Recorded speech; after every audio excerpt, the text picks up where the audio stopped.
I'll try not to. I'll just breathe in more oxygen so that I don't require yawn. Good.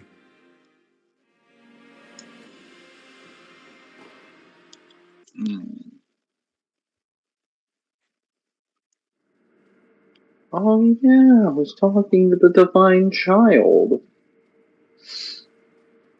That's right, I killed her monkeys. That's definitely a sentence.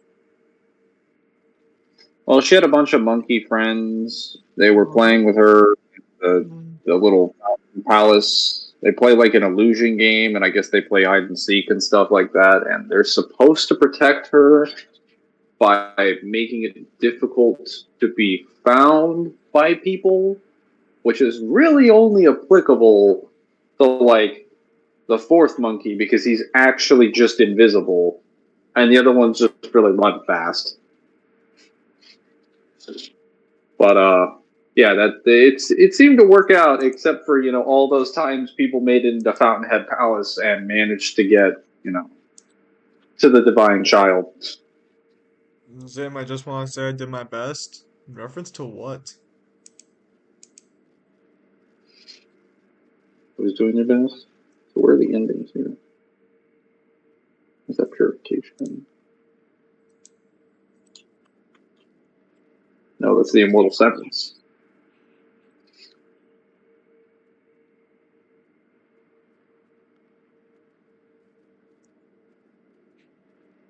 Oh, I just have to complete these before defeating the divine dragon. Alright, close up 5:30. Okay. Yeah, I gotta go stop by the bank Okay, today and put money in to pay for the internet bill. Go on. sounds not fun. I mean, it's fine. It's just like I just gotta show up over there. Okay, I just have to exhaust the dialogue with him until he starts talking about the mortal blade, and he's standing in front of the incense burner in the main room. And then when I rest a couple times, once he says "do what must be done," I will have reached the dialogue option that I need. I just go talk to Emma, then she gives me further dialogue from there. So What the fuck does that's that all I really need mean? to do. You'll find out. Why isn't? Are we live? Because I don't see the. Oh, there it is. There it is. Yeah. Oh, Sparta was the one that said that. You What the think I fuck does just... that mean, Sparta? Oh, I made a shonen tier list with my friends. I tried putting Fist of North Star as high as I could, but they wouldn't put any higher than B tier. How the fuck does not get any higher than B tier? It's It's not that literally good the of a show, basis apparently. of shonen. Nope. That would be Naruto. I will fucking stab you. Why do you seek this place? Are you gonna ignore that Naruto was also preceded by something else even before the North Star? It is so called, for not Was everyone who has what known even it has inspired ever Naruto? Because what's it? Was it Dragon Ball? Dragon Ball. I'll say, well, I don't think it Probably was Dragon Dragon Ball. Ball. Well, it's like this is the fucking problem. It's like everything was inspired by fucking Dragon Ball, and then Dragon Ball was It inspired by was Fist of the North inspired by Star. Fist of the North Star. That's Which why was I said, but they probably wouldn't inspired by budge. some. Which Wait, was probably inspired by some sussy stuff. well, okay, hang on. So, what was the tier list specifically? Was it for how good? Was it for how good something is, or was it for fucking like? What's overall like value here? Because if we're talking overall value here, yeah, Fist of the North Star inspired Berserk and JoJo's too. So no, you do not get to walk away from this encounter. How good it was? I still think it's A tier. I see. Very But well. I can understand if we're talking about how good it was, why someone would put it so damn low. Well, I mean, B tier's not terrible, but it's like I can understand why someone put it in like mid range. It is a little dated. You may gaze upon the blade. But if you tell Alright, me child, I will take this sword. it was for the tier of troll Matthew Schoeninger did the Mangler under the God of War video. Hello from Rock Dragon.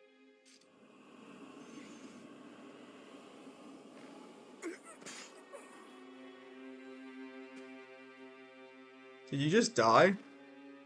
I did just die. He killed What you? is it, I wonder?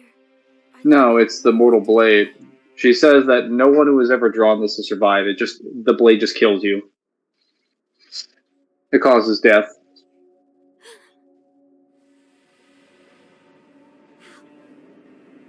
How are you? Your eye. I see. You carry the curse of the dragon's heritage. So this sword lets you kill people now? Without Yep. question, This allows me to kill all the immortals. I accept its power. It will just kill you the one time. Assuming you can come back after that, you've already drawn it, so it doesn't kill you every single time you draw it. It just kills every person that draws it the first time they draw it. Wait, Berserk was inspired by Fist of the North Star? Yes. Yeah. I don't think you properly understand how old Fist of the North Star actually is. I'm pretty sure one of the guidebooks I bought literally comes from like 1980 fucking 4.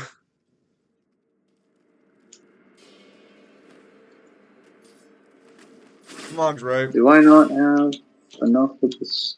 Well, I really don't. Yeah, I'm pretty I'm sure the Berserk bored. author at one point stated that he was inspired by Fist of the North Star. That's why the art styles look so similar at the start.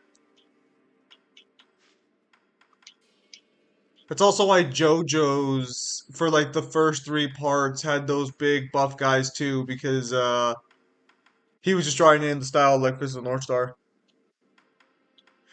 Because it didn't make sense for half those characters to be as buff as they were. Have you read the 1880 novel? No. I have not been able to gain access to any of the Fist of the North Star novels. I see you, sir. Yes, Why do you seek the mortal blade?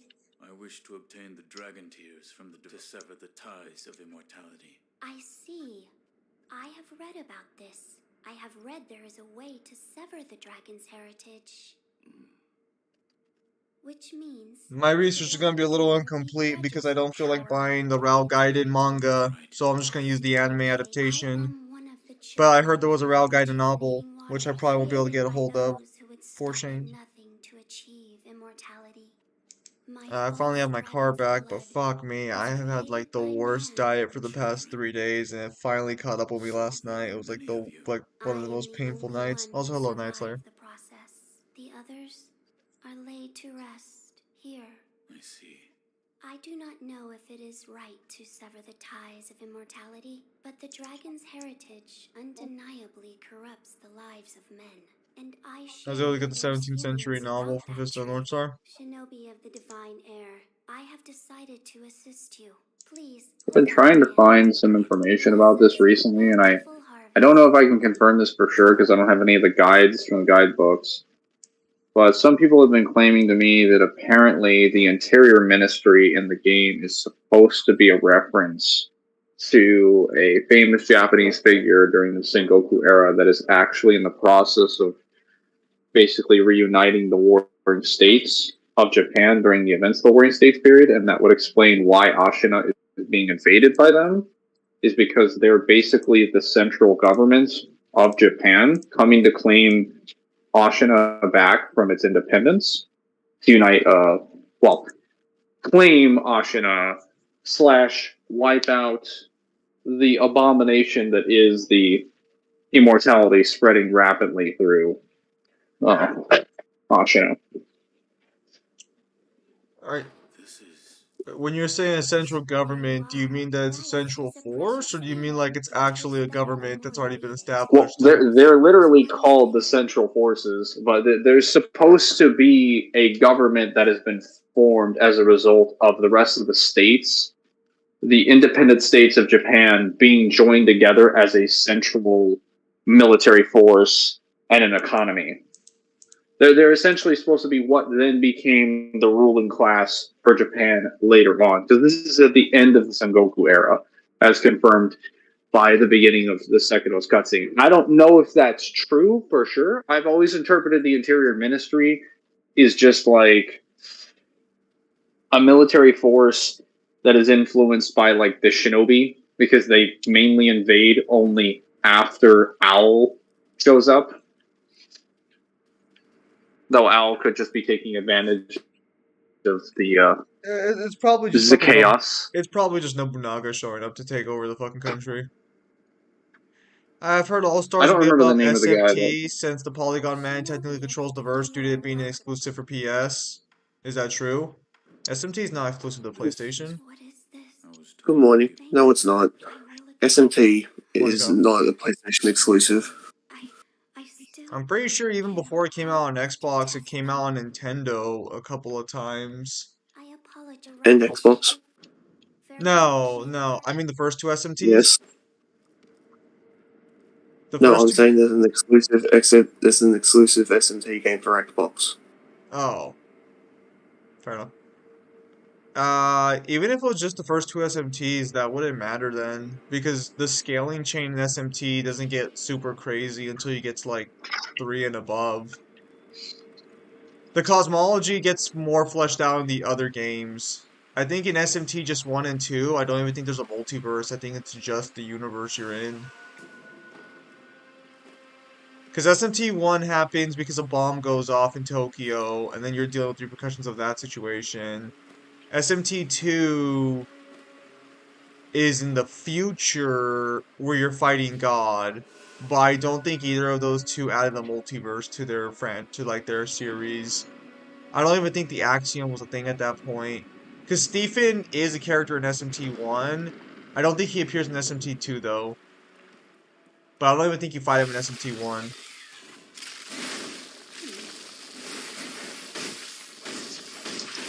no. Weren't there infinitely layered space times back in SMT 1 and 2? So Dante SMT is greater than All Stars Kratos. If we're being as fair and generous as possible here to Polygon Man, they're probably more comparable than that. Because I'm pretty sure Polygon Man would still include other verses that would have some sort of high tier cosmology. Although I don't really fuck I don't with think All there's Stars anything that Kratos at PlayStation all. owns right now. I don't think there's anything that PlayStation owns right now that's Well, we know what the cap is. 1A. We know what the cap is for Polygon Man. Because Is it Ratchet? well, Ratchet and Clank is the Sony multiverse. Well then, so what? Are you just gonna argue Polygon Man? It's an infinite multiverse. That's it. Bruh. Question for you guys: what would you say is the best Chinese food in your opinion? Well, I don't know. It depends. Like, because Chinese food is like Japanese food can be considered Chinese food in America for fast food. So I wouldn't know if I've had like authentic Chinese food. Like Proper, like me proper some spring rolls, noodles. not the cocktail ones. I'll say a tempura roll. I think that's Chinese. I mean, personally, I would. Did Mangler die again? I mean, personally, myself, I would never really have a discussion regarding. Isn't tempura more Japanese? It probably fucking is. See, this is the fucking problem, is that we just all call these fucking places Chinese food. So, like, I genuinely wouldn't know if what I'm eating is Chinese food or Japanese food.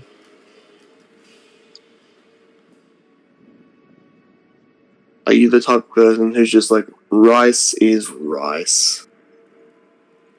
Yes. I'm gonna have to come back later and do that.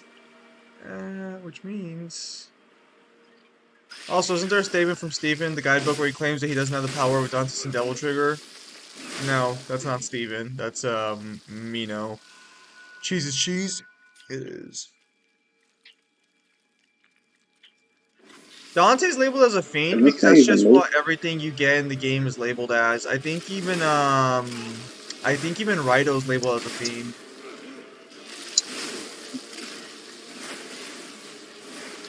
I'm not gonna bother with this fucking bullshit. Very convenient. That's me though? Yeah. I already said that's it. Why is Mangler just stabbing innocent people? These people are not innocent. He was just minding his own business, sitting down, and you're just like, you're not working, time to die. Yeah, They ain't no, innocent, and but they ain't yeah, minding their own business.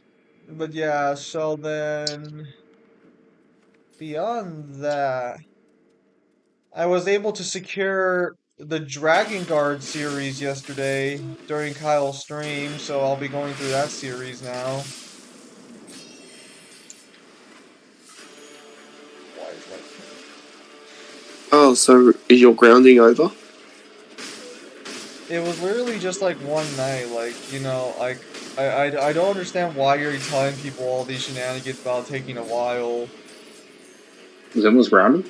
No, Yes, well, he was. no, He so wasn't allowed. He wasn't allowed to come and join his friends on stream. yeah, to put this in I mean, that comparison didn't for a seem to minute. matter that much because it only lasted a small period of time. Well, no, so the problem is that Kyle exaggerated on his stream to be fucking like lasting for a while. It's just that fucking what happened was on Wednesday I stayed up too late with Kyle. My mom came to my room and like was like fucking she basically just told me to like get off essentially. And so yesterday she's like, I want to sleep. Don't talk to your friends tonight. Damn, 27-year-old man. Oh my god! Old Nobody's mother. I am not You are 27. a single skinner. I am not 27 years old. I'm barely gonna hit 25 Oh, the next year. okay, so you're not 27, but you don't deny that you are Seymour Skinner. Wow. Well, I mean, it's not so much that I see more Skinner. It's that my the room I talk to you in is like right next to hers. I would have already bought some soundproofing, but she doesn't fucking want me to do that. And the problem is that Are you telling me? what? Are you telling me that if you're let's say that if the dean invited themselves over for dinner, that you wouldn't just go and buy the dinner and then claim you cooked it? It's literally probably the only thing you know about The Simpsons, isn't it? No, I've owned like the first 5 seasons on DVD. Hang on. I mean, doesn't Mito have the power to summon like the most demons and angels in the SMT universe, or am I confusing again with Steven? Okay, so Mito has the power to summon and manipulate most angels and demons. There are statements he's on par with Steven. The point is that the statement you're referring to is from Mito, not Steven. Question for you guys, what would you say is the best type of cookie? I believe you answered this question. I believe you asked this question before, Night Slayer. Chocolate chip. Oh, there we go. Hard chocolate chip, not soft like Kyle's bitch Finally. ass. Ally. No, What the hell? Yeah, so Mito's getting his I ass like kicked. I like my cookies chewy. I know. Isn't the assumption of Polygon Man scaling to above PlayStation games would be a no limits fallacy? No. No, No, like objectively speaking, he's literally above them. Unless you want to argue for the premise that random PlayStation characters can beat him, because again, like, as far as I know, they do not receive amps for PlayStation All-Stars.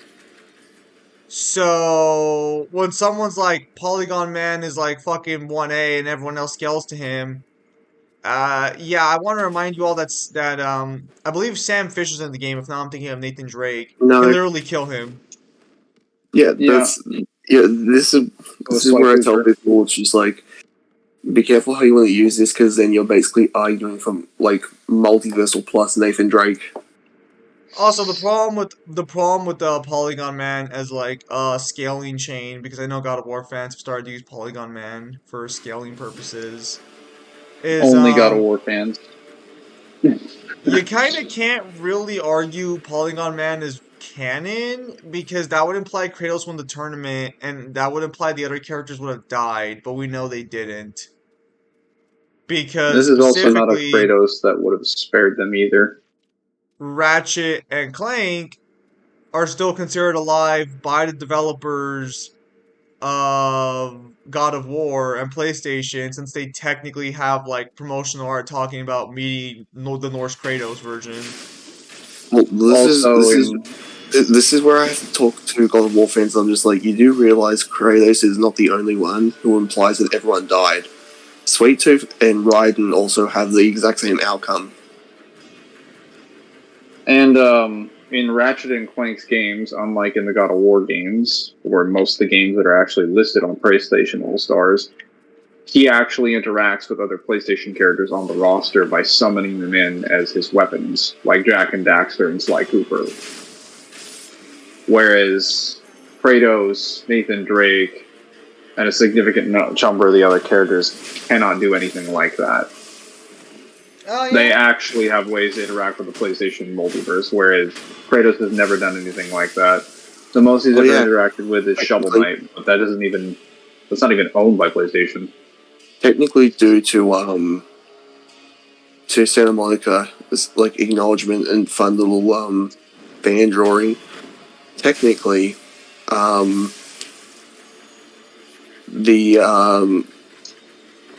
when the Dimensionator is collapsing the multiverses, it would also include God of War, because there's a fun little promotional thing where Atreus and Kratos look for a portal and see Ratchet and Clank. Question for you guys: what is a food hot take you have? Spices are overrated. Food's generally good on its own. You don't need sauce. All sauces suck. I like how we just have a similar take. It's just that I decide on spices and you decide on sauce. Specifically tomato sauce. There it is. Also, reboot Dante Scales of Polygon Man. Yes. Mangler's a little too busy to give his own food hot take.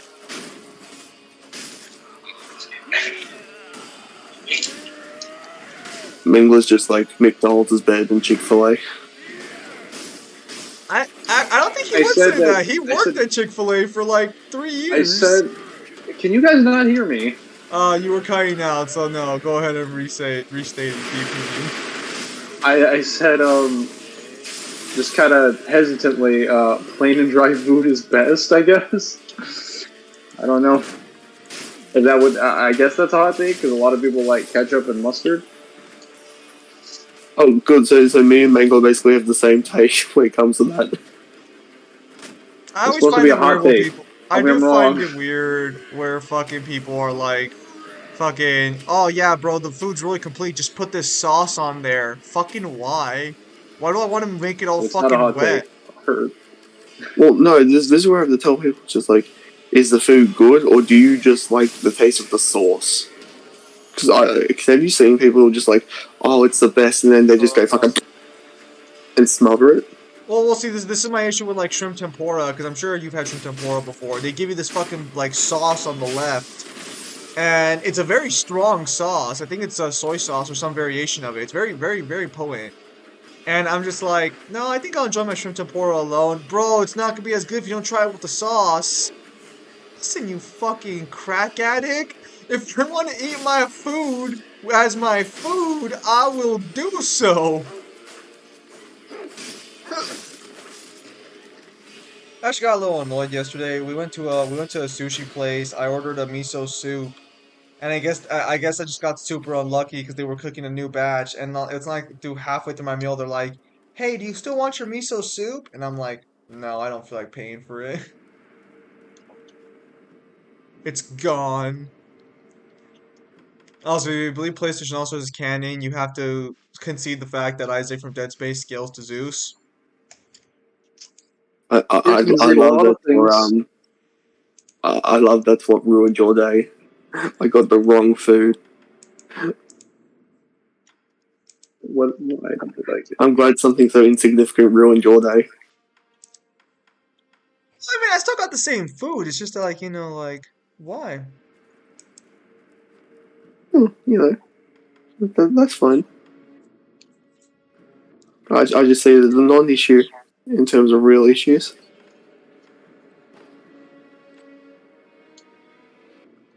Bruh. Why are you like this?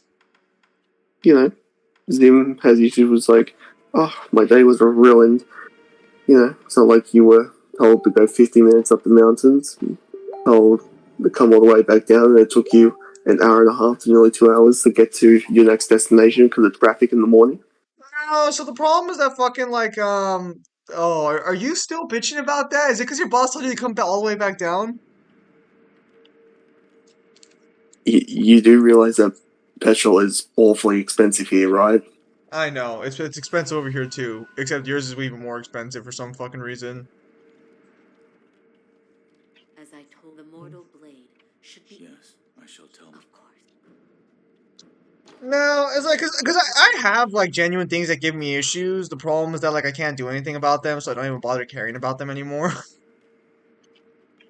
It's like the little stuff irks me more because like that's a little more like Yes, it was given to me by the divine child of the rejuvenating waters. you know. Temple. Oh, do you mean the little stuff like what I was sending you throughout the day yesterday? I had to stop because I was listening to so much crap that it literally would have, like, someone would have literally complained if I kept, like, pausing and taking screenshots on the phone. Only one survived. That's fine. That's fine. Sakura is greater than Kratos. Yes, my lord. Okay, I'm gonna give an honest take here for all the shit and all the ways low tier God versus Kratos. For all the shit and everything we give Kratos, I don't think Sakura can beat Kratos. Like She can.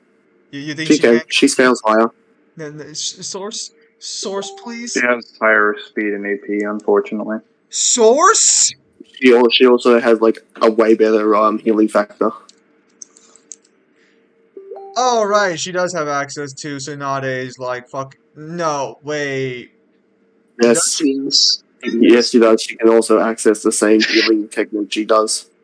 And she did it at a much earlier age than Tsunade did. So technically she's a better shinobi than Tsunade is. Isn't Tsunade She's better technically than got hers? better. She's technically got better chakra control than Tsunade, who's literally a senju. Yeah, it's kind of dumb. Wait, I'm People seem to, have you noticed that people tend to forget that Tsunade is a senju?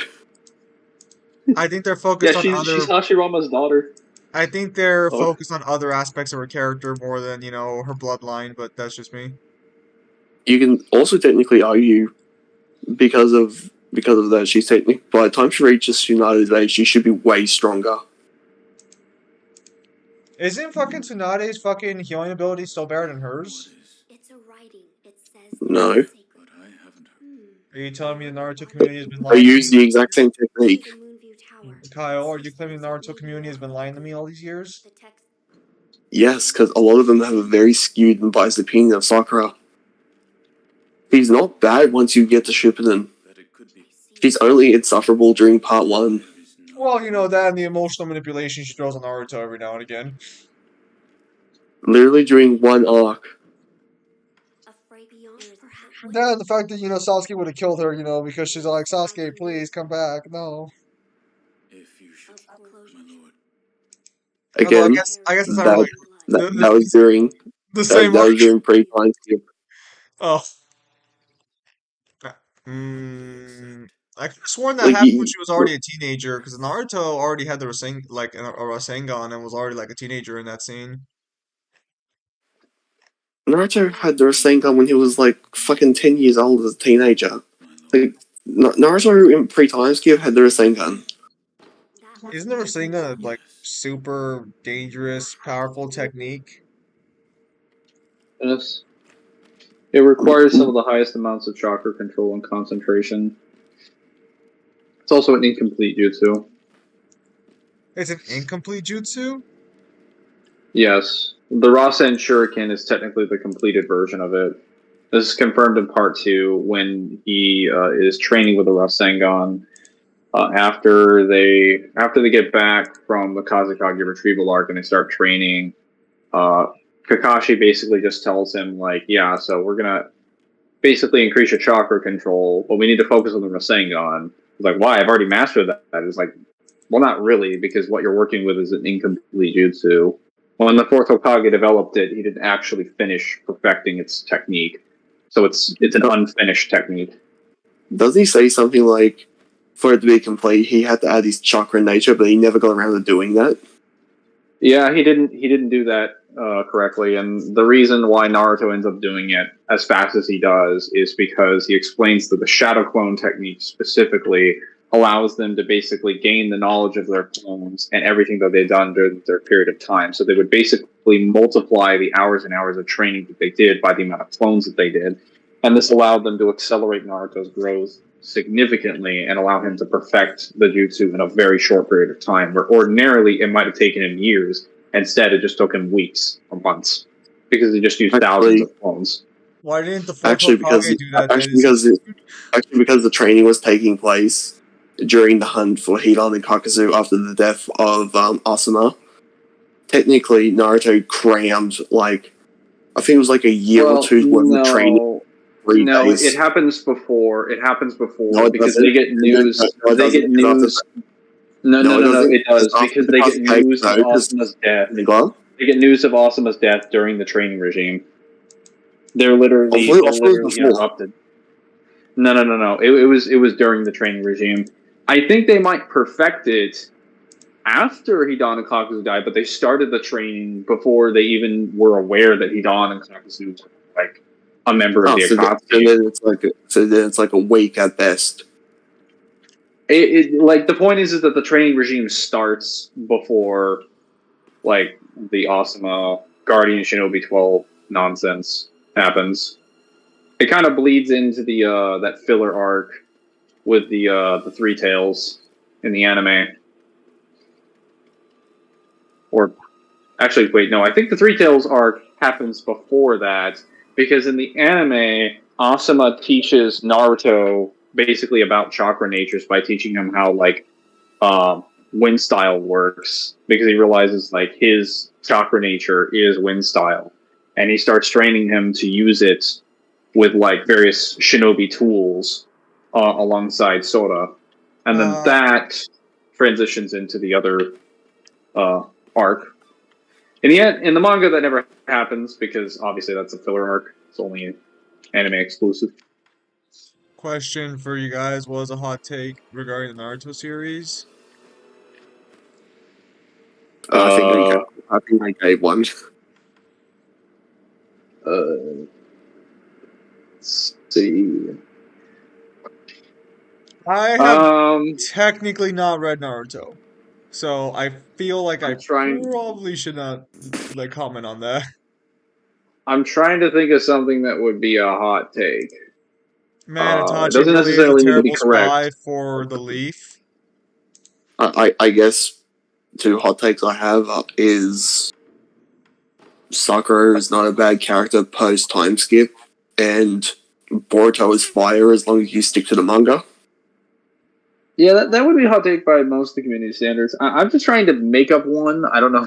I don't even know. I'm just trying to think of something that would be a hot take, but I can't think of.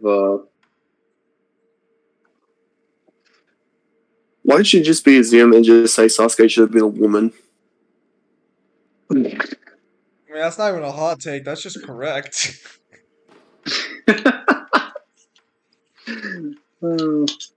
Oh.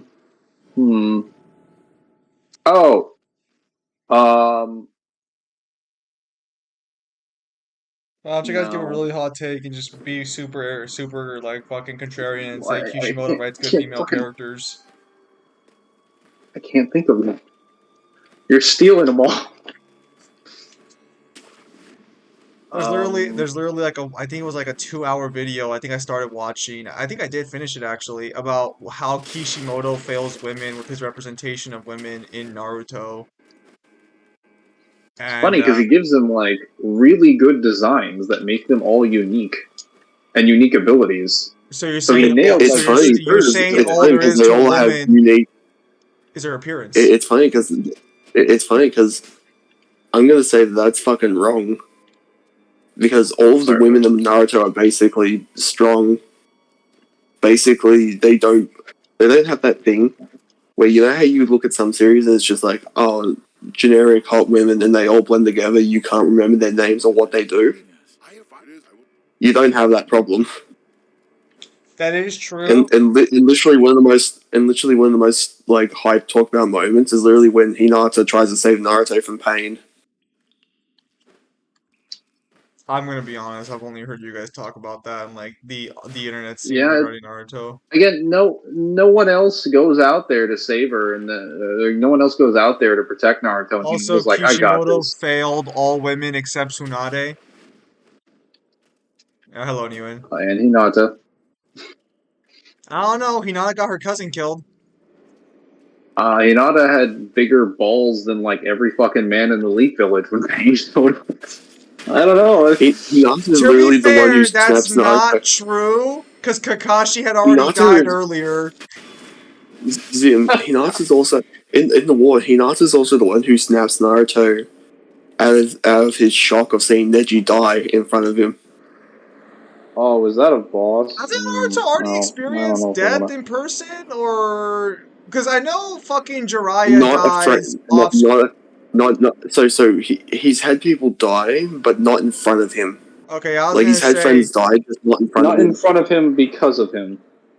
Fucking Hinata's like, listen, Naruto, I've been oppressing Neji all of his life. This is where he belongs, on the ground. Get over it. What the hell? I'm sorry. The part one takes coming out of me. My apologies. God, if Neji was based, he would have pulled an Itachi just on Oh fucking shit, Hinata's that's dad. fear. Not any of the other Terror, clan, whatever. just on Hinata's dad in particular. I mean, technically, you could already argue Neji would have killed Hinata's dad at the start, right? Like, doesn't the manga say he surpassed the main family?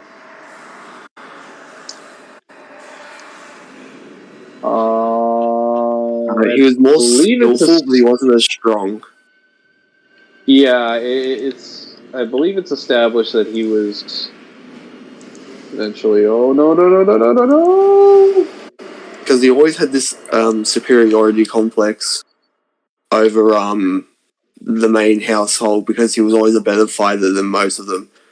What do you mean And that because most of he them? Was there basically a single one? he basically he basically grew up sparring with Hinata and basically would win every single time. And he had such a massive grudge against him. I've seen the statement. The guy literally says he surpassed the main family in its entirety. Yeah, that's yes, in terms of skill, but that doesn't mean that he would win in a fight. That's in referring to the fact that he mastered the techniques at an earlier age, because they were astounded that he even knew palms rotation at age like 16. Because most of the early people were supposed to have that like way later on, like in their 20s, and he had it at 16.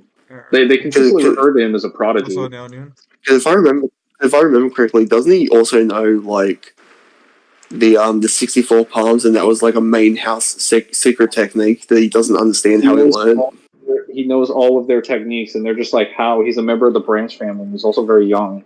He shouldn't know that, even if he was trained from birth.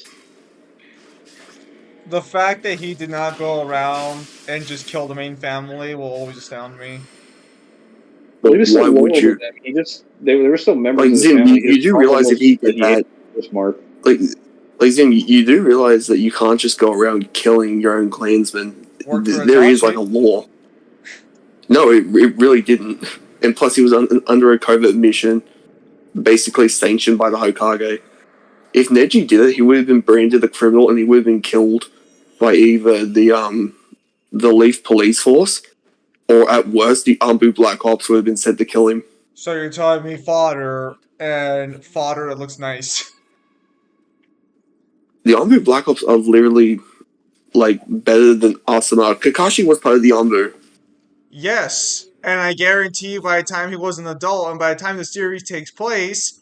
He was an adult when he was part of them. Fuck, do the Anbu actually be in a fight? Real talk for a minute. What the fuck have the Anbu ever actually done? You do realize they're literally the Black Ops of, like, they're a higher rank. Bro. That's fucking great. Counterpoint. Who have they beaten?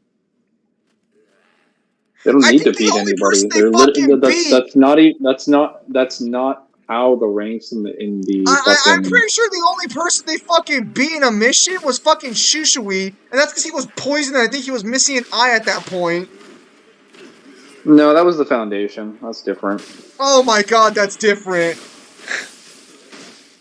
What have the Ombu actually been? What have they even done? Zim, let me ask you this question. Would you, relatively speaking, say compared to other people, would you say that the captains in One Piece are strong? And I mean from the Navy. The captains? We're not talking admirals and shit? I mean, yeah, the captains are...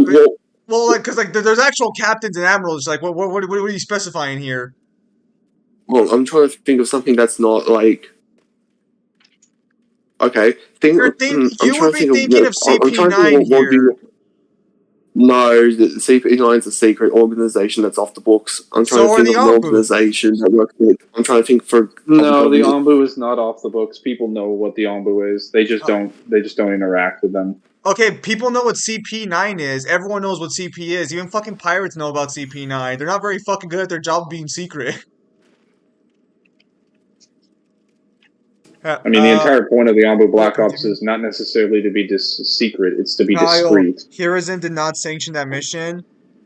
Zim Kakashi's part of the Ombu. Yes, he does. Yes, he literally did. That was... Hiruzen literally does. It's literally the reason why Itachi, like, stops him with Hiruzen. And, like, he talks to Hiruzen throughout his entire, like, station throughout the Akatsuki.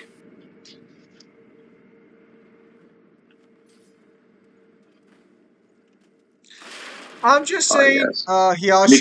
Because again, like, Hiruzen got wind that the Uchihas were planning a coup, and Itachi was basically given the option of, like, you can either handle this internally yourself, or we're going to send the Ombu in, and we're going to kill them ourselves. But that's going to look really messy and really bad. How would that look? Well, it was going to go the other way, and then Danzo fucked it up. And then Hiruzen's like, I'm kind of upset that it came to this, because Hiruzen wanted a peaceful approach. And then Danzo was like, no, we can't do that. Bruh. Oh, wait. Focus on him being like a jealous asshole that Minato got to become the fourth Hokage instead of him. Perfect hot take. Danzo is a well-liked character. There we go. A well-liked character? Solid character. You mean well-rounded? Well-liked. Oh. No. Well-liked. I know exactly what I said. There we go. Yeah. Having an eyeball fetish, good for him. You don't know too much about If he was fighting anyone who was... Technically, if he was fighting anyone that was not Sasuke, he would have won. You mean everyone who wasn't an Uchiha, right? Technically, anyone who didn't have the Sharingan and could basically, like, grip them with Genjutsu that good. Yes. Zim, please read my Hiyashi statement. Hiyashi is the Aizen of Naruto. He successfully completed the greatest plan of Naruto no one ever suspected. I don't know who that is.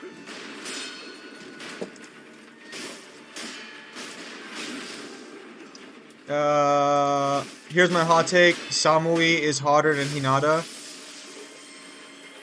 Why am I getting shot? I don't know if I'm saying that correctly. Shame Itachi thought Sasuke would be ignorant enough to not found out about the plot behind Uchiha Massacre after his death. Dude, he was already suspecting something weird was happening on the battle. Hinata's father?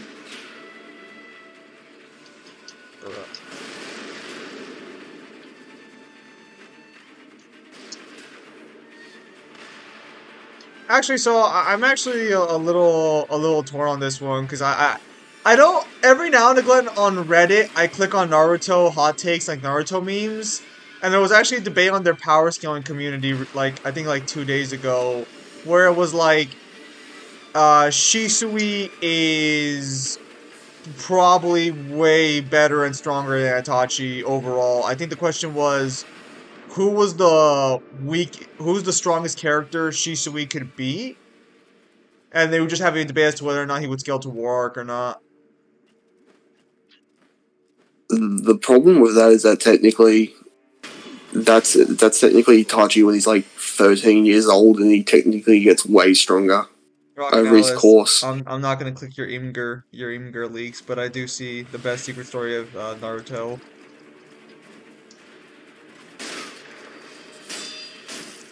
I'm not clicking on the Imgur leaks. Yeah, cause okay, so then what's your guys' opinion on Shushui's fucking what's your guys' opinion on Shisui's fucking Susanoo? Is it canon or not? No. No. The game thing. You need the Mangekyo to have a Susanoo. Didn't he have Mangekyo near the end of his life? No. Well, so technically, yes, he did, but we never got a confirmation that he did have the Susanoo. The only way to confirm that they have it is to confirm if they have Mangekyo in, like, both eyes and that they've specifically awakened it. Because, like, technically every person that awakens the Mangekyo awakens it in both eyes, but they don't get the Susanoo. Every time I go on our power scaling, there's always people arguing Goku's at least 1C. I don't go on our power scaling. I think our power scaling is stupid. I go on character rant sometimes, but that's just basically diet our power scaling. Hot takes, Sage Mode, Naruto, Pain Fight probably beats Shisune? Shisune? Shisune? Is that supposed to be... Shizune? I don't think that's a hot take. I was gonna say my... I think he says Shisui. Can you spell it for me? S-H-I-S-U-N-E.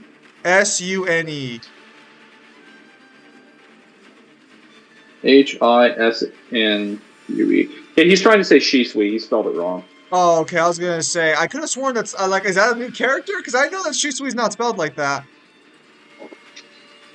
Kyle, have you ever read Yashi Master Plan and Eugenics? What the fuck? Alright, Kyle, you should check out that Imgur link. Seems that's more up your alley. The Uchiha guy's in. Well, I mean, I'm gonna be honest. I'm gonna have to go through Naruto for a matchup, but,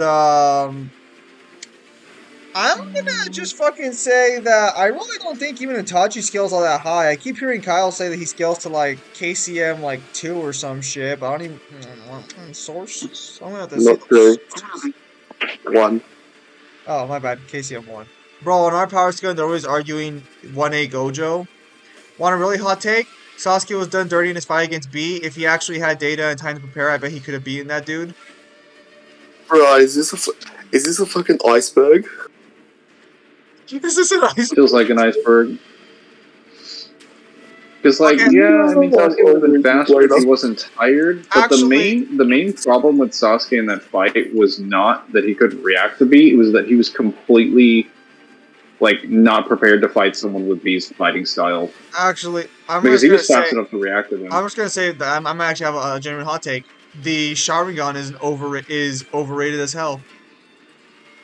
That's not really a hot take.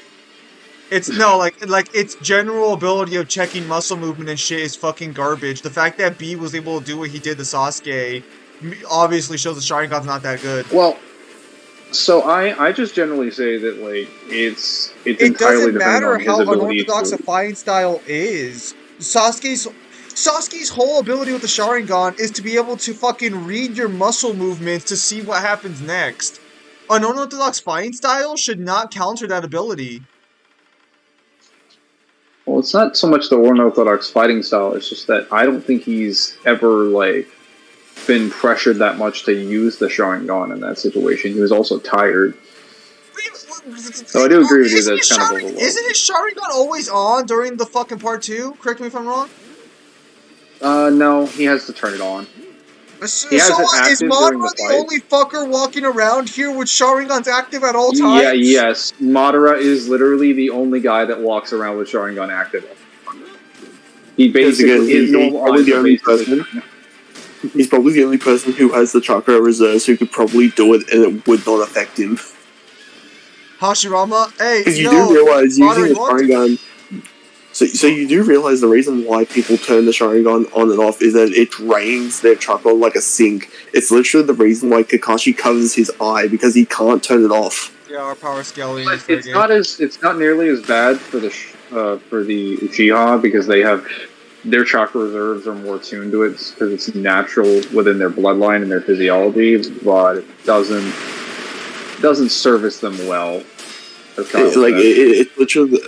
It's literally the big reason why Kakashi keeps his headband over his eyes, so his eyes stops looking at shit, so it stops sucking his chakra. Madara, Pathetic. The problem is that all the like as much as I don't like versus Battle Wiki, they criticize the wiki's choices just by insulting without actually analyzing what's said in the thread. That sounds about right.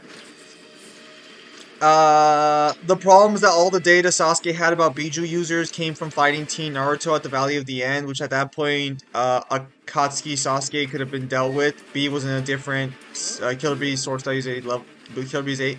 Okay, so the problem is that Killer Bee, correct me if I'm wrong, is comparable to Sasuke during their fight. It's not that Sasuke's like he basically no diffs him. He no diffs the entire team.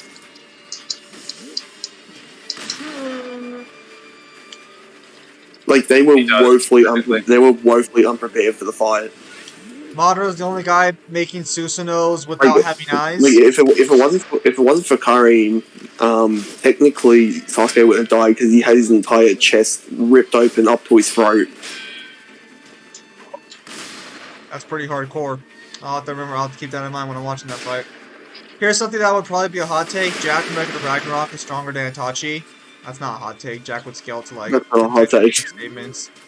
And you don't get Uni and Naruto are allegedly until Kaguya, depending on what your standards are.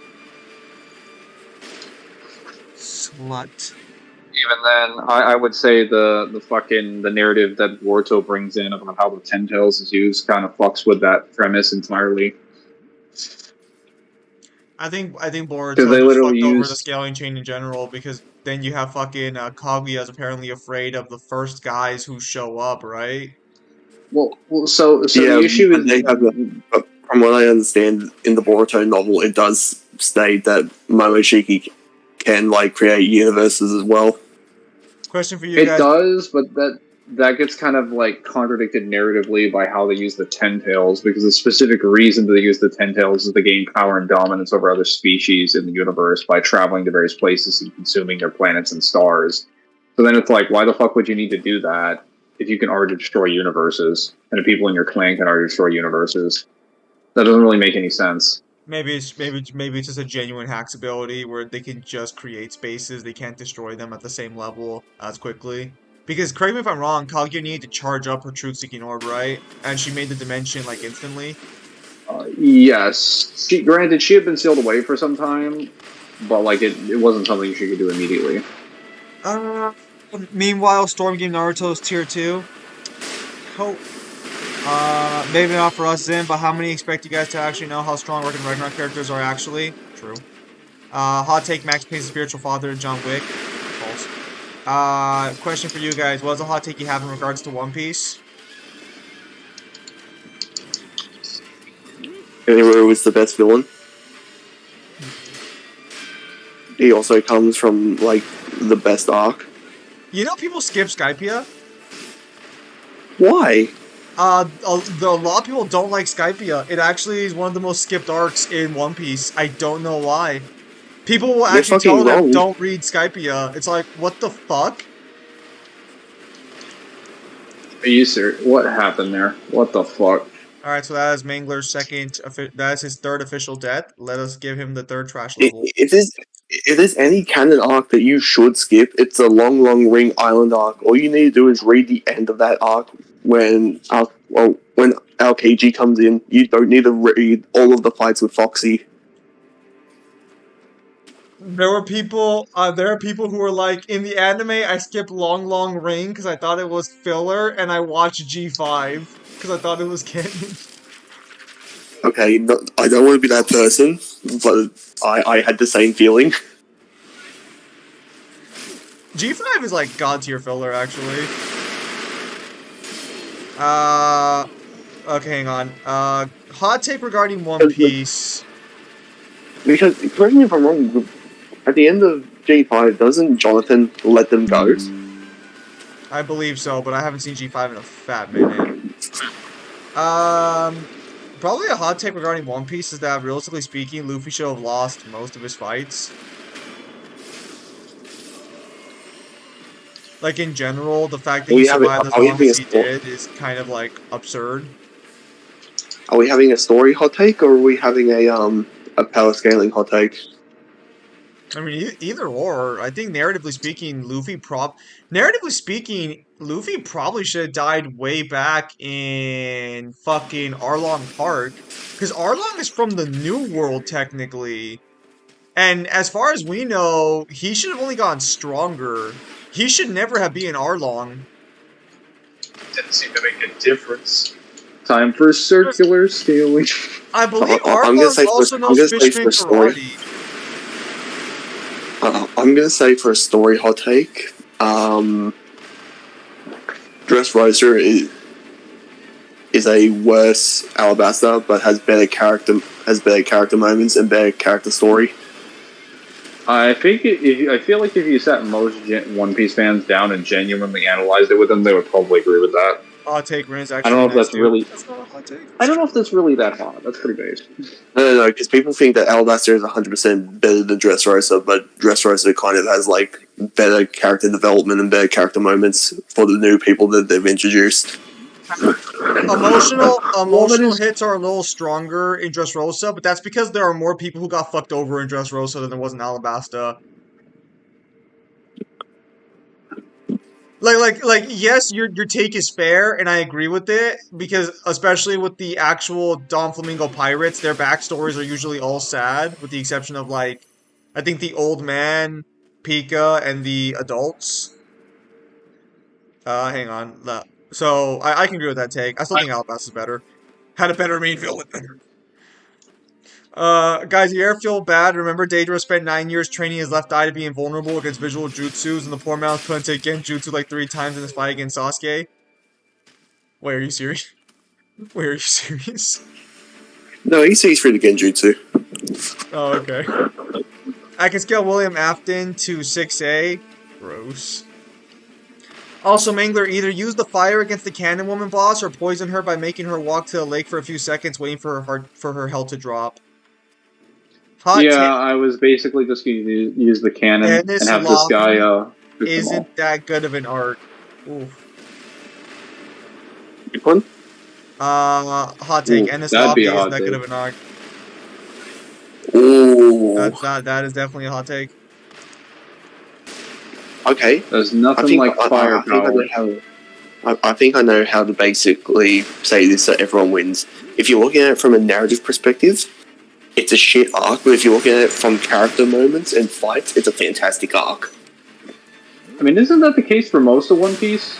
No. It's just like the narrative is just like kind of serviceable. No, so technically character moments in action. No. So this is technically where you can kind of get into the argument of should you consider Ender's Lobby to be its own arc or should it still be part of Water 7? It's its own arc. I sometimes consider it a sub arc, but yeah, it's technically its own arc. It's separated enough. I mean, if you consider it part of Water 7, was Water 7 even all that good on its own?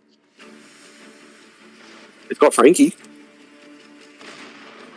And? Well, there you go. That's already made the arc pretty good.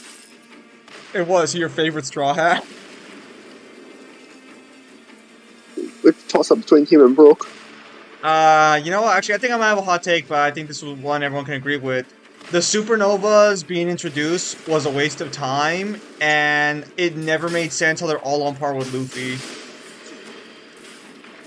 I think in hindsight, so basically, wasn't it 12 of the new pirates that came up from the different blues? Hang on. Mangler, buy her on the following. Yeah, place yourself in the hand of the giant Buddha statue and wait for her. The poison will do the rest of the work. That's just cheesy. Hang on. There is a scam from Dr. Jacoby in the Silverized novel. It says Agony works on 0-point energy, hence this high 6B scaling. Gross. Okay, so... Let me see here. What was I gonna say? Fuck. Supernovas. Thank you. I'll say yeah, because my mom just walked in and I got fucking distracted. So, the 11 supernovas are people who come from technically different seas, but then this also brings up a complication of how the actual seas are divided. Because, technically we saw the East Blue entrance to the Grand Line, but that's also implied to be where the North Sea goes. And south and west, we don't know.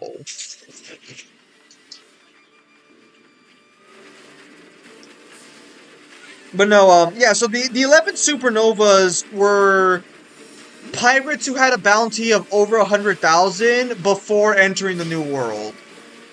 Because apparently that's really impressive.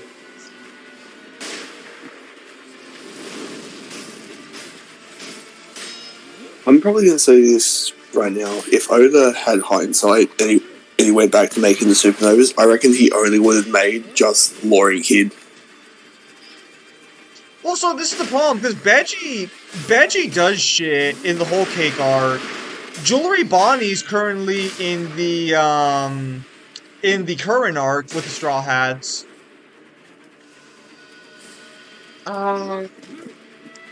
Yurigi, I think, died somewhere. Because he hasn't come back. I know the anime had a filler arc. I don't know if it's in the manga where he fought Cracker and lost. This is where you have to answer the question. It's like, they're doing stuff, but is it anything that's story relevant, or is he just doing it to have them there?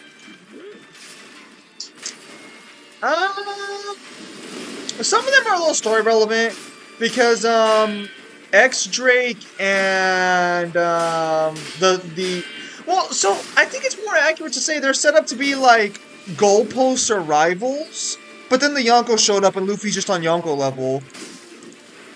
Well, they're not goalposts because Luffy was higher than most of them. I think he was only ever lower than Hidden Law in terms of bounty. No, Kid had a higher bounty, Law did not. They were just comparable. Also, the other fucking supernovas were literally members of the crew. Zoro and Killer were supernovas as well. I don't understand why fucking Law never got his own supernova. Or like his own, like, well, why his right hand was never considered a supernova. I'm probably just gonna say that, like, for his first time showing off the supernovas, I think Oda did a really piss poor job in the sub of the archipelago. Because he did well for Law and Kid, but everyone else got the shaft bag because they basically just get one shot by Kizaru. Doesn't everybody always get one shot by Kizaru though? No, so I feel like they were just set up how powerful the admirals were. They were literally just made just to demonstrate what the gap is between the admirals and the One Piece pirates at the time.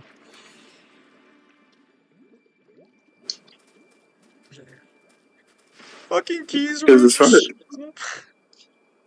far as I'm aware, isn't Scratchman dead?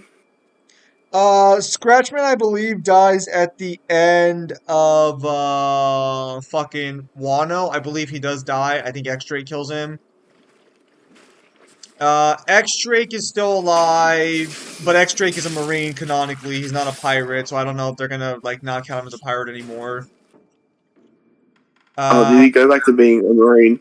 No, he was always a Marine. He was a part of a. So. Oh, was he part of the task force? Yeah. So basically, there's a task force the Marines have called SWORD, which is a group of Marines who act without oversight from the government, but they're considered like off the record black ops, special forces, basically plausible deniability. The government can say they're not one of us if something happens. Aren't they led by Smoker currently? Sword is, I don't think, led by Smoker. No, I think Smoker is a part of Sword, but I don't think they're led by it now. Well, they're still Marines. It's just that they're just like Black Ops Marines, to where they can do whatever the fuck they want, and the Marines can be like they just went rogue. They're not under our control, or the Navy. I keep calling them Marines for some fucking reason, but no, they're Navy. So he's I don't know if he's still considered a pirate by this point. Zoro and Killer and Kid are dead, I think. Yurigi, I think, is dead, but he might come back. Law's still alive, technically. Luffy and Zoro are fine. Bonnie's fine. Beji, as far as I know, is fine, because now that Big Mom's dead, there's no one's gonna come after him for revenge. Or I guess I say dead, but she's gone. And I don't think the Big Mom pirates are gonna be that petty. I think that's all of them? I can't remember any other supernovas. Oh, yeah. Basil Hawkins is dead.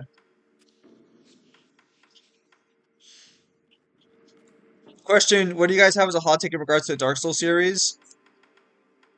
Literally this entire Dark channel. Souls 3 is the worst game. It's discount Berserk. Yeah, this entire channel has been filled with Dark Souls hot takes, but that's mainly because the community doesn't know anything about their own games. They just dick ride and bandwagon.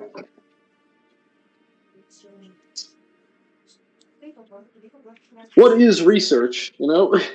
Which normally I wouldn't care about that for any other series. But the problem is that the vast majority of people who make these takes are like, yeah, I've put like several hundred hours into each of these games. I'm like, all right. You probably shouldn't have admitted that, because now I can rip into you.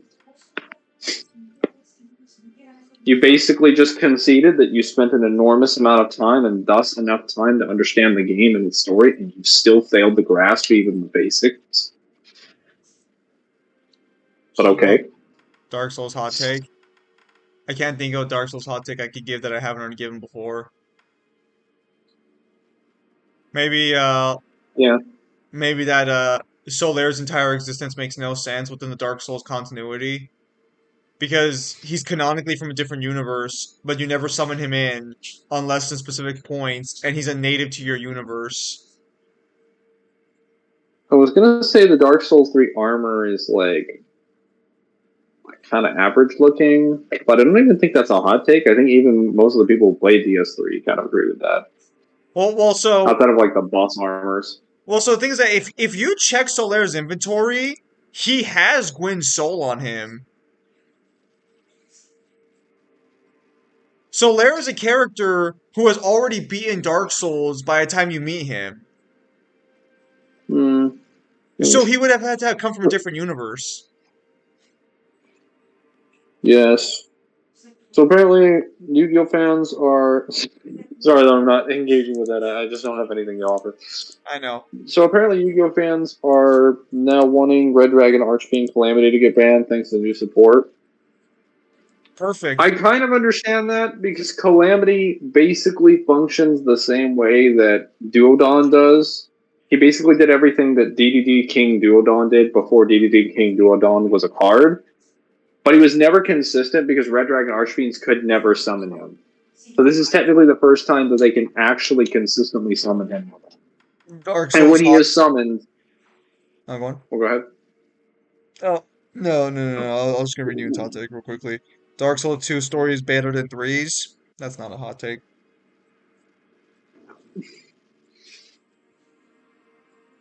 You guys have any hot takes in regards to Devil May Cry? Oh, this channel is also filled with those. If DMC2 had more than 4 months development, it would still be the best game in the series. I don't think DMC2 is the best game in the series, but I do believe that for the amount of content that it put into 6 months of development, it puts DMC1 to shame. Because DMC1 had a full dev cycle, and it still couldn't figure out how to do something as basic as mission select mode or weapon swapping. DMC3... Alright, I'll... Go on, Kyle. Go on. I'll say this.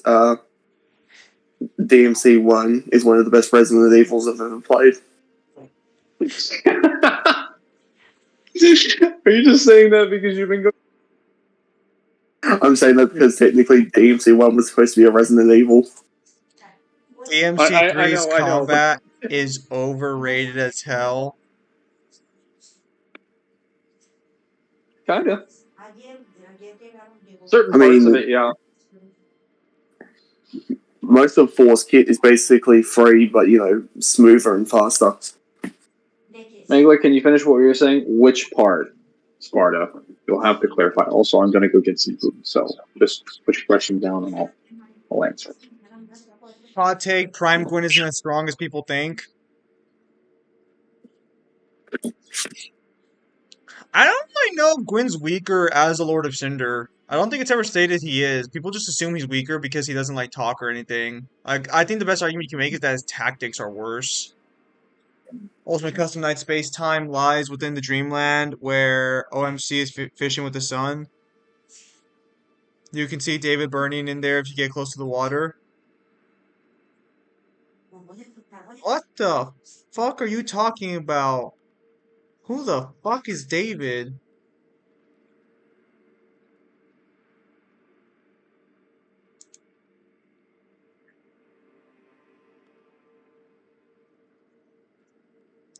If you have something to say, fucking say it. I'm right here. ¿Qué? Si vas a así, si quieres decir algo, dilo. Sí, me deben $900. 900? Sí. Ok, lo agarro ahora. Sí, ya lo está bien. ¿Eso costó todo o Mierda, estamos pagando medio? no. A mí, vale, te traigo tu dinero ahora. What? No, my mom just told me I owe her $900 for the car repair. Mierda. I mean, I told her I'd go halfway on it, so if that's halfway, I'll pay her. Like I didn't care for the AC. I know she cared for it more, but I did research on my own, and I found out that if the AC is not working, it could fuck with the smog check. I don't know if you guys have smog checks. No, because I don't live in a super polluted city. Wait. So does Australia have smog checks outside of a polluted city? Because I don't live in a super polluted city, but you guys don't just have like state, like like countrywide smog checks. No, because I don't live in fucking Beijing. Uh, all right. That means I gotta go to the bank today, even more now. All right. Ouch, Zim, my take's never hot enough for you. I was gonna say Dante should have been there, the father of Nero instead of Virgil, but that would also not be controversial enough for you. No, because that's what should have fucking happened. Virgil being Nero's dad was always such a weird fucking decision.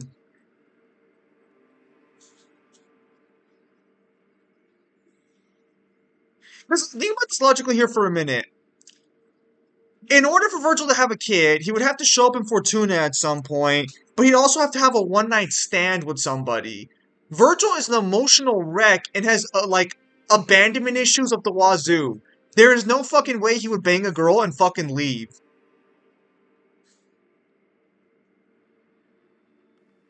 Dante, on the other hand, Yeah, no, like straight up, it would make way more sense that fucking Dante fucking saves a girl from demons, bangs her, and then one day she realizes, oh, there's a religion about demons. I'll just join this religion. I'm now I'm pregnant. My hot take is Lucia's DT is cooler design than the DTs for Dante and Virgil from DMC3. My hot take is that Lucia is just a better female character than most that come out in DMC. I think like the first female character that was actually better is maybe potentially Nico. Maybe. Well, hold up. Said Barrel really rudely there. To be fair, Beryl came out before Lucia, so that would not count. Oh, okay, fine. I mean, Lady's a good, Lady's fine. I don't mind Lady. Trish is kind of boring. Nico's at least like energetic, but like Lady brings nothing to the table except hypocrisy and just debt. I mean, her best design was DMC4 and now POC, but like, I mean, you know. What about Are you telling me your best friend can't put you in debt? I'm sorry, what was that, Kyle? Are you telling me that your best friend can't put you in debt? I feel bad for your friends. Go on, Mangler.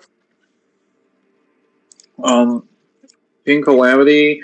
So King Calamity was basically the DDD boss monster XCs known as DDD King Caliugo Dawn, which when summoned did the same thing that Calamity did, where it would summon and then cards and effects could not get activated, except it also had a quick play heavy storm effect, which was broken. Calamity, basically when it's summoned, it could prevent cards and effects from being activated from your opponent for the rest of the turn. How the fuck do I get to not mistaken. Custom basement? All the stairs lead upwards. But you had to you usually couldn't summon it. Usually. It was possible, but it was very difficult to synchro climb, even at the time of 2016, 2017 with Red Dragon Archfiends. So the new support does make that possible. And I'm talking the new current support that exists for the deck now, not the new support that it's getting for the entire next year. So if people are asking for it to be banned, I can understand why, because that monster I don't think was ever meant to be consistently summoned. Oh, actually, Mangler, did you see that Ubel has now become properly usable? Yes, I saw that, and I don't care about Ubel at all. But I'm so excited that Ubel actually has a playable deck. Yeah, can't wait to, use it. Unfortunately, I'm seeing a lack of God card support in the general vicinity. Specifically, special summoning God card support for something that's not fucking written! I'm not mad. All right, Dude, somebody. Jubel's literally like, yeah, you can summon from the deck. Yeah, I'll force you to attack me. Yeah, I have a fusion monster fucking synergized with Super Poly. God cards. Please, sir, can I come out of the deck? Sure, just guess the top card of the deck. Here's my DMC hot take. As it wins, and I'm just like, mostly meta boring. Zim's just like, that's definitely a hot take. Zim's just like, oh my god, my God card support's not good enough. I need more God card support. Me being an ancient gear supporter, just grinding my teeth. Let me explain something. Let me explain something right now, very clearly as I can. The God card support we have gotten is fantastic and way more than I ever would have hoped for.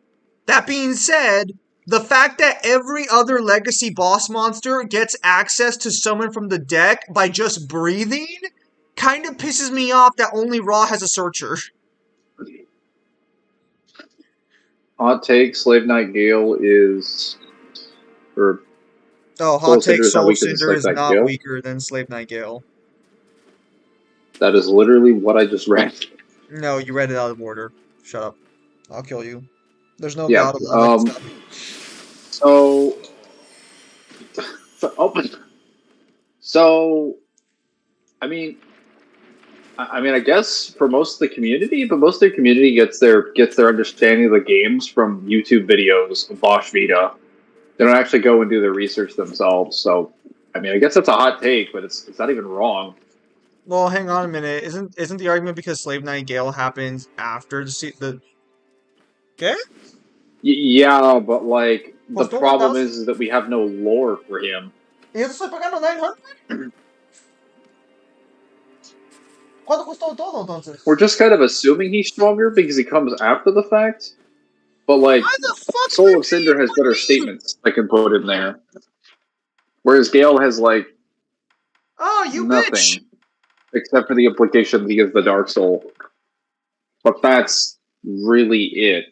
Well, that sucks. Never mind. I'm giving her $1,000 apparently. Oh no!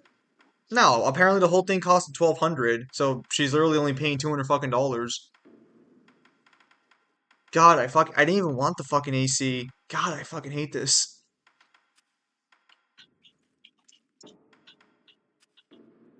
Where's my pellets? And the problem is that different from Lady and Lucia, Trish feels ecstatic as a character can be unlike the other two, which feel they're doing shit for themselves. Trish, oddly enough, feels like the personal secretary of Dante. Do you guys have any hot takes in regards to Star Wars? Probably not. Probably. You're paying what now? Well, so the car's AC didn't fucking work, but Miss fucking Princess over there fucking decided I want AC for the car because she might go with me on occasion to college in the fucking winter. I mean, granted, it's cheaper than what I was gonna pay originally. The other mechanic was gonna charge me $2,200, so I technically got like half off. It's just that like for an air conditioner.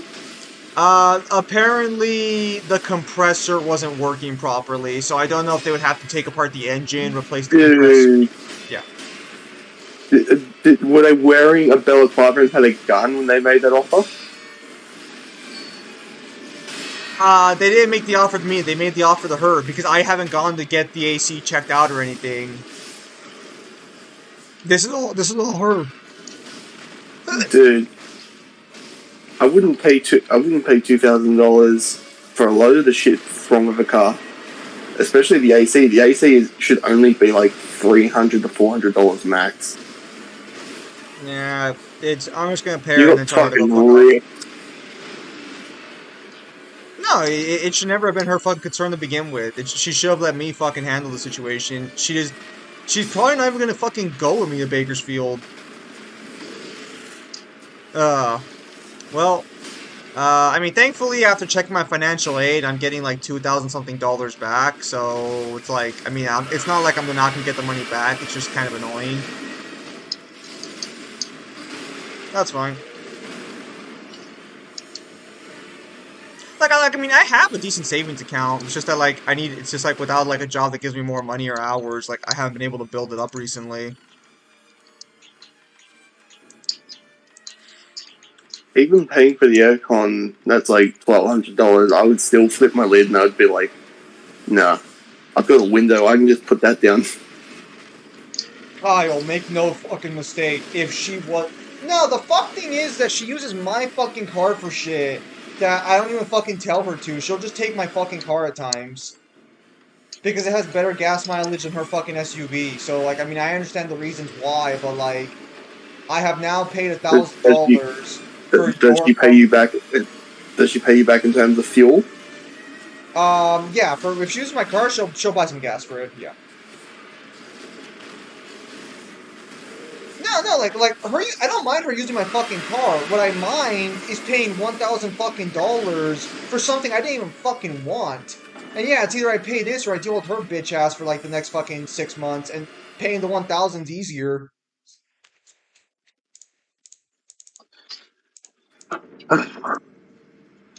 This is annoying.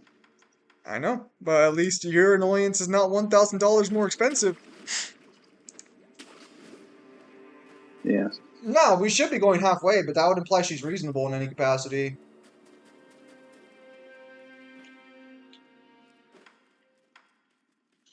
This is why whenever you guys hear me talking about how I feel about my parents and stuff, this is the reason why I'm so callous and not just enamored with the idea of all parents should be respected in their entirety. Who the fuck ever said that? Oh yeah, probably just Christians or something. If there is a God, and technically one of the commandments is like, yeah, you're supposed to respect your parents like this, like, you know, you should just be happy, I'm like, no, thank you. That's some bullshit.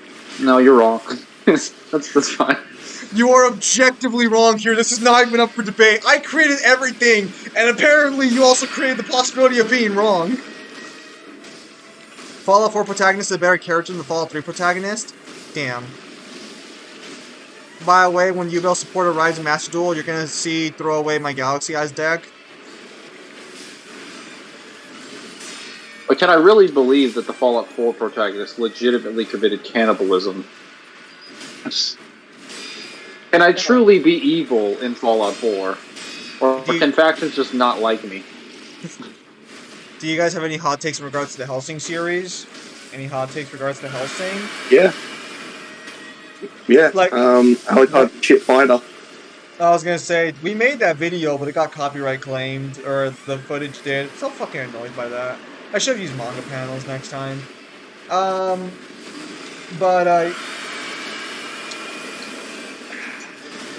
Alucard's a dog shit fighter. Everyone else in the series should literally body him without any effort. The only reason he gets as far as he does is because of the healing factor. Yeah, that's a fair take. Alucard is overrated power scaling wise. I don't think he is. I think what's overrated would be just Schrodinger's power. The god of this universe might just be low 2C because 4D is infinitely above 3D. It could look omnipotent to us. Oh yeah, like if you're talking like real life mythology for a minute, any god that would be subscribed to is most likely only 4D unless we can prove the existence of a multiverse, which is theorized, but we have no evidence of.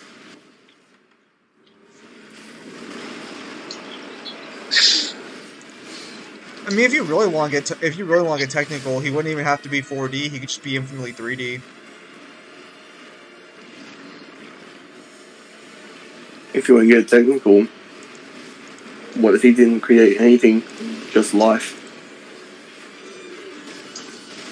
Shut the fuck up, Kyle. It said he created the Big Bang. If you want to be technical, it's possible he didn't even make the universe. He just made Earth. Or just allowed Earth to be put in a specific position. Zim, I agree 100% with your parents' statement. In fact, a lot of older people here in my country complain they're left alone, but if you have the full context of their story, you understand why they kind of deserve it. Look, I'm just gonna fucking say it. It's usually with Hispanics. There is definitely a valid reason to abandon your parents. Hot take, Cole's a weakling compared to Alex. That would be a hot take in the power scaling community, yes. It's just a hot take stream now. I know another hot take in the power scaling community, but I'm not gonna say it until me and Kyle finish our research. And Mangler has died again. What, especially after some of the scans I sent you yesterday. Yeah. What were your thoughts when you got like multiple of those at the same time? Were you just like stop? Yeah, I was like, that's fucking gross. Actually, no, I'll get her her money today. With a spear. She can fuck off afterwards. And then I'll just save my money from the college. Which granted, I mean, if I get the 1,000 something back, that's still like $1,200 to either give to Newhan or my own expenses. And we already finished 2 decks so far. Do you like how the machete has no properties whatsoever? Dude, if I get that guidebook and it doesn't say anything about those machetes, I'm gonna lose my fucking mind. Well, Kyle, it's still correct. It is. Hispanics and Italians. Italians aren't real.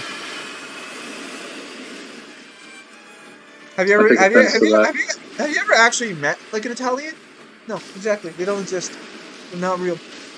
I literally did the other day. Figments of the imagination. Mangler's a schizo. You've seen the Mario movie, does that count? See, they're always in movies. They're like birds. You never see them in person.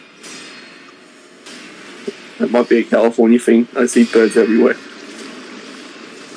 No, it's because we're spying on Australia all the time. The only time there are birds everywhere is when we're spying on people. Have to use this fucking.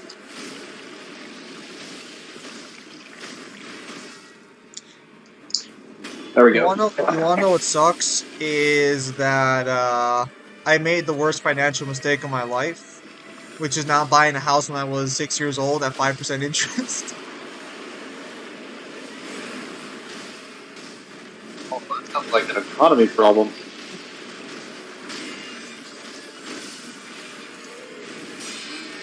Wait, there's a new South Park game announced? Is it in the same style as like the Fractured Butthole? I think so. Oh, THQ Nordic announced a fuck ton of shit today. Now, where's Darksiders 4? Don't do that to me. Doesn't exist, just as I thought.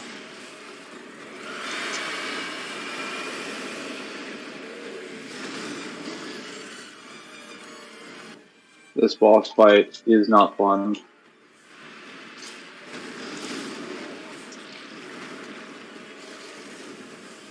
Lamal's in pulls the code Vanta Bridge card. No British people don't exist. They are the Wolfmen. Heck, look at the English dictionary. Of the words in there are most of the words in there are American. Oh wait, no, it's not like the stick of it's not like the stick of truth. What the fuck is this? What's it like?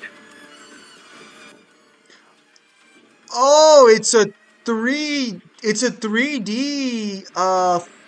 fighter. I think it's a horde mode. Oh, I don't know how to feel about that. If it's cross-platform and it's cheap, it could be fun.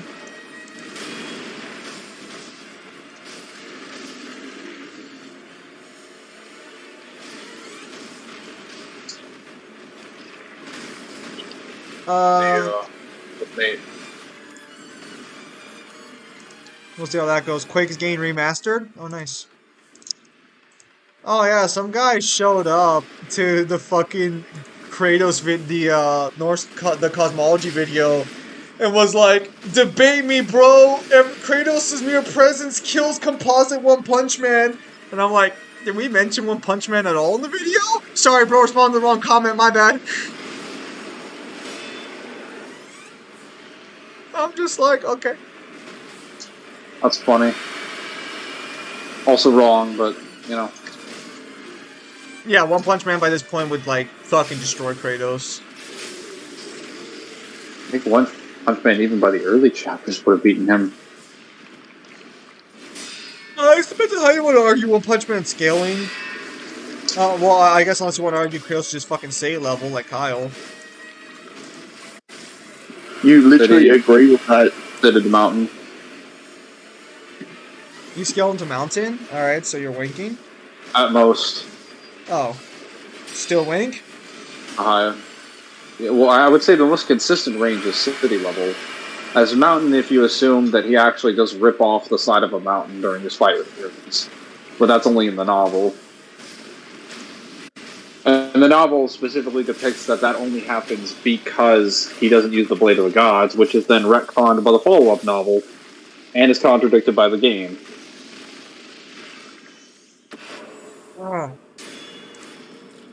Mangler, correct me if I'm wrong, but Halo 4 Promethean Knights aren't close to Promethean Knights in the Forerunner era? Correct.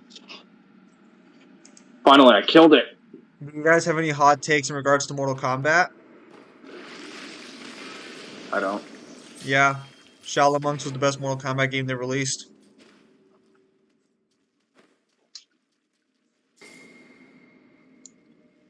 Oh, that's where you get the stone. They keep resetting the timeline because they don't have any idea how to make an actual coherent story. They took JoJo's too far. Lamal, funny how no one was able to present an actual argument to prove the video wrong. They just posted their skelly and didn't actually argue anything. Pray to your gods, Zim. Oh. Henry, so what's up? I was like, what the hell? That's pretty much half the course of the God of War video. Yeah, Well, they just show up in the comment section and argue that they're correct, but they didn't watch the video even. Here's the fucking thing, is like most of their claims are like, bro, this is fallacious and shit. It's like, bro, we're literally using the author's statement right back towards you. How are we fallacious? And then some of them will then say it's fallacious. Here's an actual author statement, and I'm like, you mean one that you can't source?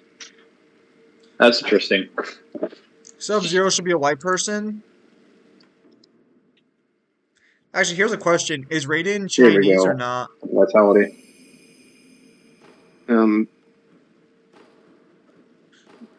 I guess he should be. Oh, by the way, I almost forgot to ask how powerful Doomsday is. Doomsday's scaling is inconsistent. He ranges from, like, he's fought on Darkseid before.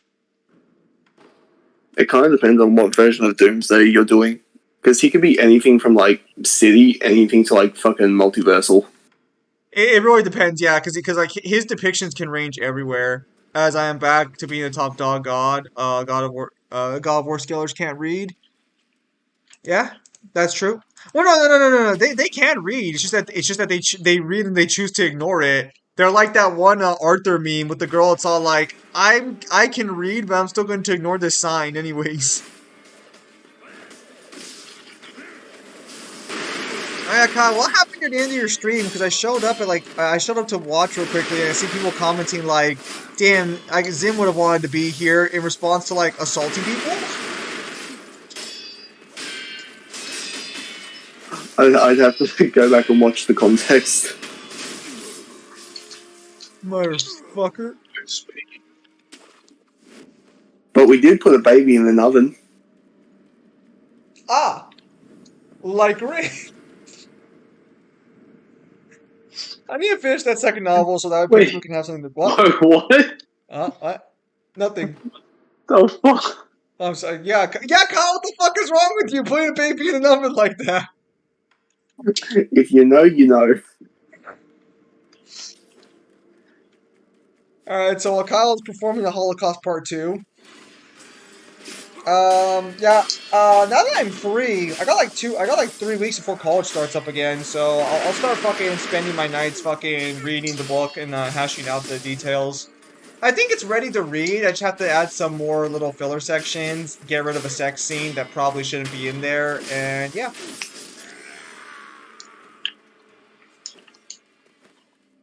Golden. 9 months though. That's a good one. At first I thought maybe I shouldn't be writing sex scenes, because I'm a virgin. But then I've seen what other authors write, where they're like, there was this one book where a guy wrote that he knew his girl was a virgin because her vagina was apparently fucking closed. I guess it wasn't opened yet. And I'm like, that's not how anatomy works. What kind of fucking logic is that? That is not how anatomy works, my good It's man. like a clam. It's like it's a clam where you get a knife and you pry it open.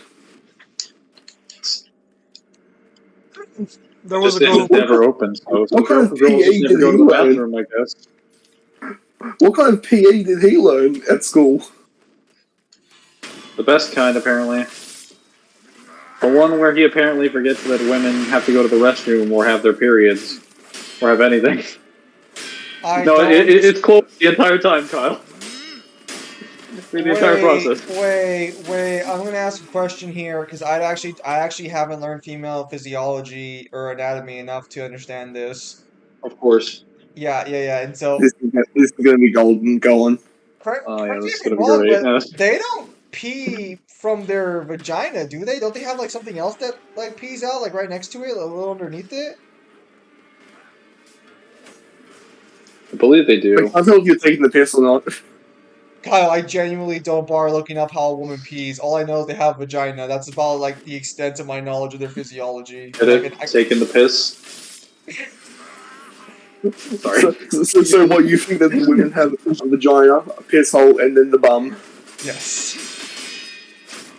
How many holes do you think they have? You're not familiar with the female anatomy at all. I literally just got done telling you I've never bothered to research it. All I know is what I've seen in porn. So I've never bothered to look up like how they actually pee. You clearly have not watched enough porn then. Lamau, instead of doing that, it's just better to just not write them at all and just fade to black and go to another point that's important. No. Garbage Cares Meter, there you have it. I barely know how the male anatomy fucking works, and I'm assuming I know how this shit works. I think I know how to do this. So if you don't spend the points and you just keep killing enemies, it doesn't increase the XP cap each level. Or at least not substantially. So I just won't spend the points.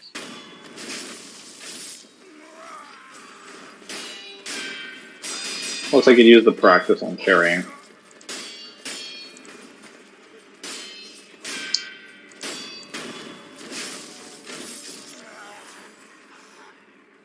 Hang on. Your education system frightens me if that's what you know about female anatomy.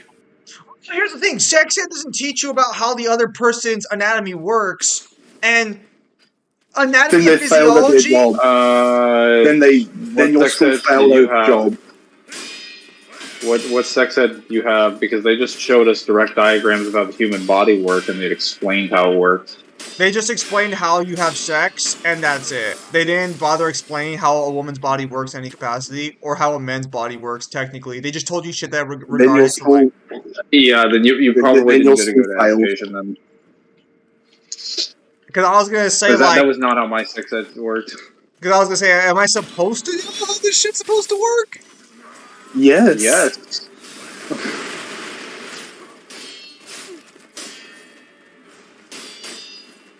I would say you're sheltered, but I know that's not true. No, Nihun, only the evolved ones will have color for thematic purposes. They have a small penis called clitoris. There you have it. I know what that is, actually. Thanks to plenty of smut I've read. I know what that one is. Yes, I know that one. Let's see if you do. Go on, tell us about it.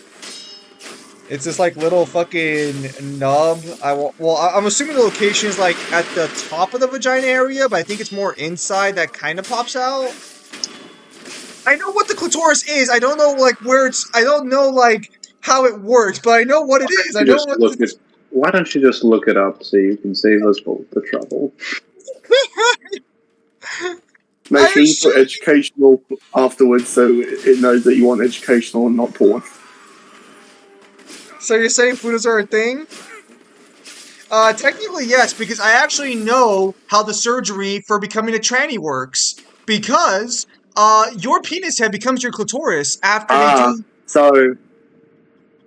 So we've come full circle, and you finally admitted What? that you like that you like the trans. No, Good for I you. just Very no, I just learned creative. how. No, I just. So here's the thing. I know a lot of shit. I just don't know about like anatomy and physiology for fucking women. But I know a lot of shit in general. I'm actually well versed in how anatomy and physiology works. I was great at the class. I just specifically don't know how women work. Or how men work, apparently.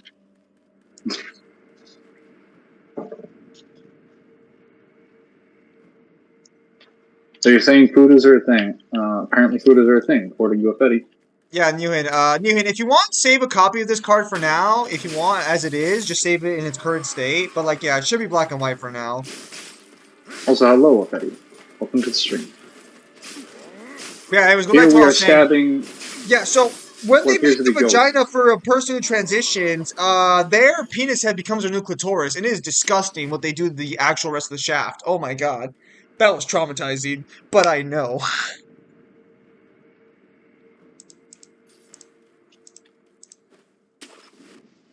I know an approximate knowledge of many things. Women have 9 holes, don't think about it too hard, Zim.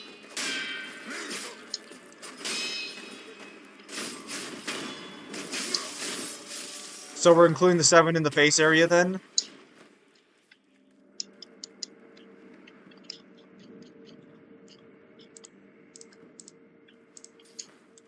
Trans wasn't a thing back then, did you know that?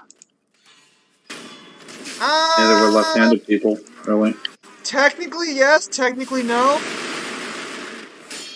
No, just yes. They were a thing. In the same way that left-handed people were a thing.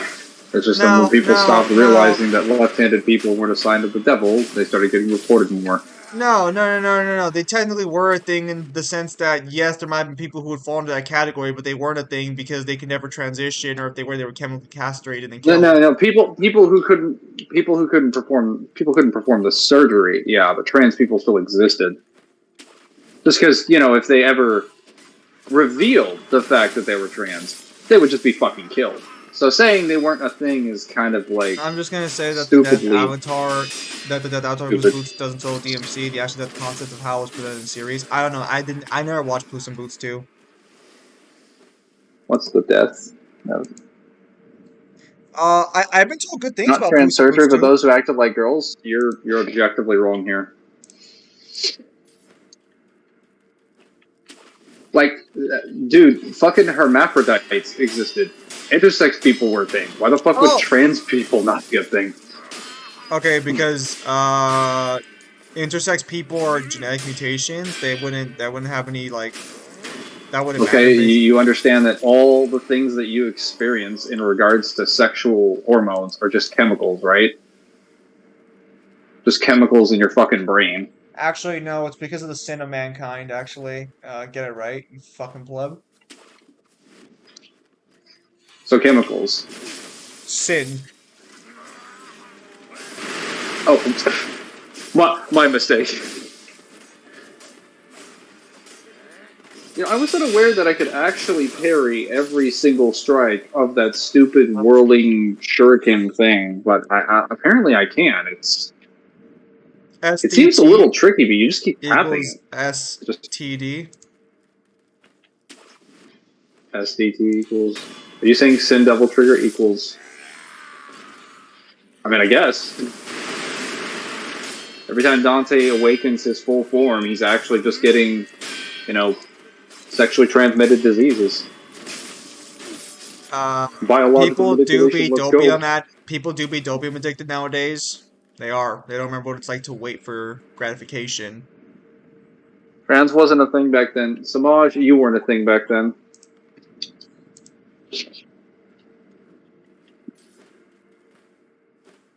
You gave it a... I don't want to hear this from a guy that spouts conspiracy theories.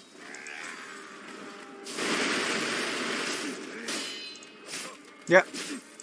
Oh wow, you just stun lock them like that.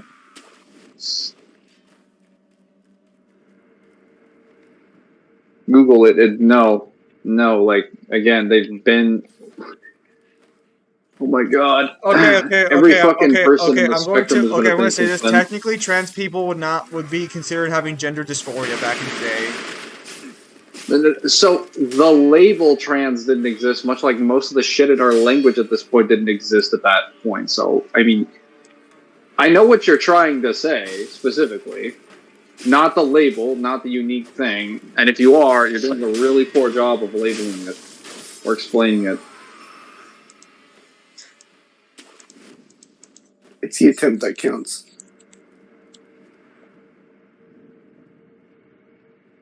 It's a sex change. Ugh. So you're referring to the ones that do surgery then?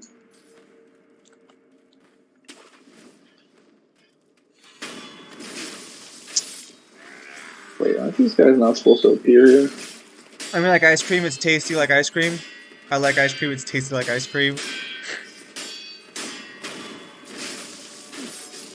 Also, what happened to all the hot takes, guys? I thought this was a hot take stream. Because apparently my streams are just like a random assortment of nonsense. Sekiro is actually not a good Souls game. Oof, that's a hot take. You can't just add grappling hook to everything and expect it to be good.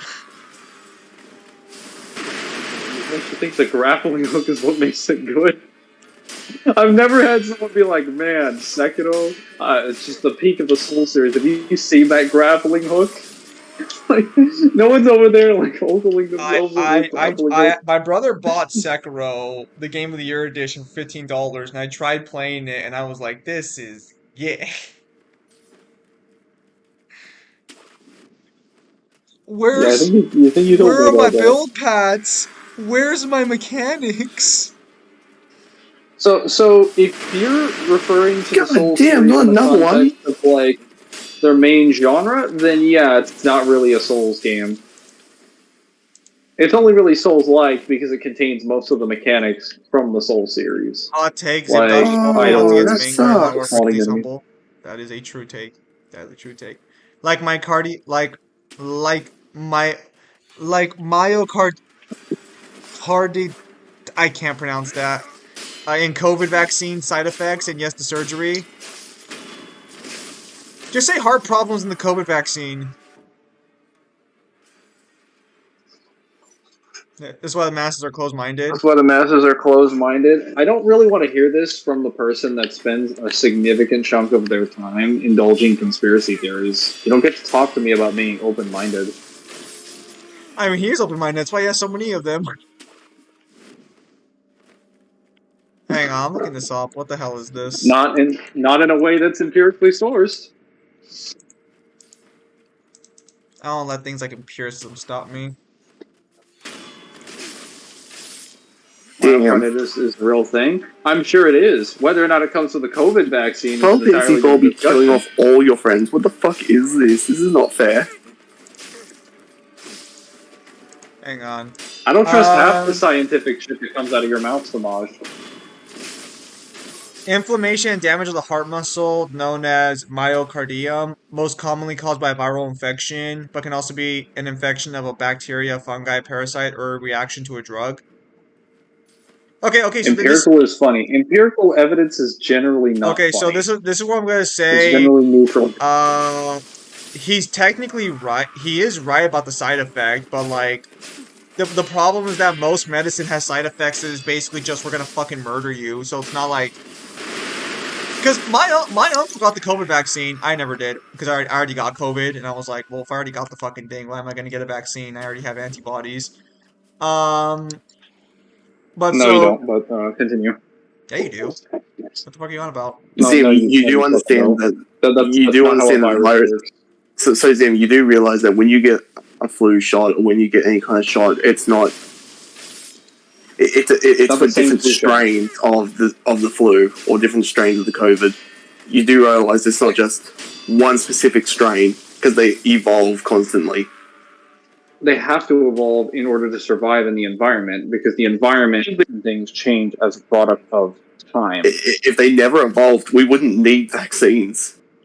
Well, no, like I understand Dude, the if flu viruses never does, but evolved, like, we would have a really different ecosystem. yeah, like I understand We would basically have no bacteria. I understand viruses evolve, but like the new vaccines did like I mean as long as I got the like I think I got the Omicron strand. Like I'm pretty sure I'm Oh, fucking so did you get the first vaccination and then nothing else, or did you not get any vaccinations at all? I didn't get any vaccinations at all. I was a shut in. I thought I just like waited out. Well, no. So let me phrase it in the way that makes sense because my doctor called me an anti-vaxxer the last time I saw her, and I'm like I'm not against vaccinations. I just don't want to shove something in my body that was made in 6 months. Because From her perspective, vaccines go through you years understand of that from safety her testing. I understand, but from her perspective, you know, No, because she's only going off of what you're telling her. No, you don't understand. I didn't tell her this, and I get vaccines from her every time I go because she usually gives me like a flu vaccine and shit. I think the reason she thinks I'm anti-vax is because I don't get the flu vaccine every year, but I don't go outside like ever. So like I just don't think I need to get the vaccine. That means you should get it more often because that means you have no immunity whatsoever. Flu vaccine every year? No. Yeah, that definitely would probably give her the. So Zim, you know your logic is flawed. Like Zim, your logic is flawed because I don't go outside much. I don't need it. Well, you do realize it's actually the opposite because you don't go outside at all. You kind of need it more. No. Because you're more susceptible. Why do you think that whenever like researchers go out to basically do research on like a tribe that's like deep in the Amazon, they make sure no one is sick? As expected from the law, man. It's not the fucking law. Okay, the law but generally has to be but based like, on but some like, level of empirical evidence. but if I got the flu before, like, fucking, like I mean, like I get tetanus shots and shit, but like, why would I need a flu shot? Yeah, if you get the flu, if you get the flu, you're immune to that strain of the flu. You're not immune to all strains of the flu. Well, I mean, you're not immune to the flu in general. Now, hang on a minute, though. I'm a very adaptable individual. Hot take: people are stupid for thinking Ishin is actually top tier Souls character in terms of power scaling. I don't even know what that is. Gotta explain why Europe avoided Johnson & Johnson like it was the plague. Brazil fighting China's vaccine having 50% efficiency. Okay, so the problem is that... Okay, so I'm gonna say it like this. If you were at risk for COVID, you should have gotten the vaccine regardless. I mean, you probably should have gotten the vaccine in general, but the vaccine did have side effects that fuck people over big time. That's not a secret. Like, there's enough... What?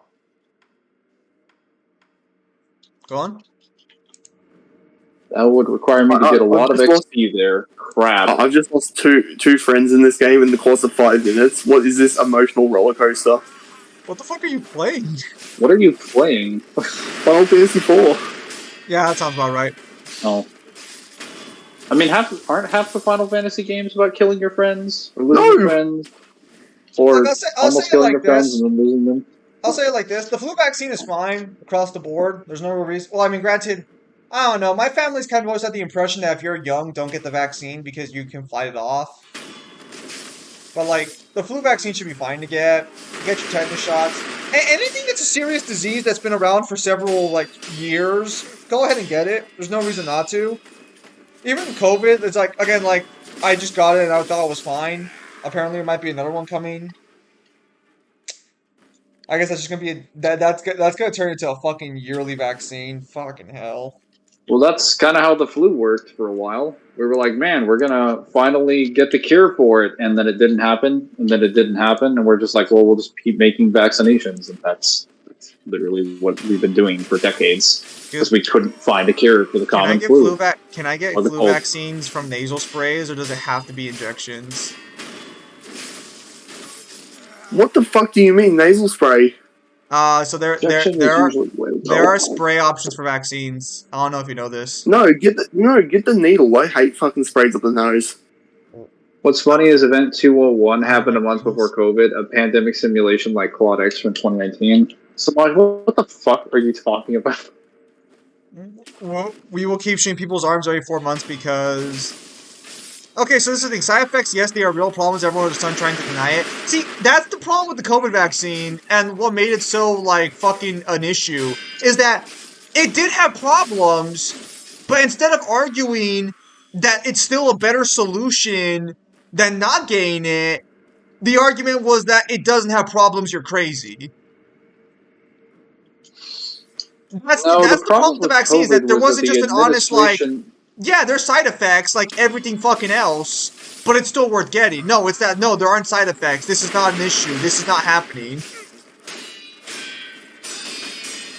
I think the main issue with the vaccine at the time was specifically the discussion around it in the administration that was handling it in the United States at the time, because they thought it was a good idea to be completely anti-vax in the middle of the COVID epidemic. And their position wasn't that we haven't had long enough to develop a vaccine or that we shouldn't do this. They were just saying, like, no, vaccines in general shouldn't be doing this. This is too much government, too much this, It too much also that. doesn't It's fucking. like, It also doesn't fucking there help. The same people who 100 wouldn't other get, better arguments we could have made. the same people who Are wouldn't you get the telling me? vaccine also wouldn't wear masks either. So it's all like, why are you like this? Are Well, you it's like- telling me? Are you telling me that basically your politicians were like, there are no side effects, and Barsing say, No, it wasn't the politicians. It was the people. It wasn't the politicians. Just said get the COVID vaccine and they said it was safe. The problem is that when people are like get the vaccine, there was a lot of social Let's issues. be clear. What politicians? That was not what the Trump administration was doing at the time. They were not encouraging you to get the vaccine. That is absolutely wrong. They were actively against the vaccine. No, I don't no, they were getting vaccine fucking Yes. shipments and everything. They weren't against the vaccine. They were against forcing people to do it. Granted, at the time I didn't really care too much. It was all kind of a blur those last 3 years. Vaccines take a decade to make also. Well, that's why I didn't get it, because okay, so my position was this. I wasn't in the target demographic of being in serious danger by it, and vaccines take 10 years of safety testing to be approved. So I was like, I'll just wait it out then. That being said, hindsight being 2020. Around two Well, tests, my not mom 10. almost died from it, and my brother was severely weakened from it. I was one who got it and didn't get it anywhere near as bad. So hindsight being 2020, probably should have gotten it. But then again, it might have caused issues with me, like in general, because again, there were side effects with it. My uncle did get a heart attack like a fucking week after getting the vaccine. To clarify, Kyle, we did have a pandemic response team, but that was dissolved by the last president in office during 2019, which was about not 2019, 2018, which was about a year and a half before the COVID pandemic. Instead of openly showing side effects and what it could be done, every single government state across the global, plus when social media authoritarian. I still remember the news when Vax came to the US and the first nurse that got it died one day later was quite weird. Yeah, because she had an allergic reaction to it. Because the fact of the matter is that the vaccines weren't tested enough to for like a fucking widespread use. It's just that everyone was so scared about COVID that it was just like, fuck it, it's probably going to save most people. We'll just throw it out there. Which, to be clear, in a serious threat like COVID was supposed to be, that was the right response. Like COVID was. Supposed to be. Because COVID did kill 1 million people. Like, but the fact is that most of the people who would have gotten it probably would not have died. I mean, I had to go get my heart checked after getting COVID because that's what you were supposed to do. They said my heart was fine though. That sounds more like a family issue. I mean, granted, I've got heart trouble in my family. No. Well, okay. So, did you ever actually look up what COVID supposedly did to your system? It basically fucked up your organs. Yeah. Yeah. So, Yeah. like, and if you get COVID, I have a consistent degree of heart trouble in my family. Like my father, I think a few weeks ago, literally had like a heart rate jump over 200. He had to go to the hospital in the emergency room. My aunt the other day, or not, a few years ago, had a heart attack. My uncle had. I see how it is, Mangler. Well, he actually got COVID, went into the emergency room because he didn't get vaccinated. So, like, I have an ample supply of like I have samples of what my people in my family bloodline will react to, with or without COVID affecting them. So trust me, I was quite at risk for these side effects, and I No, didn't really you experience it. weren't. No, you weren't. You don't. I know you know you don't understand how the side effects were caused. They weren't caused by people who had potential like issues with their body. They were caused by allergic reactions to the vaccine. So your heart getting fucked up is your body having like an allergic reaction to the vaccine. It wasn't that your heart's more likely to blow up on you. Hmm. So if you didn't have any issues with the vaccine's contents, you would not have suffered. Are you just farming these guys? Yeah. Kyle Well, knows extremely well government's action team to pandemic, what it means in Australia. What the hell happened in Australia regarding the pandemic? it's entirely possible that We I may or may not be basically, killing them all as this time. soon, the government made the right decision. As soon as we got like a couple of cases here, we basically shut the entire system down. It's why we had such a minimal like infection spread. But then I live in New South Wales, and we had the Liberals in command, and they didn't fucking think, and they never fucking think. Apparently, COVID accelerated dementia. People have been forgetting more than before. Also, a huge increase on anecdotal testimony happened from families that got vaccine shots. Australia went 1984 and started locking people down. You have to understand, getting COVID was not like even if you believe it was just a stronger flu, it was not like fucking chill. It was pretty chill for the days where the internet's gonna work. It was pretty fucking chill. Weird how the first COVID case it was Bill Gates in the U.S. I don't even understand. I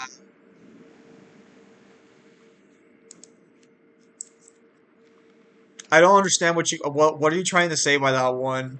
I understand you think Bill Gates is like an Conspiracy evil theory. mastermind, but I don't understand what him being the first COVID case is supposed to like tell me.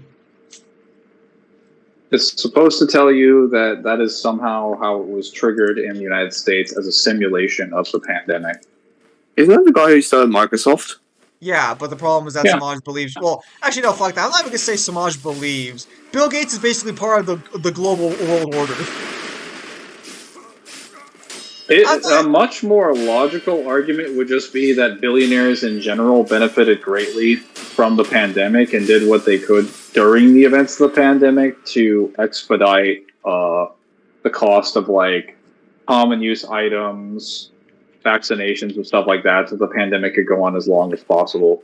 At least the major businesses that could benefit from it, like Amazon, who primarily is like a digital sales. Here's the thing: you can find articles proving locking people at homes and shut down stores did not work.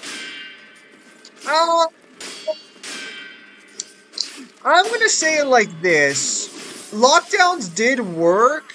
The problem is that the people didn't lock down properly.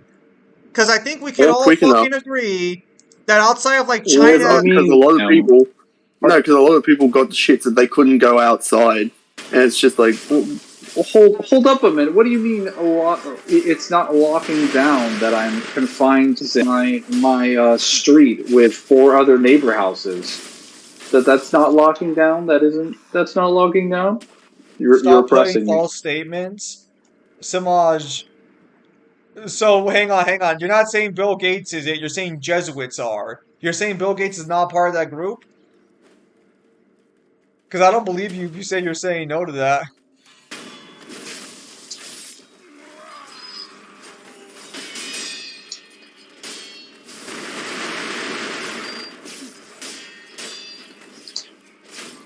Once I get to this 10, I'll stop. At any rate, yeah, no. COVID was a crazy time. We're still yes, dealing please, with yes, please. we're still dealing with the ramifications of it. Schools have been altered forever. There are literally students graduating high school who never attended a day of high school. Lucky bastards.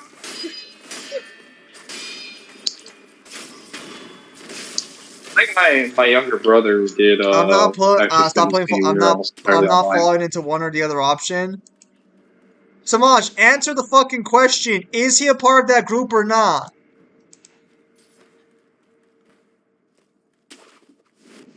Masha's like, it's a trap. No, that's what he's saying. He's all like, I'm not gonna let you trap me, Zim. Bro, these are your beliefs. What the fuck do you mean I'm trapping you?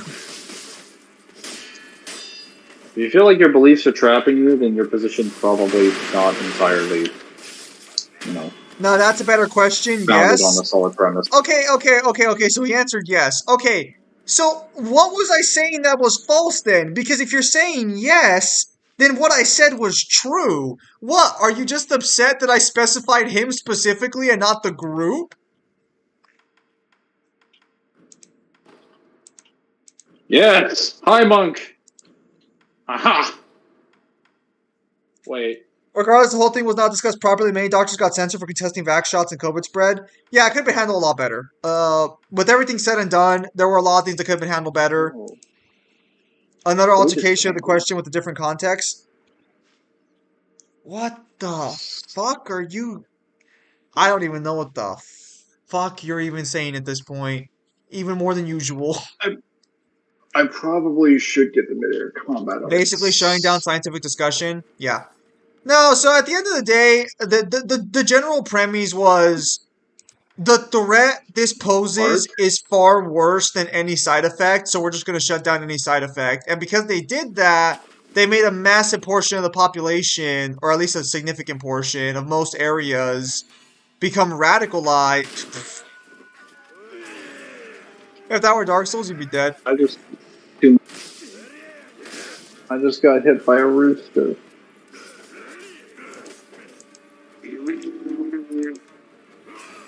Where is the idol?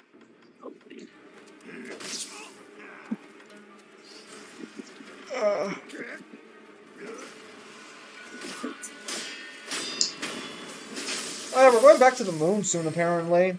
So I can't wait to see another fake moon landing.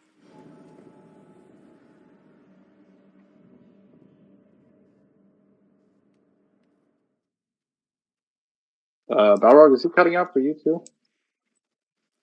Oh no. They found me.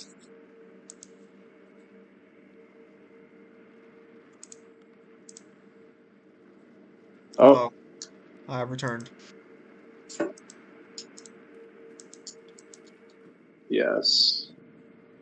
Okay, this time I'm not going to get pushed off the side of the edge by that rooster.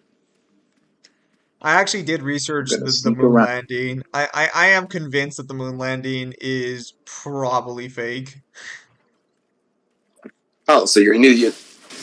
Nah, bro, I did my research. You probably think the Earth is flat and that God's real. I don't think the Earth is flat, Kyle. We have pictures of it in orbit. How do you know? But you think the moon landing is fake? I think the moon landing is fake. I don't think the fucking space station is fake. I think we've made it to space. Why? Why would you think one's fake but the other one isn't? Because based on how the ship was built and the timing of when it left, no one should have survived that trip to the moon because the radiation shielding is trash. So the Apollo 11's radiation shielding was garbage. At the time the moon landing happened, the radiation they would be crossing would have exceeded the protection of their ship by like several fucking amounts. They should have all died. Is this from a NASA study or is this from a conspiratorial website that you've read this off? The shielding NASA, I believe the actual. I don't think it was a conspiracy. Where did you get your? Let me be clear. Where did you get your information from? Was it from an actual reputable source, or was it just I don't know. I don't know on the internet having a stab in the dark? I researched this like 10 years ago, so I would not be able to give you the sites. I researched it for. So basically, you're going off information that you don't know where you got the source from. You're doing a God of War. No, because I found the website. You're doing a God of War. I found the websites and I sourced the website specifically for a school project. Is he not doing a God of War? Yeah, and hang on a minute. Wasn't Chains of Olympus supposedly having a website over 10 years ago that allegedly existed. Okay. Me not remembering the website does not mean that I didn't do my research. I could source the source. Whether or not Yeah, and also it kind of depends on where you got, and it also kind of depends on where. Website exists. So That's Zim, proof of so no, legitimacy. Zim, no, you shut up. Let me ask you this question. You don't know where you don't remember where you got your research from, and you're a little kid, which means you probably went to any old resource station you could find on the internet, which means you didn't fact check to see if they knew their shit, and you just trusted them at their word. You were doing a God of War. Curious. What grade was this? I think 7th grade. Yeah, get the fuck out of here. No. This wasn't even high school? No. Bro. You didn't even know how to source a statement then. I did. They taught you proper sourcing in high school. No. I actually I was considered one of those gifted students, so they put me in higher tier classes. Big mistake on their part. You're so special. Do you guys have any hot takes related to the MCU? Yeah, so we basically, in the matter of 2 seconds, proves to Zim that what he knows about the moon landing is probably fucking wrong, and it's based on outdated data that he doesn't even remember. I don't know if he believes that. It's just more so like fucking child. Lies. No, I mean, like fucking. Bro, you probably think a tomato is a fucking vegetable. The convenience of the moon landing also raised issues too, because we were losing the space race. You know that, right?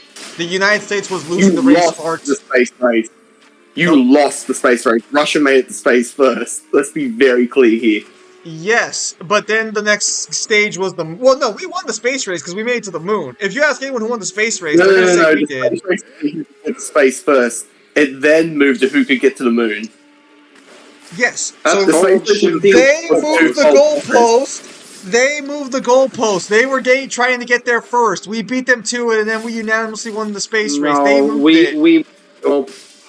The point is, fuck out here. The point is Russia was dominating us in space.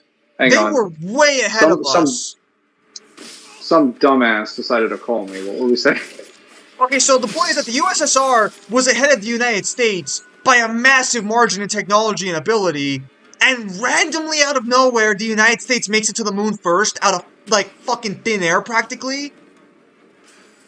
Not really. We were ahead of them in the atomic energy and most of our energy in general. So, like, I don't see any reason why it wouldn't have been possible for us to make it to space.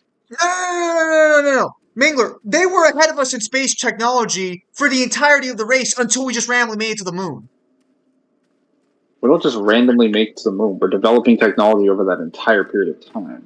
Dude, you do realize that America also planted spies in like the Russian space program so they could like. Well, that's the thing. I don't think there wasn't a lot of, as far as I remember, there wasn't a lot of espionage in the space area. We weren't getting a lot of information from them. It was during the Cold War. Espionage during. Okay, no. The Cold War had a lot of espionage. I'm saying that specifically regarding the space sectors. I don't think we got a lot of shit from Russia, and I don't think there were too many. We didn't stop our espionage. Just because we're like, oh, guys, by the way, we're trying to have a fair competition of getting to space. No, Jagoff. I'm not saying, no, you Jagoff. I'm not saying there weren't attempts to get it. I'm saying the attempts weren't successful most of the time. Based on what reasoning? I could have sworn I read that somewhere. Oh, you could have sworn you read that? Really? You and what CIA asset do you know? Oh, please, fuck out of here. Almost everything from the Cold War has been fucking public knowledge for a while now. Well... No, it has not. Alright. They have yet to announce it. They have yet to... Bro, we didn't even have Zim, you do realize most of your country still thinks... Zim, you do realize most of your country still thinks Lee Harvey Oswald killed your president, even though, if you look at the evidence, it can't be physically possible. No. He couldn't have made the shot, and he couldn't have got to the cinema in time. Okay, regarding the cinema, okay, so, hang on a minute. Have you recently seen the fucking recent, video on that situation? I haven't finished it yet, But Lee Harvey Oswald could have shot JFK. You're thinking of Martin Luther King Jr. No, not from the window. Not unless the pigeons were carrying him over the motorhead. Not unless the pigeons were carrying him over the fucking like motor pool. No, And not unless he was hanging from the window by his fucking toes. No. The building he was in has an opening to the motorcade. You're wrong here. He had a line of fire. He had a line of shot. Not from where they say he took the shot. He's on the 6th floor of a building on the motorcade line. Are we really just jumping from like every possible conspiracy theory today? From the moon landing to JFK? And also, Zim, when you see where his head takes the shot, it doesn't snap back from where he would have fired. Okay, so you're one of those people then who thinks there were multiple shooters then? Or do you just think Oswald was just framed completely and had nothing to do with it? Yes, he was completely framed. I will say Oswald's lining up of the shot doesn't make sense. There's way more possibility. No, there's other people who have way more stake to kill him. Because you had the mob who... you have two other way better possibilities. It could have either been A, the mob that JFK completely fucked over once he got in office, or it could have been the CIA that JFK was also fucking over. Okay, let me explain something right now. I am not claiming in any capacity whether or not Oswald did it of his own volition for his own reasons. If Oswald was the shooter, it would have been because of the CIA. You do realize most people that they also say that they heard the gunshot come from the grassy knoll. Okay, so this is where it gets kind of complicated. You understand that people are, even in first-person testimonies, are not reliable for being able to determine, like, shots, right? Like, there's literally a book written by a hunter and a researcher who was tested out how reliable are people at hearing gunshots that was released a year before that assassination. People are not reliable at knowing where gunshots come from because you're never expecting it.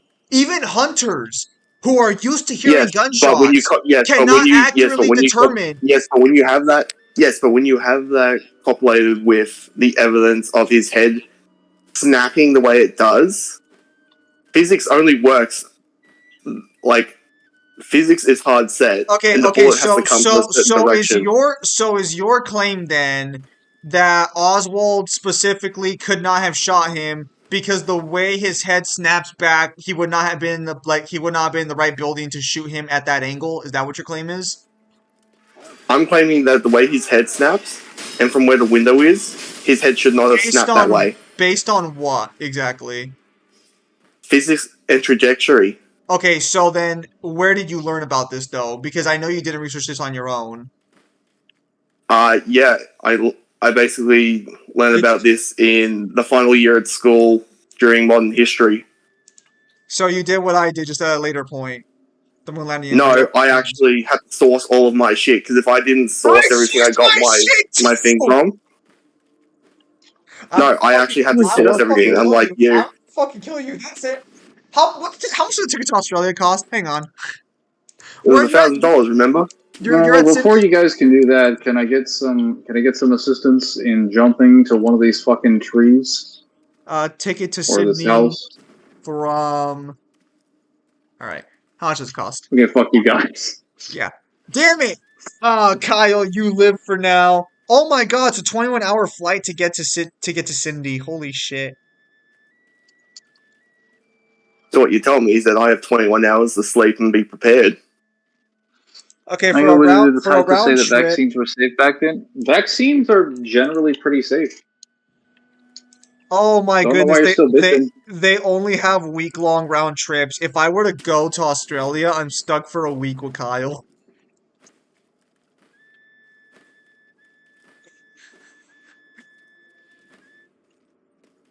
How much a ticket to Japan cost? I'd rather go to Japan. No offense, Kyle. COVID vaccine, that doesn't change anything, because the fact of the matter is being dead is worse than being alive. Depends on the bullet type, which the Kharkov rifle had it back then.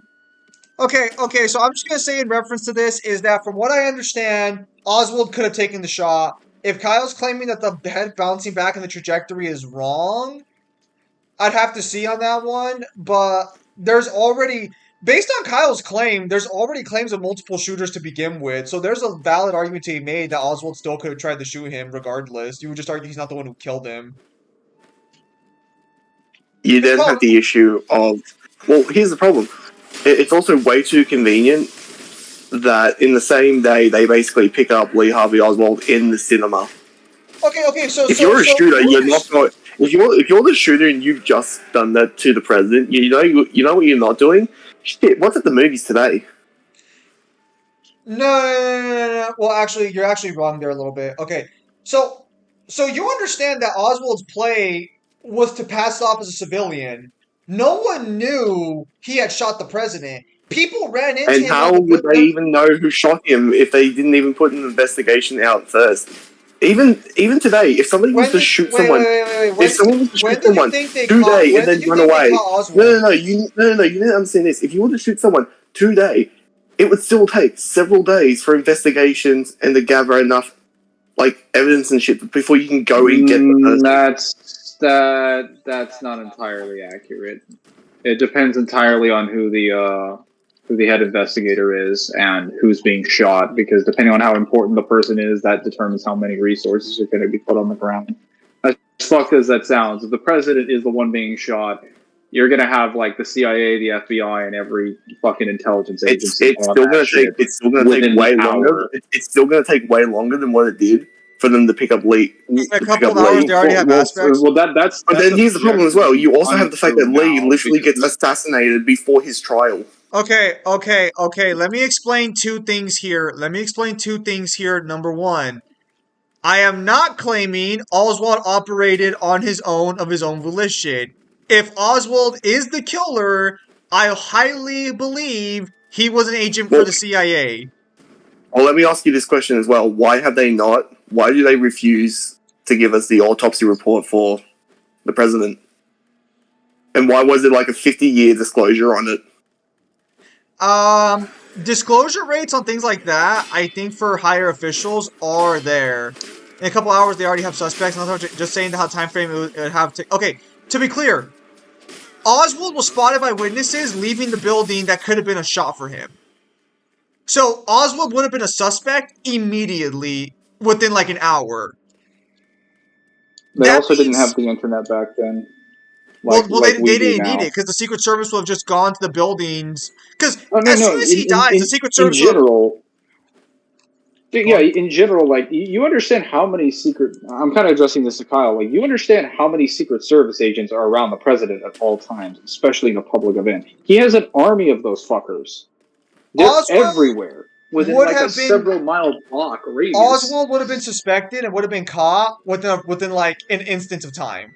However, I do think Oswald, if he was, because the thing is I believe Oswald did have a gun as well. They did find a gun on him when they found him at the theater. He did have a rifle on him. He did bring an. Texas. Everyone has a fucking gun. Okay, but he was carrying around a fucking rifle. You don't carry around a rifle in Texas. You carry around a 6-shooter. Yes, Texas. Everyone carries rifles with them. No, you don't. Usually in their houses. Open carry wasn't really that prevalent back then.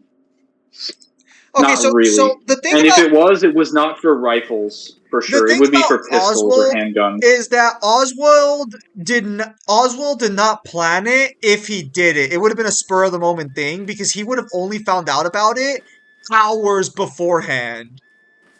Because based on the motorcade's actual route was not decided a day beforehand. So he would have only had a couple of hours to plan everything out if you genuinely believe he did it. Which is possible. Fuck out of here with that, it's not possible. If you've seen what people can do when they're motivated, it is completely possible he would have done it within 2 hours of planning. Well, I think it's just more plausible given the evidence of how many people JFK fucked over. It was either the mafia or the CIA. No. I wholeheartedly believe the CIA killed fucking JFK. I think anyone who claims otherwise is kind of deluding themselves. Because even if you believe Oswald is the killer, Oswald had to have gotten the resources, the knowledge of the motorcade, and everything. And you also would have to assume that fucking none of the Secret Service agents would have been checking the buildings at a good sniper's point. too many things would have had to have fallen into place for it not to have been like some dirty-handed advantage from the CIA or something. Kratos killed JFK? That's definitely a hot take. The real question is whether or not there were multiple shooters or not. Because there is some people who claim they heard multiple gunshots, but again, people reacting to gunshots are unreliable when it comes to like their actual information regarding the situation. How the fuck do I get onto this building? I'm sick and tired of this bullshit. Yeah, no. There are actually two videos that came out recently discussing JFK shooting. One from a YouTuber named Lemino, which is a really good video. I'm still watching it. And another one by, I believe, Windagoon, who is a very good YouTuber as well. Very informative. Oh, that is a very. What? What's his name? I believe it's Windagoon. Oh, okay. I misheard his name. I was going to say that's a very poor name. Yeah, Windagoon. It's a G, right?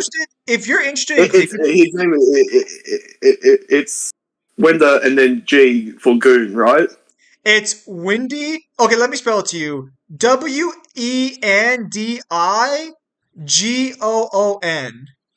Oh, thank God. Anyways, he does mainly fucking creepypastas and shit and conspiracy theory stuff. But he also talks about real life shit that's really fucked up as well. The point is he makes good videos, but it's just mainly him talking the entire time. Okay, I went the wrong way. I'm surprised. I would say if you guys are interested in why did random you separate fucking crazy real life shit, stuff and conspiracy things? Well, okay, so he does conspiracy, religious stuff. He does real life events, but he also does creepypasta and shit. All I'm saying is, if you guys ever want to hear cool, crazy shit, he's definitely a channel worth looking up. Right, well, whenever I decide to get high for the first time, I'll go check him out. He does real life stuff too, you know. It's not all just fucking fake shit. Most conspiracy theories are about real life. No. Like, I mean, like, he does actually recorded real shit. Like, the fucking medical effects of touching the demon core. Like, radiation poisoning on people's lives. Like, he's a very wholesome guy who does the most fucked up and creepy shit he talks about.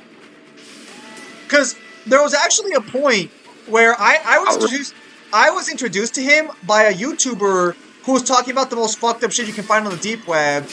And he had him as a guest. And this guy's like, yeah, I've seen all this fucked up shit and way more, so none of this even phases me anymore. And he talks about every specific video compilation that was sent to him and the guy and all the fucked up shit that happens in there.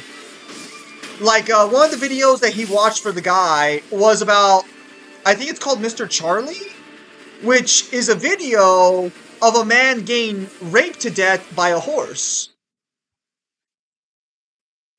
So, that doesn't faze him. So, it's just really dark shit he talks about. But. Oh, please. It's just horseplay. I'll give you that one, Kyle. That was good. I'll give you that one. Not even a hint of hesitation there. Just like, I can't help when inspiration strikes me. Can't help or don't want to. Anyways, not the fucking headless. Sorry for turning the stream into a massive fucking conspiracy theory hour, guys. My apologies on that one. I know it's not what we're usually doing here. Well, let's put it this way. This is way more entertaining than like three people who will agree with each other and then like suck each other off having the same opinion. You can just act like we do that every stream when we just debate all the fucking time. I don't think we ever fucking agree on shit that's not like consistent like with the channel settings. I think we disagree with all shit because like the last time me and Kyle were streaming, we were fucking debating whether or not Luffy's Toon Force would work on fucking truth-seeking orbs. I don't think we ever rarely agree. To be fair, your stream's content do be random sometimes. My channel's content's random. That was the idea behind it. Hang on, I think someone asked a question a while back where they said if we had any hot takes on Resident Evil. I do not because I don't play the series. Yeah, hot Yeah. take. How would you like to Jill consider should that? Jill should be banging Claire. That's the hot take. Claire's better than Chris. That's not a hot take. That's just hot. No, I think that was me in that video. Fuck. Yeah, no. So I do generally like to have hot take. Jake should return. No, because then he'd just overpower the series. But no, yeah, no. So like, Your mullet's pretty strong. I do like the streams going random. It's just that like I try to avoid real life stuff as often. Granted, I don't care too much about history stuff. So like, I like talking about JFK's assassination is fine, I think. But like for like the COVID thing, I usually try to avoid doing too much real life topics here. The JFK thing is fine because the bottom line is he's dead. Well, the bottom line is that happened like 50 fucking years ago. The bottom line is that he's dead. I don't think he's going to protest. But no, you should watch that Wendigon guy for his Martin Luther King assassination video because I did not realize how fucked that scenario actually sounds when you actually learn all the details about how unlikely it is the guy they caught actually killed them. Didn't the guy who killed him? Wasn't he just basically? I've done like no research on Martin Luther King, but isn't it because he was like a massive racist? Alien's fine. I don't think he was. No. The problem is that he's never confessed to it. He's vehemently stated his entire life that he didn't kill Martin Luther King Jr. Even Martin Luther King Jr.'s own family believes him that he didn't kill Martin Luther King Jr. Then why is he still in jail? Because he's the one convicted. But the families talked to him and met him in person. They don't believe he killed him.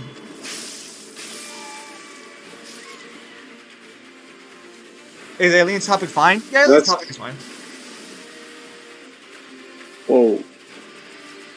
The problem is when you look at everything surrounding his death, the guy they got in particular seems so fucking unlikely to have shot him that it would be the greatest miracle shot in the history of mankind. Bro, we're talking like revolver ocelot bullet bouncing doesn't even compare.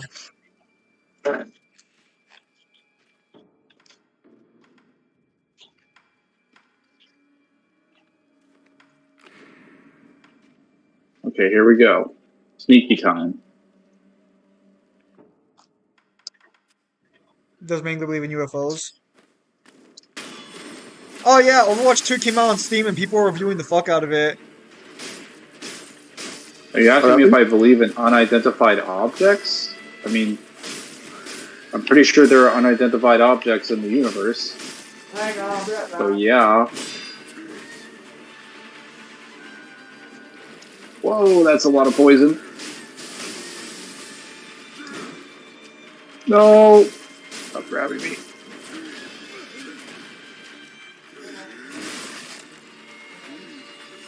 Why is this guy just here chilling with monkeys?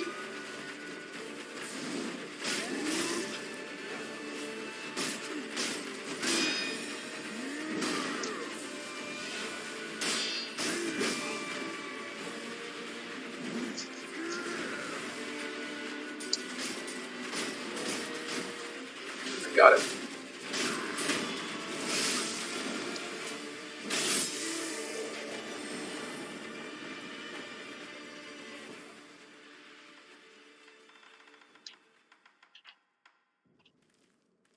I really probably shouldn't have. Yeah, you know what? I'm switching my controls back. I definitely shouldn't have done that.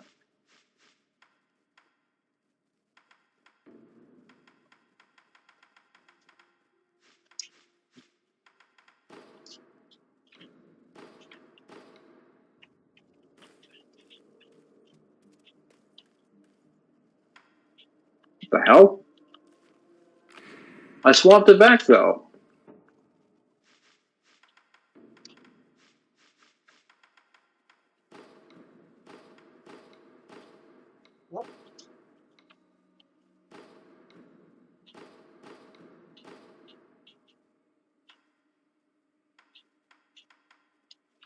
That reminds me. Yeah, so the guidebook should Yes. be coming in. Is Kyle here or no? Yeah, I'm here. Yeah, so the guidebook should be coming in at the earliest, the 15th of this month. So Okay, yeah, here we go. Haha. 15 and 19 is where it's going to come out. But I did find something out. I don't feel like grabbing it though. There is a Japanese Famitsu guide for it. Can I PDF it? I only found it on eBay, so you're going to have to look it up for yourself if you can PDF it. Because if there's a Japanese guide for it, it might have more information.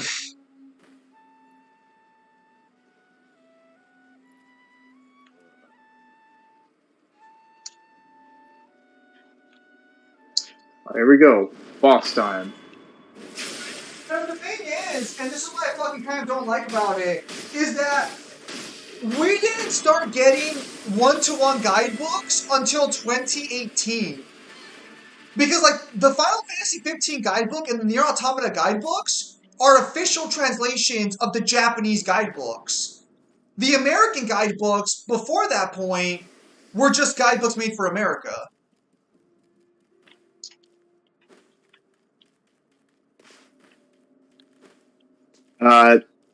So you have 2 sets of guidebooks then? So the way it works is like this: prior to the events of like the last 5 years, guidebooks, there were 2 different guidebooks being made: Famitsu guidebooks and then American guidebooks. But at some point, they just started translating the Famitsu ones because it claims they're translating the original Japanese guidebooks in a lot of the books now. So they're not just brand new books; they're translated from the Japanese. No. Isn't Famitsu a magazine company? I don't know, but they made DMC guidebooks. Side.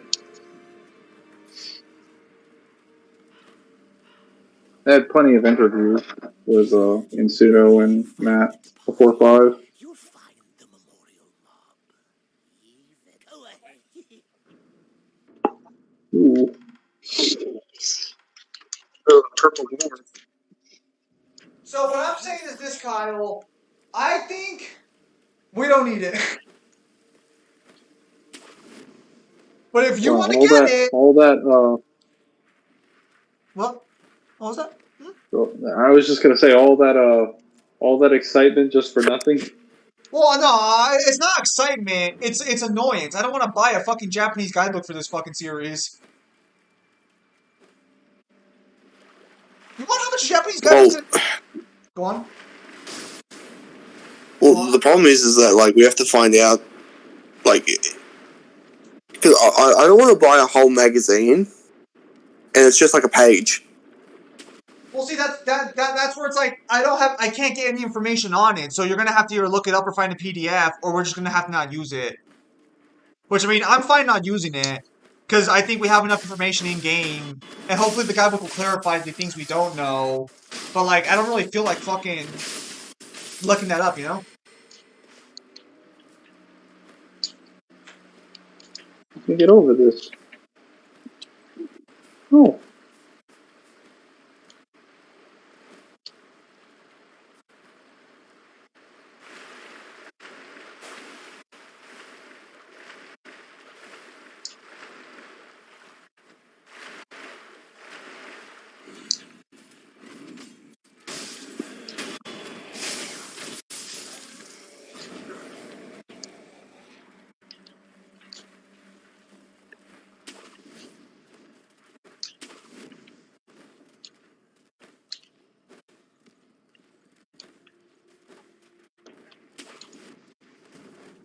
It's not coming up for me. Okay.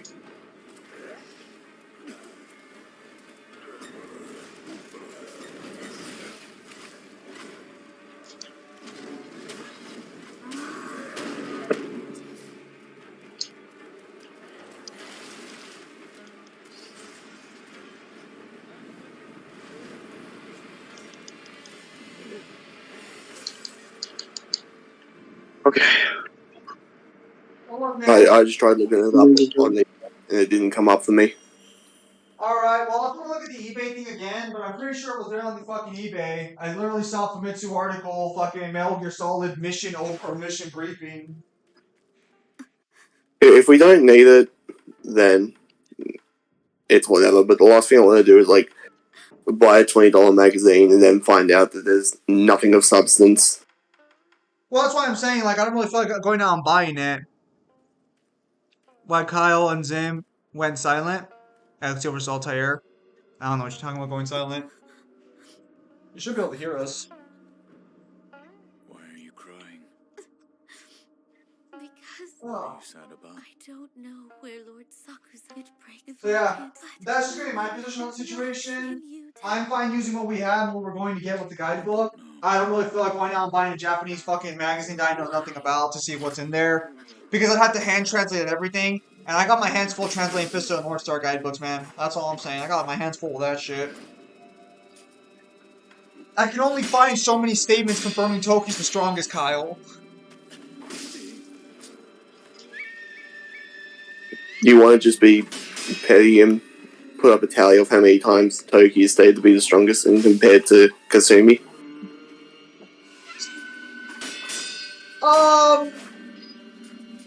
I think he has more statements than Katsumi for being the strongest successor, actually. Fuck, that's fucked. Do you want to do that just for a good laugh? Well, so here's the problem, is that Kasumi at most has like 3. I think Toki has like 5 already. You know what you should do? You should just put a tally for Kenshiro, Rao, Toki, and then Kasumi. Well, Kasumi has at best 3, but only 2 are viable. Because the first one in the series is told by Ryukin, and the same people who claim that's valid claim that the Toki statements of being said to be the strongest are not valid. But all he's just saying he's the strongest. We have no proof of that beyond his statement. And I also have a statement in the guidebook that he idolized his brother more than anything else. So I think that statement might not be valid based on that. Then there's the old fucking Blue Sky, but we have no information on him. But Ezio always say Altair is a master, and that's where he learned his fighting style.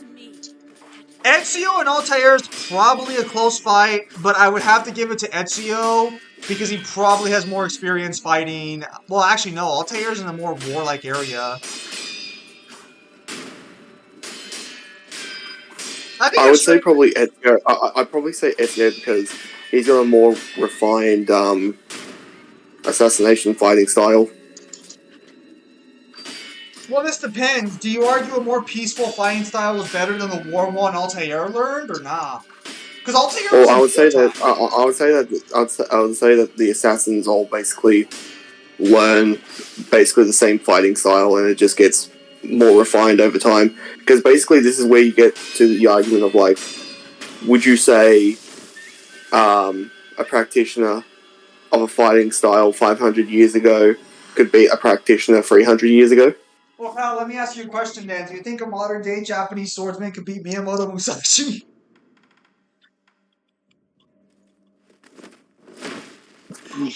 That's gonna heavily depend. Damn, Like how bro. long they spend Like, training. are they going down to the local YMCA or have they like trained their entire life? Damn, bro. You claiming that there's a swordsman who can beat Musashi in today's age? Bro, they'd kill you in Japan. Please, their population is going to kill themselves.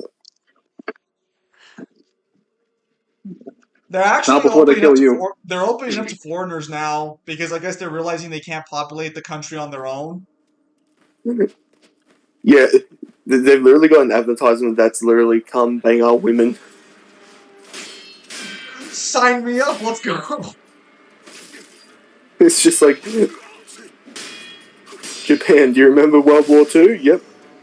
All the Americans are coming now. That's fucked. Yes, it will be. No, not like that. It's gonna be a white Christmas. Actually, no. have a kid with an Eastern individual, I think they have more Eastern features regardless. I think they have more dominant traits. I could be wrong on that one. They both have the apple, Ezio and Altair. Miyamoto Musashi is a hack. How is Miyamoto Musashi a hack? What the fuck are you talking about? He was one of the greatest swordsmen who ever lived and fought in the warring periods. He was revered by even other god tier like swordsmen of his era.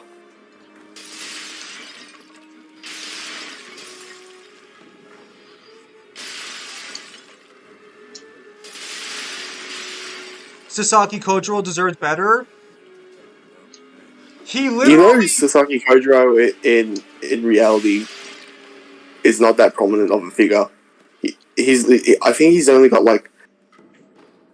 Wasn't it in the original story or poem talking about Musashi? He's like a line of text. I think he's not mentioned briefly, but that's because no one really saw their fight. The only people who know about Sasaki and Musashi are people who heard about it from Musashi. So the problem is that you can't really talk about a fight that you never saw. As far as I know, no one ever wins the fight. So yeah, he's just a line of text, but that doesn't mean that Musashi went 41-1, right? I don't know. Musashi died as an old man, so I don't know if he ever actually lost the fight. I'm sure he did somewhere.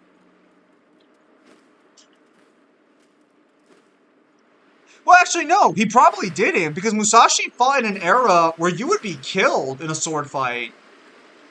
They fought in an era where when you challenged someone, it was to the death. Yeah, so I'm pretty sure, because Musashi died an old man, so I'm pretty fucking sure that he didn't lose a single fight. And he was fighting in battlefields.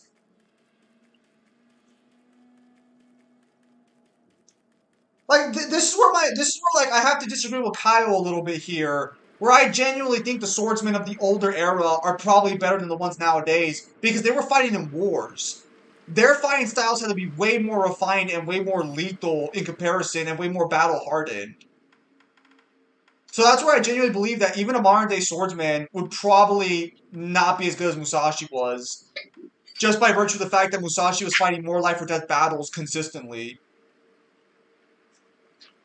China actually has a far worse birth rate than Japan. I'm only talking about fate, lol. Oh. Isn't the whole story that my penis can be scaled to high 3A? What the fuck? Is that Pimp Demon? The fuck? They fought to death, yes. Nella, where you scale the top tier of fate. Guns are heavily used in Japan, by the way. Well, we're not talking... Well, if Musashi showed up nowadays and tried to pull that shit, he would just be shot and killed. But if we're talking, like, against another swordsman of today's era, he probably would beat them in a fight.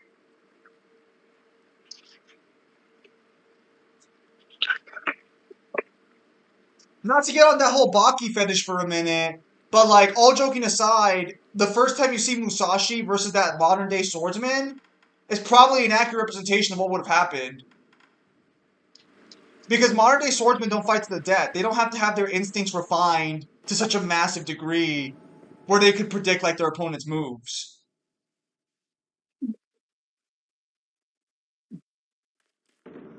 Oh, well, I can't tell whose fucking name it is because for some reason my chat's not refreshing properly. Only the screen chat is. Hang on. Yeah. Are you telling me my new party member is literally a ninja that's called Edge? Oh, you met Edge finally. Yeah, he's a good character. He's got lightning powers. I've got the rated R superstar on my team now.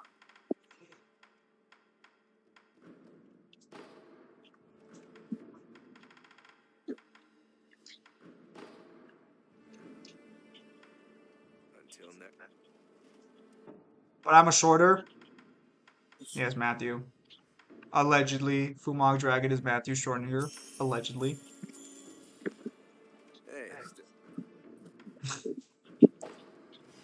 Yes, the AT Fuda Waifu is real. Anyways, if I had to rank an action assassin, you can find historical evidence of guns winning wars in Japan.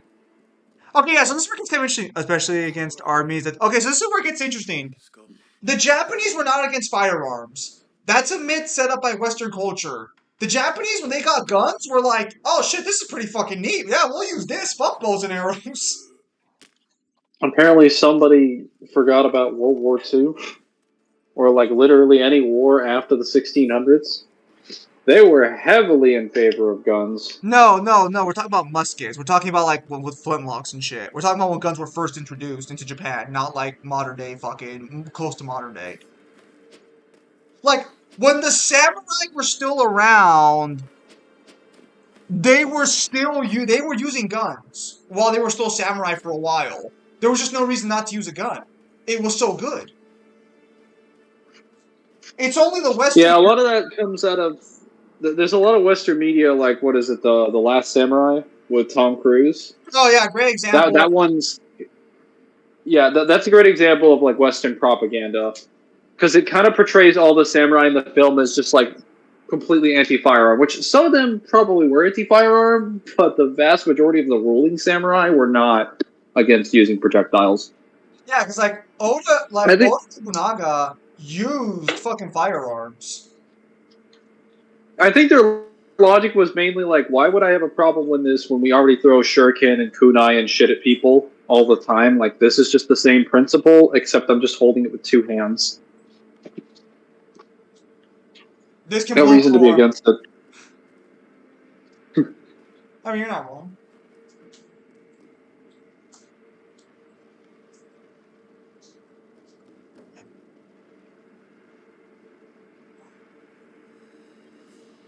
Where is...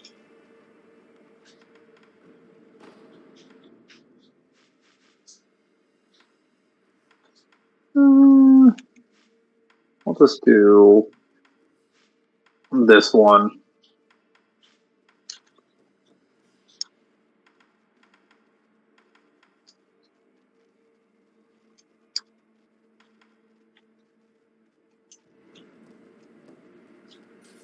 Where's Emma?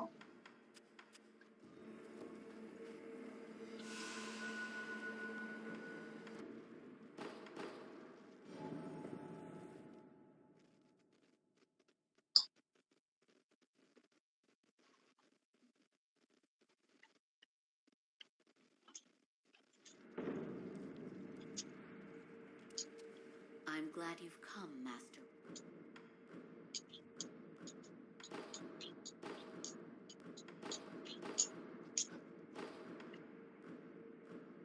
Here. Oh my, if this isn't Lord Ishin's, I'll have some. Say, There is something I... of course. Who trained you to fight with a blade? A blade? I am a doctor. Yes, but who? I love how Wolf can tell that she's trained to fight with a blade, even though he has no knowledge on her skill with a blade. Your skill counts as a mere passing interest. Why did you learn? Well, not to kill people. What do you mean? No, I don't have the slightest desire to kill anyone. It's just, I would want to kill a demon if one were to. A demon? I returned. Goodbye. Not so subtle foreshadowing. Anything happened while I was gone? No. I just gave some sake to some random doctor, and then confirmed that apparently she's a swordsman. Alright, let me take a look at Sword this. woman.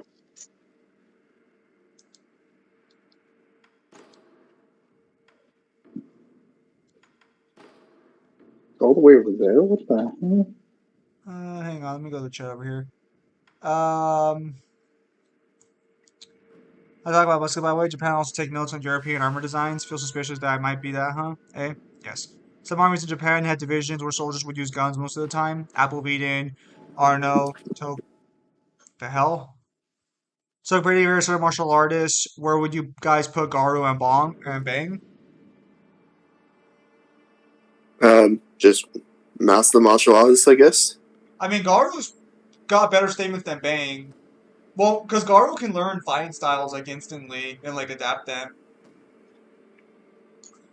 So it's like, I mean, Garu's a better martial artist than Bang for sure.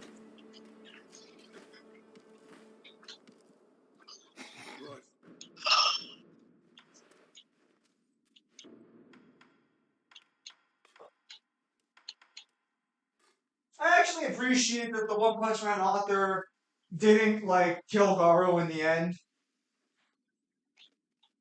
Well, he's not dead even in the webcomic. Well, no. So the manga arc's concluded. Like Garo's no longer a villain anymore. What, is he not even in jail? No. Well, I mean, who's What? gonna... Okay, so what happened is after Saitama goes back and stops Garu, Bang basically saved him. And the last time I remember what happened in the manga is Bang finds him on the street, just casually walking around, and they just start chatting like master and student again. That's weird. So like the last thing Goro says is like, he's like, I kind of want to fight that bald guy again because I think I can recover some of my old power if I do. But he's kind of mellowed out by this point. After meeting Saitama, he's kind of realized that kind of the pursuit of power on its own is kind of worthless. So, would you say that Garo is like probably the only matchup that Akuma has where he probably loses now? Akuma Oh, not Akuma. I mean Rao. against Gar? Yeah.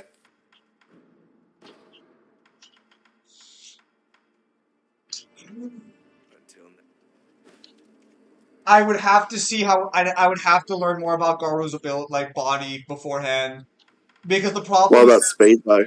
what? What about speed? What about? I think Garu's speed is only like what is Garu's speed actually? Let me see here. Because don't they fly across the fucking solar system or something? Bang has taken over as basically his case officer using his resources before he retires. Yeah, so basically the last thing Bang does is Bang retires from the Hero Society, but he announces that his successor should be Garu. So he's basically just like looking over Okay, Garu. to be fair, that's going to piss off his students, but that is the correct decision. Well, no. So this is where it was kind of nice because like he got his pupil back. He got his actual successor back. Because no offense to the one other fucking student, but he ain't learning shit.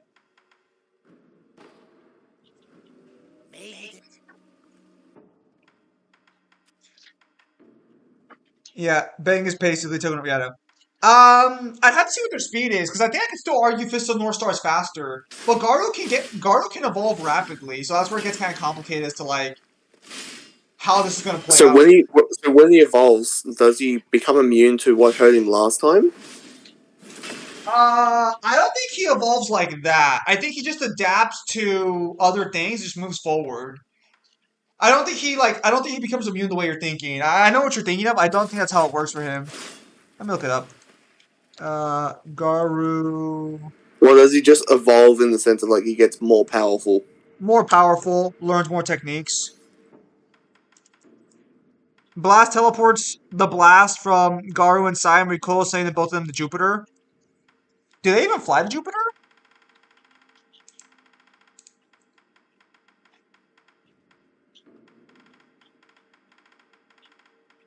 Give me a speed, VSB. Fuck off with this shit.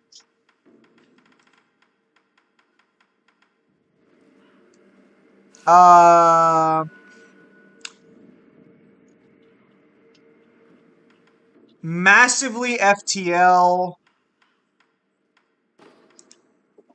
How fast is that? Garu is apparently in the... The hell is this? I had to... What fucking feat is this? Saitama and Garu jump around? Oh, okay, so calculating based on their fight on the planet... How did they get there in the first place? Blast sent them out. Apparently, in the low end, they're...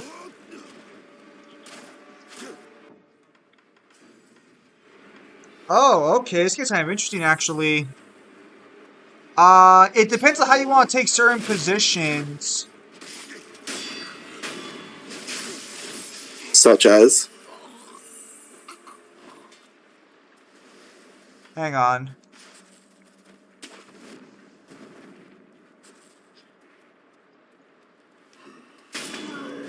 Okay, so there are 3 ends you can take depending on how you want to argue for statements in the past. If you take it at the low end using the Platinum Sperm Garu sequence, it's 617 times the speed of light, or 617, light speed. If you take it as Shockwaves Seem Frozen, it's 275,000 times faster than light. And if you take it that shockwaves are light, because they were called light structures in apparently chapter 155, he is 1, 2, 3, 4, 5, 6, 7, 8, 9, 10, 11. 11 numbers. Is that a billion? No, Is that like, nine. Well, 10 would be billion. That'd be. Wait. 11 zeros or 11 numbers? 11 numbers. That'd be like 11, in the tens of 11 billions. billion. Yeah. So then he would be Yeah. 18 billion times faster than light if you take the highest possible interpretation. That is a very, very large range. Well, okay, so the range is based on, like, there's no time frame given for the feat itself. It's just a fight going on. So it's basically one of those things where it's just like, eventually wait for the anime when the anime eventually returns. I think the case is this is what they were reacting to before. If this is what they were reacting to and doing before, using this same time frame should be logical for this fight because this is them at their, like, strongest. But yeah, probably anime. No, you don't have to recoil their attack and blast using Hypergate. So yeah, you could technically argue for 18 billion. Here's what we're bringing up my 100 quintillion fist. I'm gonna laugh the day that comes out and it's not quintillion. Fuck up! Shut the fuck up! No one asked you! Can you ask the developers when he's coming?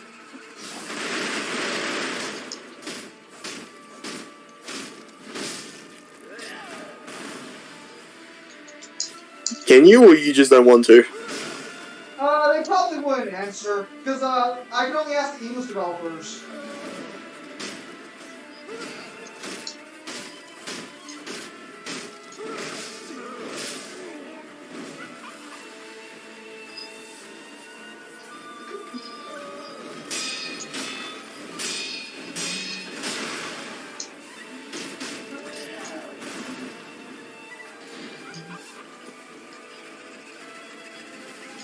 Yeah, no, so that's where the situation kind of comes in, like, where do you want to, like, take his speed? Skill issues him? It's not a skill issue. I just don't want to know the answer. No, I understand how he got to Jupiter, but that's not where the feat comes from. The speed feat is not them going to Jupiter, it's them flying around the planet. Because apparently there's a panel where they're jumping around the planet, fighting at different points on the planet. And that's where the speed feat comes from. But I don't think there's a time frame given for it. So I think, because the way the speed feat would work is the more time it takes, the longer, the worse the cow gets.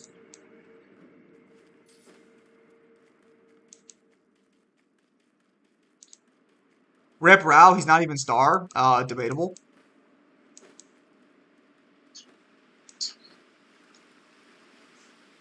Debatable.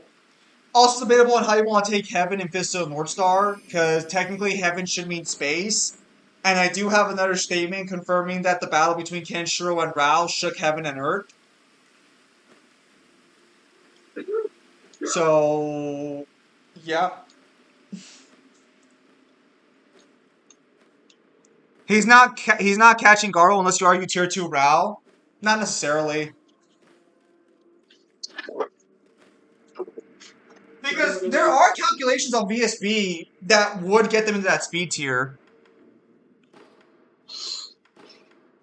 The question becomes, is once they get there, because they get stronger over time.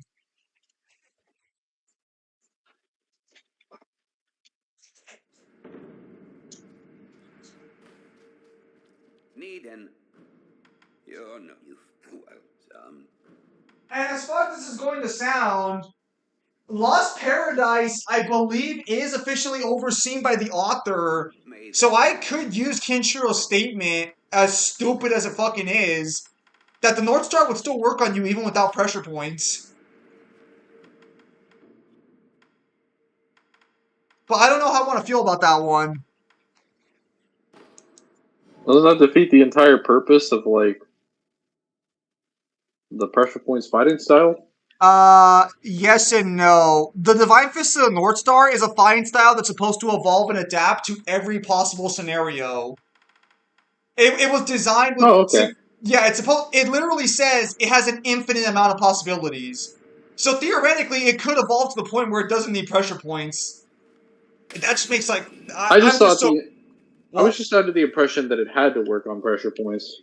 Yeah, that's how it works in the series. They hit pressure points, but technically, the fighting style is supposed to just continuously adapt and evolve.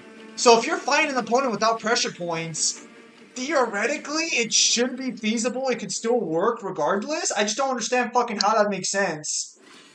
Because in Lost Paradise, the final antagonist is a cyborg with no pressure points. And he blows up as the Kenshiro hit his pressure points. I think Kenshiro Well, then even why says... is this even a discussion then? Well, because it's a game, so it's like it's not like in the original manga, but I'm pretty sure it was a game written by the original writer. So I don't know. Take that one as you will. I mean, it's probably not usable, but like technically it could happen. Isn't he in the mobile game anyway? Tarka have not shown up in the mobile game yet. No.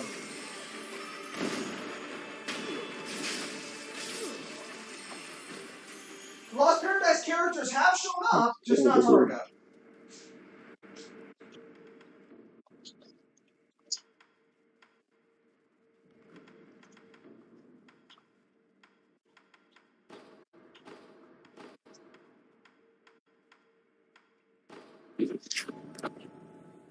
Toki really adapted against radiation for real?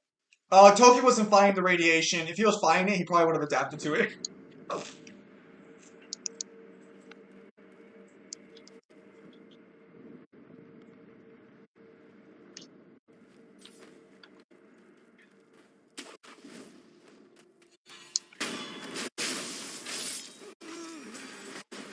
The fight with speed is 162 from One Punch Man.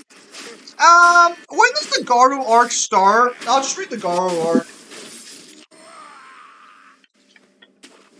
Gotta level up off this dude, and I should be fine.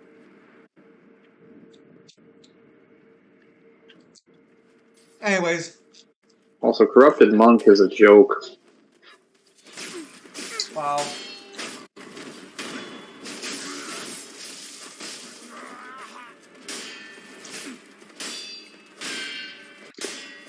Toki getting sick from radiation actually doesn't make sense in the lore. Because Jaggy was outside when the bombs dropped. And Jaggy's not sick.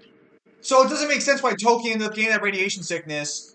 However, if you take the movie into account, Toki had another disease prior to getting the radiation. Does that just mean the radiation exacerbated it? Yeah. So that means that Toki was sick, and then a sick Toki got even more sick due to radiation poisoning. That's pretty sick. Nah, I like my theory better. He just cleaned up all the area so the kids wouldn't get hurt by radiation, so he just wiped his face on the floor and just snorted up all that radiation ash.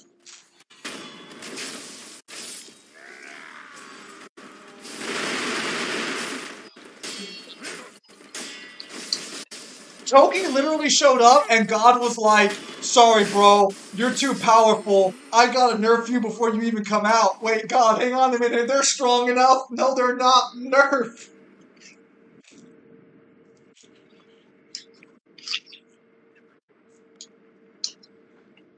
Oh, make no mistake. I didn't know he was fucking pot of greed. Make no mistake. If Toki didn't have the radiation sickness, he would completely fucking destroy the entire fucking series. No question.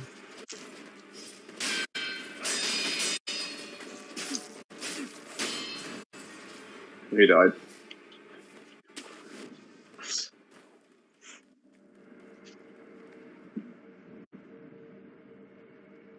I'll say this here, but I'll talk about it in a separate video. I already told Kyle this.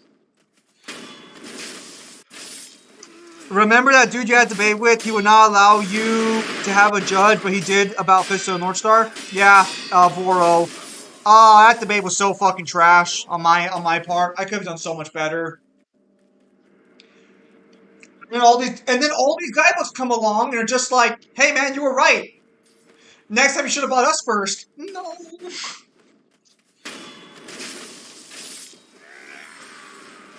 I'm so fucking tilted on that one.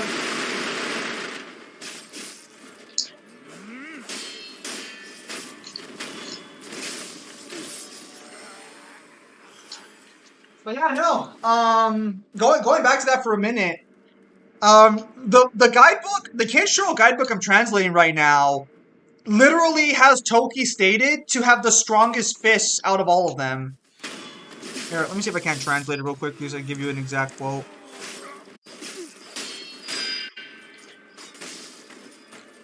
Imagine using the strongest Hokuto stance only to see Toki use 1% of his power. Bro, Toki's not human.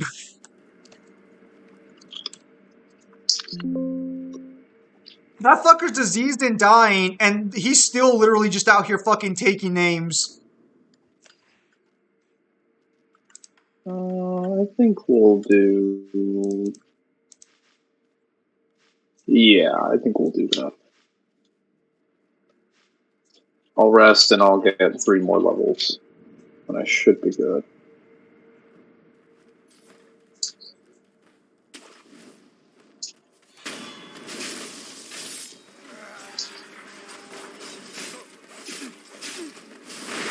Hang on.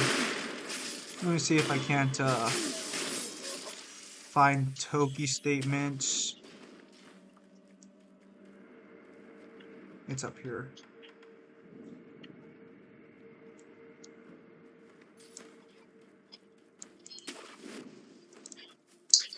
I use Google Translate for this.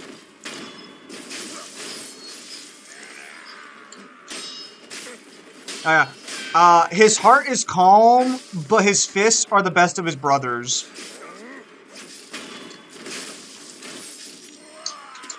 However, if we go Deep L,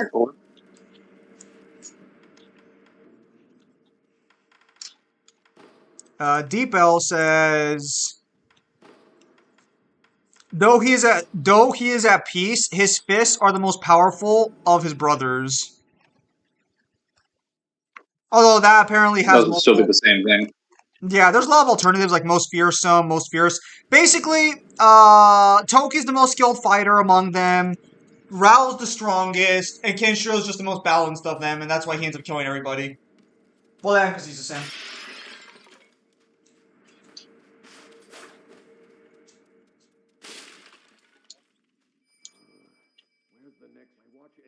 Imagine using the strongest Hokuto. Hang on. What do you think of Garo using the move I just posted on Goku and an equal? Would it be a W? Let me see what move. Great power attack. No matter how tough your bones and flesh are, there's no way to train your internal organs. With his insides torn to shreds, even that beast won't be able to work as a hero ever. Okay, so this attack is a little interesting because it's arguing the premise that's destroying the internal body, similar to how Hokuto Shinken does it. The problem is that Saitama survives it. So you it depends on how Saitama survives it, unless fuck. This is what sucks about fighting Saitama. He's basically a gag character. Like, yes, he's not a real gag character, but in the context he's not. No, this is where people get this confused. He's not a gag character. He's a parody. Well, no. So the point I'm trying to make is that if an attack doesn't work on Saitama, we're never told why it doesn't work. We just know it doesn't work. So is it Saitama's skin is too strong? Are his organs that strong? Like, what happened here?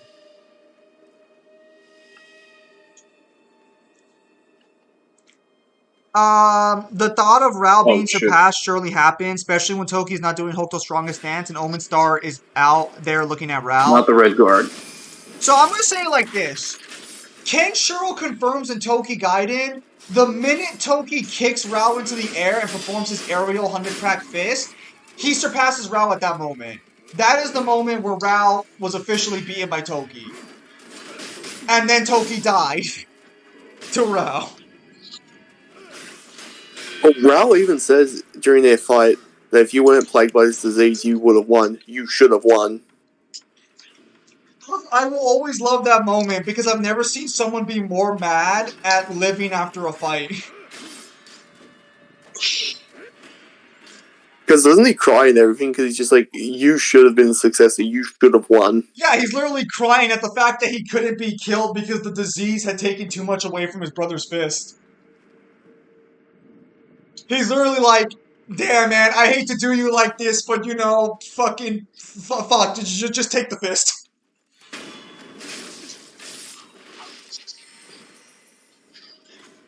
No, so you have to understand, when Rao's fist is unconscious, so the fact that Toki could blitz him that way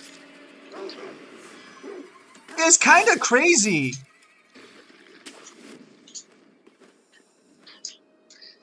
Oh, Because yeah. doesn't that basically mean that Toki can basically like hit people who have instinctive reaction? Okay, so here's the thing. And people, the fucking Kasumi fanboys I talk to have made fun of Toki for this. Because they're like, Rao's fist is translated in the official, Viz Media as, I believe... Here, let me see what it says before I say anything. Has image. What does it translate as? Fuck,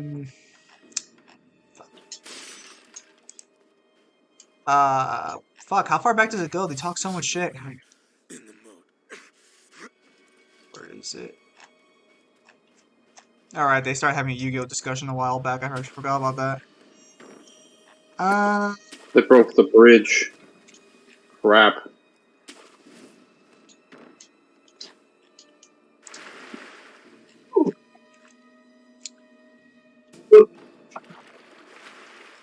How far? It's not that far back, is it?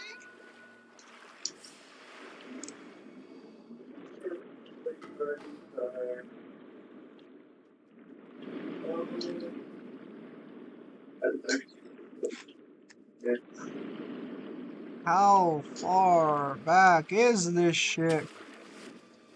Okay, basically, I remember that it translates to like subconscious or something like that. So they argue that's not really unconscious because it's because like it says subconscious, but he says not thinking either. So he says it's subconscious and not thinking. I remember he says both of them in his media translation. You do realize that your subconscious isn't on the front part of your consciousness anyway. Like, doing something subconsciously is not doing it, like, you're doing it passively at that point. You aren't actively engaging with your mind. So yeah, I was gonna say they're actively fucking like wrong by saying that should be a meme. Well, so this isn't so much a problem with them on this one. This is more of a problem of that Blue Sky does not have an official translation. So they're basically arguing the scanlation says unconscious and the official translation says subconscious. But I would put money right fucking now. If Blue Sky got an official translation, it would probably say subconscious too. They consistently use subconscious more than unconscious for the same fucking thing. Well, so it wouldn't matter if it was unconscious or subconscious. If you're trying to argue it's instinctive reaction, either one will qualify. Well, so because the point is that you're not consciously doing it. Subconscious is not consciously doing something. Hang on, how far? Okay, so the That's why it's called sub. They literally mean the same thing depending on the context. Hang on. So this is the problem when it comes to Fist of the North Star, and this is why they make fun of it. Kasumi claims earlier on that a character's technique based on subconscious movement is completely in... Oh, here we go. Here's a statement. Okay. You hesitate to step within the fatal range because of your fear of death, but my Kempo is instinctive and without thought. I am never vulnerable within the fatal range. And their claim is okay. So I actually got confused a little bit. So the statement's actually better than I remembered because that literally just says. Does that say unconscious? No, instinctive and without thought. It's instinctive and without thought. Yes. Those are the main things that people argue for instinctive reaction. The reason they talk shit is because Tai Yan is a character who uses a fighting style based on subconscious reflex, and Kasumi claims that it can't touch him at all because Hokuto Shinkai is just superior. But what they kind of ignore in this fight is that Kasumi is vastly stronger and faster than his opponent, so he can literally just be speed blitzing the attack. He literally speed blitzes him like a second later. I mean, instinctive reaction is kind of useless if you're faster than the opponent. This is where it gets disingenuous. Later during the final fight, he gets tagged by an unconscious fist and even says, "You hit me with an unconscious fist." So he's not completely immune to it, but I can actually argue Toki is. Because Rao's entire fist is unconscious, it should have worked in the air when Toki blitzes him. And it doesn't. It doesn't go off or anything because there's no opening to attack Toki. Also, according to the Rao guidebook, Toki's using the same attack as well. So that means Rao's attacks are also bypassing his unconscious attacks as well. Which is fucking weird. I have a red guard! They actually explain why, yeah, so... Yeah, if you can just be durable enough to survive, that's not very good. Toki with the 100% win ratio every time as he goes into the air. I'm gonna say it like this. If Toki's sick, I still think Salder would have probably survived the fight against Toki if he would have gone all out from the start. But if we're talking healthy Toki, then yeah, the second you go up into the air, just fucking kill yourself now.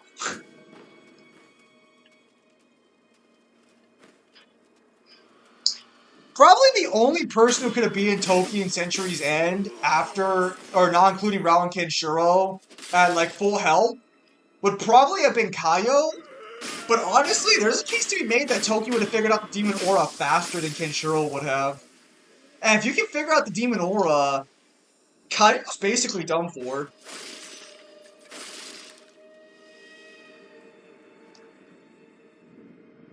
Because one of the ones Kenshiro figures out what his shtick was, he basically is just like, oh, I know exactly how to counter this.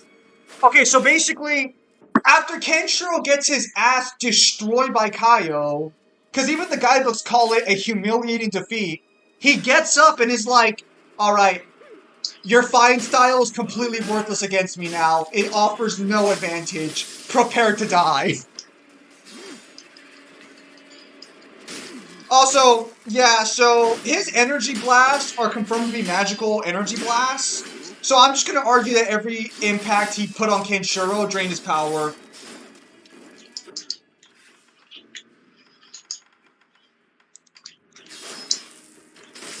Yeah, no, so, going back to Garu, though, I have to see what Garu's body is made out of. Because what? I'm sorry, hang on. It's made out of carbon. He is a carbon-based life form. I'll fucking kill you right now. Oh man, if it's a carbon-based life form, then it has pressure points! I mean, if I really want to be honest here and argue like if you give Rao Nanto, I could just argue that Rao just uses Nanto on fucking Garu. I don't think, does Garu have a healing factor or no? As a monster, yes. How good is it? I believe it's near instant. Okay, well, like, what's the range? Like if I slice off his arm, will his arm just pop back into place? It should. Okay. Garu, when he becomes a monster, he gains armor. Get out! Stop opening the door.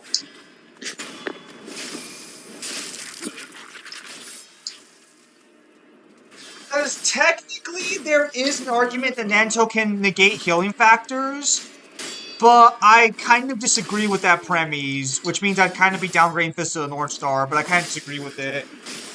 Because the argument is because there's a character in Ray Gaiden with a healing factor, but Ray's master leaves a scar on his back, so he can't heal the scar. Alright, that seems pretty clear-cut healing factor negation. But later on, he runs his hand through that same guy's chest, which means that he has blown open a hole in him, there should be nothing there, and that guy heals back that injury, and survives later on in the manga. So, unless his healing factor got better, I don't know how I feel about canceling out healing factor based on the evidence, because there's a direct anti-feat for it later on. This sounds like a case.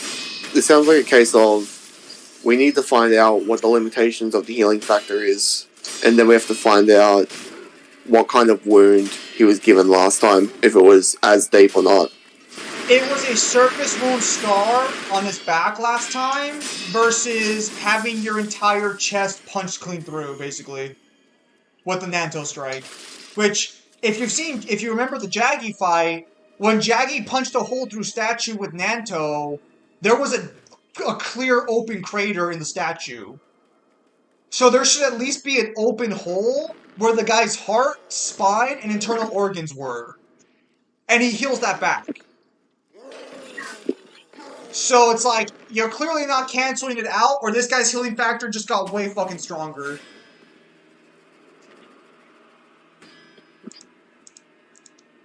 Also, armor means nothing to Hokuto Shinken. Armor is nothing.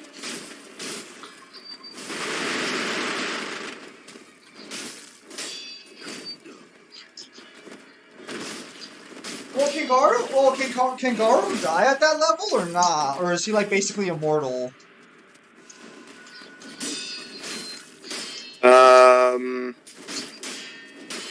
Not sure, because in both the webcomic and in the manga, he can basically take full frontal hits from Saitama. Can he be paralyzed? I'll read the manga later. I don't believe he can. Oh man, Hokuto Shinken never loses. Kyle, it can adapt. Although the fight goes into space, I mean technically they can fight without air, but like I don't know for how long you could actually theoretically do that. Well, technically, by how fast they're moving, you could literally argue they probably don't even spend like a second. Well, so the problem is that, like, in the Kaio fight, Kaio has a special secret technique where he's able to fight without breathing. And he's able to talk and everything. Which makes literally no fucking sense in fucking demon magic, whatever. So it's all like... there's something there.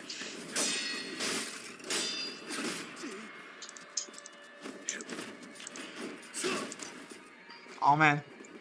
Yeah, so I can talk a little bit about One Punch Man. I can't talk about like fucking Jujutsu Kaisen or anything, so thank you for no Jujutsu Kaisen questions today.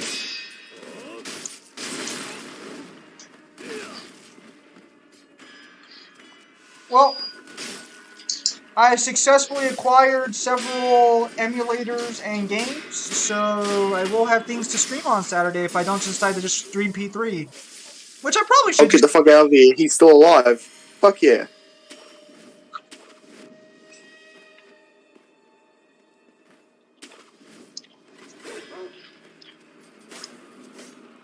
Garu might just win because of healing factor, honestly.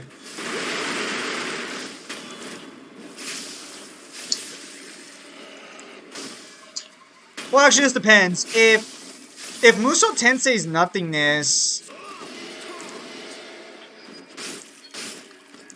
I mean...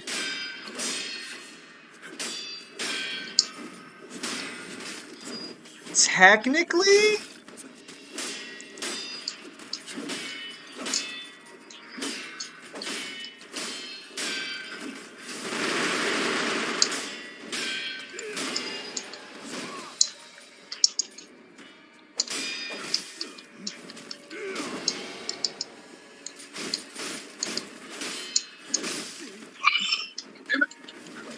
Pressing the wrong button to heal.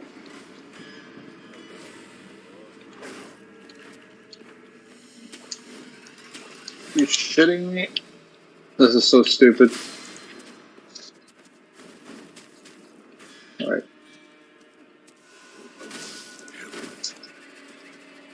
Yeah, because, I mean, I've already mentioned this before, but, like, again, going off the character I was just talking about, if his healing factor really did improve the way it did, then like he probably will solo the verse because a healing factor, unless you want to argue. Again, it depends on how you want to argue for healing factor negation. If Garu fights you for a few minutes, you will be able to copy all your stuff and improve it as long as you aren't Psy. Well, this is where we have to ask the question. I don't think One Punch Man has an energy system, so even if he sees how Rao does the Divine Fist and the North Star, he's not going to be able to do the pressure point stuff because that needs Toki to activate. That is true, but I haven't even hotter take. Garu copies the North Star and evolves it. Rao, thanks for the free fist, bro. North Star water mirror, now it's mine. Alright, well now I evolve it again. Keep going. I'd like to see where this goes. Yeah, so like fucking Rao can just copy and take the fighting style as well, because I also have statements that Rao and Kenshiro's fighting ability is on par with each other. So that means I believe Kenshiro at just a glance can figure out your fighting style. So that means Rao should be able to do it, if not better, because Rao is arguably a better fighter than Kenshiro.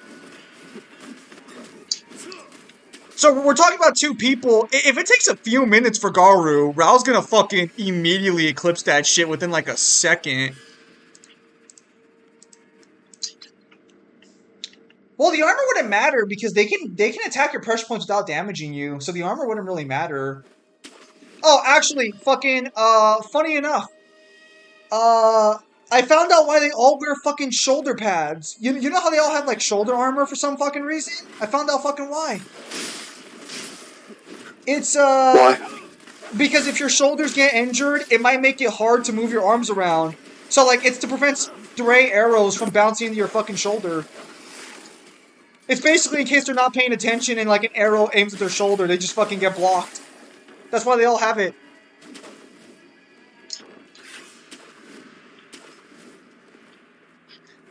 The Kenshiro guidebook actually does talk about why he wears the things he does. Apparently his little actual fucking arm guards literally are their armor. Like his little fucking bandages and his little fucking like wristband, they're meant to be armor to protect his wrists and forearms. I don't know from fucking what, but they're meant to protect from something, maybe a sunburn. So how would you rate the brothers' skill, potential, power overall? Their skill is fucking first class among fiction. Honestly, I can't think of too many characters who would be better than them. I can only think of characters who would be comparable to them. They're silly. And they do evolve with the fighting style over time, so we're talking a position of like, yeah, I forgot your fighting style, and I can evolve just as quickly.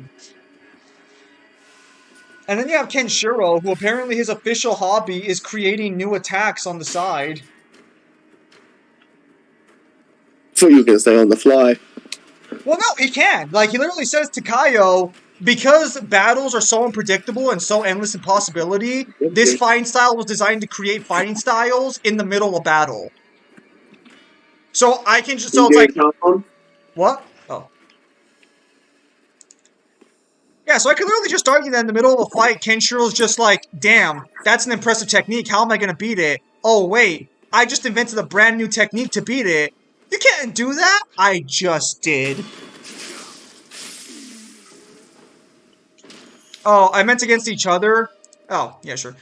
Okay, so they're all basically on the same level, but both Kenshiro and Rao state that Toki's better than them. Toki has statements of being better than them, but Kenshiro and Rao are basically equals in skill, although there is statements for Rao being overall stronger than Kenshiro, just in terms of raw strength.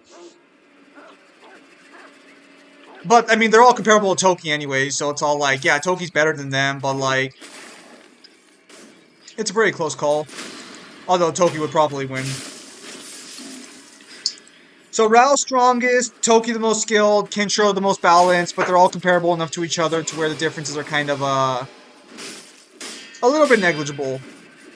Dante is greater than Virgil in raw strength. Virgil is greater than Dante in speed. No. I mean, you can argue that they show it off more like that, but like the difference would be, again, negligible.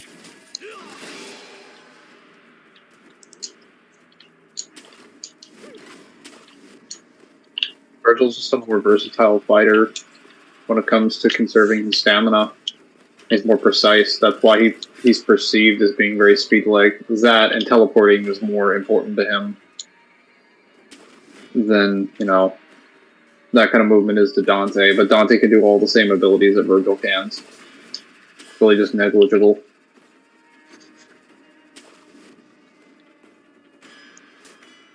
Bruh. I've seen that take before, and it's just kind of like a really surface level analysis. Like, guy moves fast, guy hits hard, therefore guy is like known for speed, and other guy is known for being hit hard. It's like it's very Something it's very wrong? not it's just not very like practical in terms of like logic. Super basic.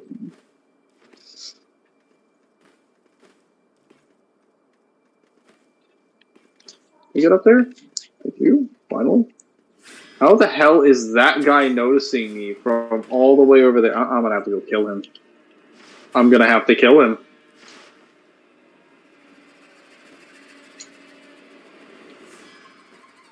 He can't know that I'm here. That's illegal. Well, Even though he's staring straight at me.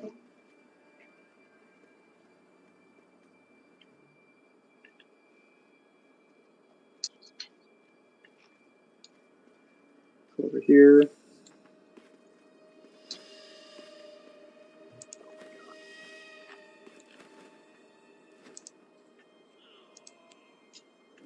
Kylo's left for now. Yeah, So no. back to stabbing people then. Yeah, we'll stick around for another like 20 or 30 minutes. Cause I gotta leave early. I gotta leave early to go to the bank to get the money for her, and I also gotta go reprint out my cards because we ended up updating them.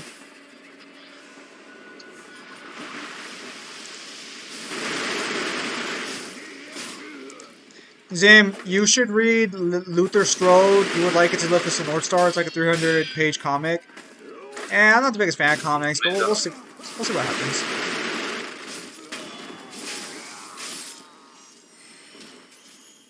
There we go. Maybe I should buy myself a Let's see if I can printer at get this to the- point. But we'll see what happens. For now, I'll still just fucking gone.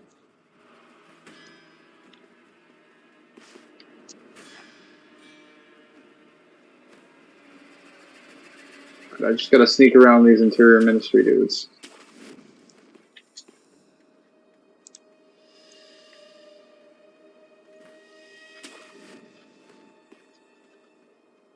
What the hell did he... Sekiro, what the fuck? It's all about fighting and the character trying to be a better person. Fucking dumbass threw himself off the building. You just don't understand his talents. Clearly.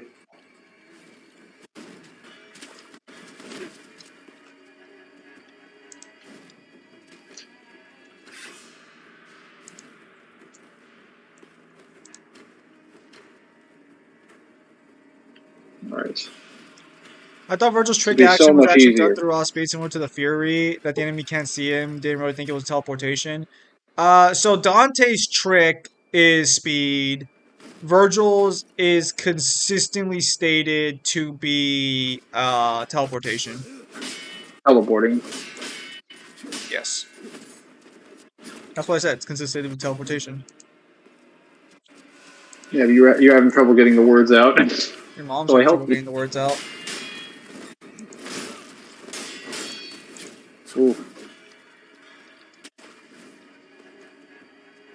Yeah, don't appreciate that, do you? I mean, teleporting in DMC is just established to be like really high speed movement. If you want to go by like what Virgil's like 4 special edition version refers to it as, because when you check his actual control scheme, it just refers to it as high speed movement.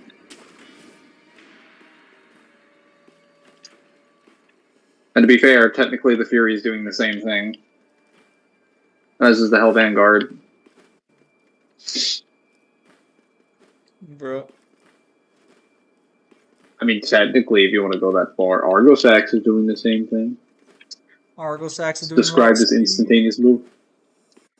I mean, instantaneous movement would be the same thing as teleportation.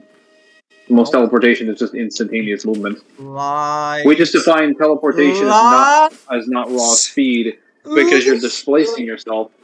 But what if the displacement is happening because of your raw speed? Does it matter that there's a displacement occurring? Listen to me and your fucking lies! No! Well, okay, so if I can displace myself through space, time, space or time, or space itself... Mangler. Hang on. Mangler. Let me just explain. Mangler. Let me explain. Mangler. What? No. What? No. I'm telling you no. No means no. I know you have a hard time understanding that concept, but no means no. Someone's asking me if I want a latte. That's very kind of them, but I don't drink coffee. I'm not a coffee person. Really? You surprise me. I don't exist within the coffee world. So the stuff in general, Chad. Was that about the One Punch Man thing? Yeah, that's the One Punch Man things. Alright, now I just gotta sneak around, stab this guy in the back, and we...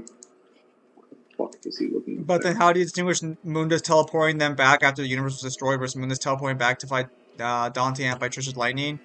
Okay, number one, Mundus didn't teleport them back. We're never explained how Dante got back from after the fight. Number two, Mundus didn't teleport to fight them. He just opened a portal from the demon world to the human world.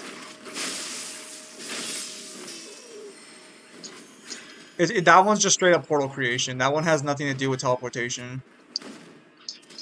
These fuckers am I gonna have to kill? God! I mean, you're playing a Dark Souls game, each other's asses. You're playing a Dark Souls game, shouldn't the answer be all of them? Well, yeah, but I should be able to kill them, like, one at a time, selectively. Like, they're covering each other, like, so well. Like, I ran into the first NPC in the game that actually uses the buddy system. I don't like it when my NPCs employ common sense.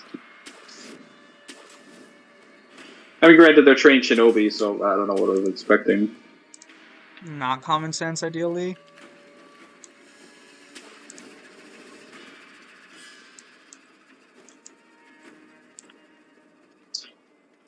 Right, he's done. So I can fight one of them at a time, but not... Oh. Hello, Jeremy. But then how do you... Oh, wait. Oh. Alright, so what are the card ratios here? 2.5 by 3.5. No! Let me fall down. I mean, I guess you can just argue him being destroyed, fuck the whole thing, pretty much. Yeah, but I mean, like, it's just one of those things where, like, if we're being honest, we just don't have an answer for it.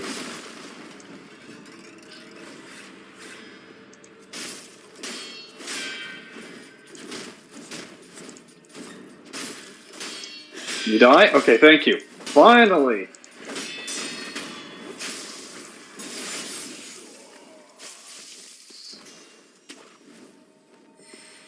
Well, Mundus being destroyed probably did fuck up the universe he made.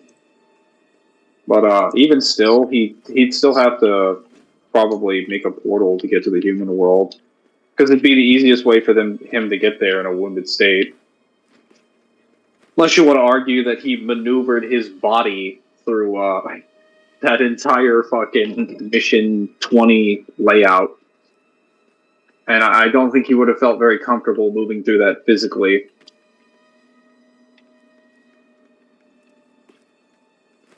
Horse. The divine heir, Lady Emma. You're being targeted. Copy. Should I ask? I will. don't know why the Nightjar Ninja are this petty.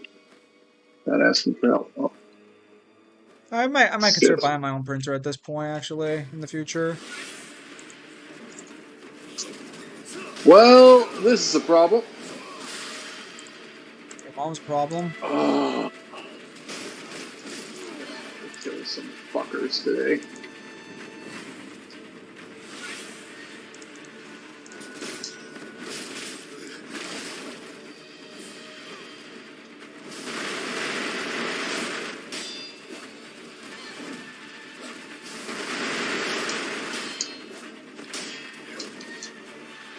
Jesus Christ.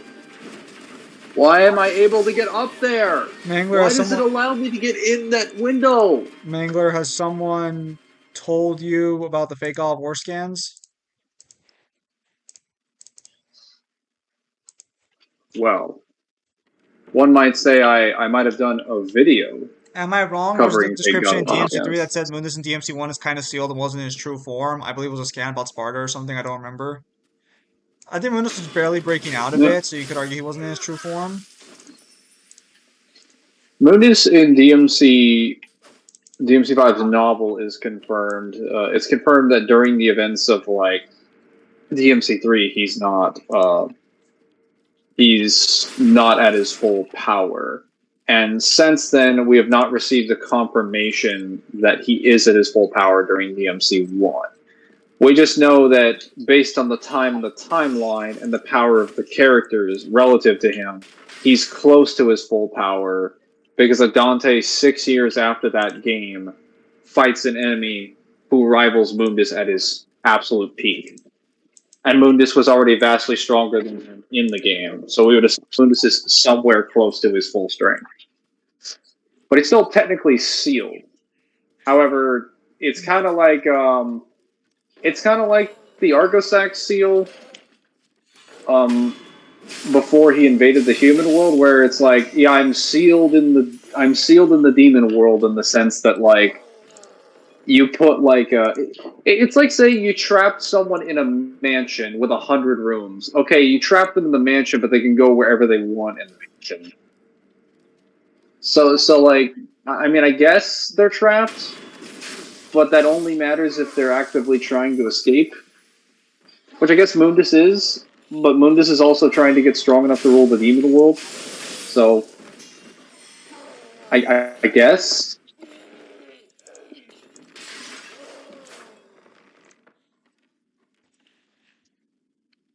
Where is the enemy?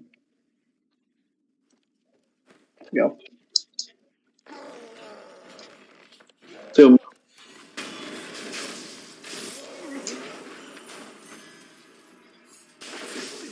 Oh, son of a gun. Hopefully this will be the last set of changes for these cards for a while, but I think investing in a printer might be worth it in the long term if I'm going to keep making balance changes like this.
Right.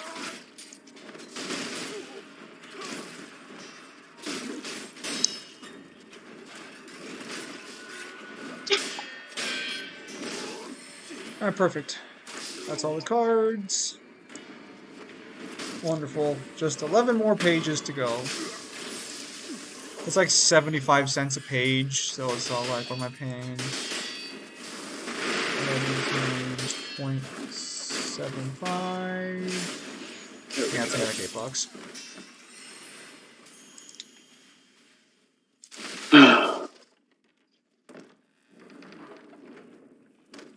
A lot of enemies.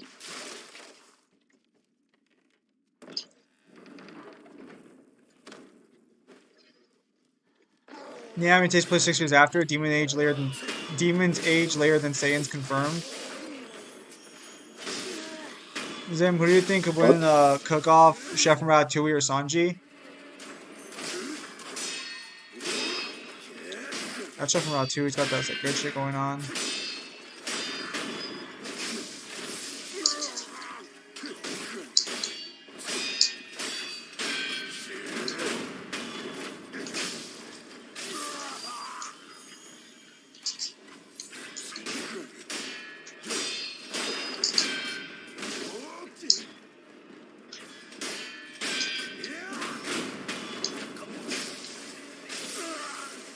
Oh yeah, that reminds me. They actually replaced Lance Riddick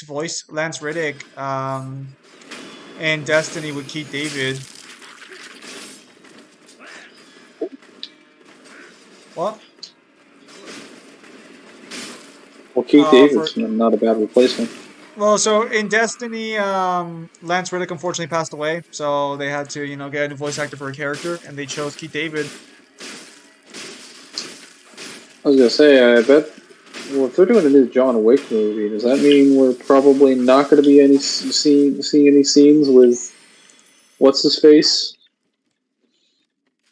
I can't remember. If you what his mean name is. Lance Reddick's character, probably not. But I mean, like, Yeah. I mean, not to be that guy, but he died. I know, it's crazy. We are I've getting been told that when actors die, they can't play their characters. No, wait, have you not seen John Wick 4? No, no shit. Obviously, I'm saying that we're probably not going to get any actors. Or, no, not actors. We're probably not going to get any, like, person reprising his role. That's probably going to be the end of his character. Mangler, I have an honest-to-God question for you right now. Have you seen John Wick 4? Yes! Then why the fuck would they bring his character back? Okay, if they're making a new John Wick movie, there shouldn't even be a new John Wick movie unless you think it's a prequel. It's gonna be a prequel probably between like fucking 2 and 3, but he's not with them at that point. I was gonna say Mangler, he literally died in the movie. Between 2 and no, he's alive. His character is alive. Okay, my apologies. He dies in 4, so he's not coming back to any John Wick movies, even as a character, because after 2 and 3, after 2, he's excommunicado. So there's no reason for him to have a character scene. And also, they might just replace him with a younger actor because we are getting that Winston spin-off on Hulu, which actually doesn't look half bad. Looks very silly in comparison, but doesn't look half bad. Could I thought it plays like something 2 years out of DMC1? Yeah, no. Alright, you just want to say after you're done talking to these guys and we'll call it there? I have a thing to do. Well, what do you have to do? I have to kill 2 enemies. A mini-boss and a boss. Shouldn't take me that long. Are you They're sure? in this room over here. Yes. Wait. Let me go back. The wrong way. Well, first I gotta kill a person that gives me XP. I level up, so... And also, in fairness to John Wick, a little bit, technically, there's a case to be made that John Wick... Oh, no, don't fucking go there. No, get the fuck out of here. There's a case to be made that he survived. It's not even that I don't believe that he died. It's more so like, he shouldn't fucking be alive. His story is over. There's no reason to do Kyle anything more was with here him. earlier, but he left, yes. I mean, there was no reason to make another Matrix movie, and they still did. That's not actually true. There was some stuff that they could do with the Matrix. Especially since they confirmed they There's shut enough down and stuff they restarted can the do. Matrix like 6 times. There's enough stuff they can do with Mr. Wick. No. It's not that there isn't stuff they can't do with John Wick's world. I'm just saying John Wick's story is pretty much over. Nah, bring him back, have him face the entire Continental in one room all at once. Just 2 hours of a non-stop action scene. I mean, if they wanted to do a what if scenario, I'd fucking be down for that. Just him beating their asses like a drum. I mean, he literally showed up, killed their guy in charge, and then left. Well, he killed their elder, and then he killed a guy that was who was the French guy supposed to be? He wasn't part of the High Table, but he was like, I don't think he was he trying to join the High Table? Yeah, I'm trying to remember. basically, what he was hoping to do. So he is their enforcer, Yes, I remember that much. which I don't understand why the enforcer thinks he can beat the guy who sits above the table. Like, because John Wick killed the guy above the table. The fact that he could find him at all is fucking ridiculous. And he found him twice. He didn't just find him once. He found him twice. To clarify, John And he Wick killed him the literally second time.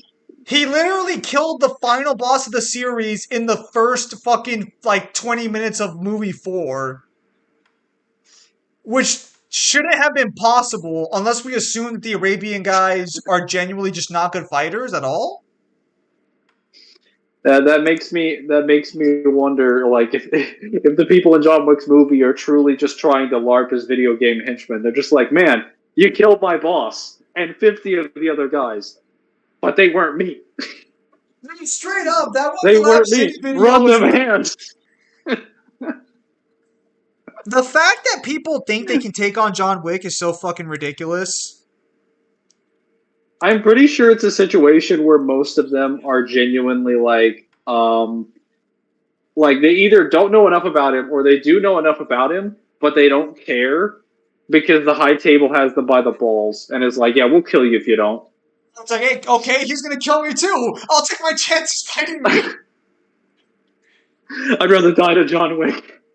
Well, because would you rather die to John Wick or the table? Well, it depends. Is the table gonna kill me slowly, or are they both gonna kill me like a gunfight? Dude, it's the fucking table. What do you think? They're there to make you suffer. They're not there to be nice people. John Wick will just kill you and get it over with. I am gonna be paying her money for it, so 1,000. In most cases, when John Wick shoots you, he's just gonna shoot you through the head. It'll be over. To be fair, in 5 the original seconds. price tag was 2,200, so I'm technically getting a deal here. If I turn on that fucking AC and it's not blasting fucking Arctic guys, I'm gonna fucking attack somebody. If you're not a block of ice in 2 seconds, then you didn't get your money. If I don't have frostbite affecting me within 0.5 seconds of turning that shit on, there's gonna be an issue. Do you think John Wick is Neo in a different world within the main Matrix multiverse? I mean, it could be, but I don't think they would ever agree to that. Isn't Neo in Matrix Resurrection from an alternate timeline? Don't know. Yeah, no, but at the end of the day, the only reason John Wick quote unquote dies is because he wants to help his friend out. If he genuinely just wanted to move on, if it was anybody else, he probably would just kill them and moved on with his day. Then he would have been like, all right, now I'm going to kill the High Table. John Wick. And then it's like, oh, that didn't work. I'm just going to keep killing whoever's in charge until this organization ceases to exist. Listen, you can either leave me alone or you stop existing. There is no in between here. It's like the High Table will never win. And I'm like, really? Because, I mean, I'm not going to run out of bullets, but you're going to run out of bodies. Yes and no. I understand Winston's point that, John Wick on his own. Yeah, but he's been gaining allies over the course of the series, though. Well, he's lost multiple times. Yes, but the fact that he can still keep... We don't know if they're dead or not. For instance, in the first movie, Marcus got destroyed. You have no idea if the person Holly Berry's dead or still alive. Well, considering the fact that they don't mention she's dead, I strongly doubt that she's dead. Well, they also don't mention what happened to the car guy from the first two movies. Yeah, he's probably still alive, but there's no reason to go out and kill him. Because he did... Yeah, but he doesn't help him when he's excommunicado. No. if in the third movie the fucking missionary, what the fucking name is, goes and fucking like kills everybody because they helped John Wick? Come on, no. Who does she even kill? I mean, yeah, she attacks the Bower King, but I mean, he lived. But that was after the Excommunicado thing. Do you think Tyler Rake stomps John Wick? Who the fuck is Tyler Rake? I think after John Wick 4, he wins most of his matchups. I still think that he beats James Bond overall, if we're going with the Daniel Craig version.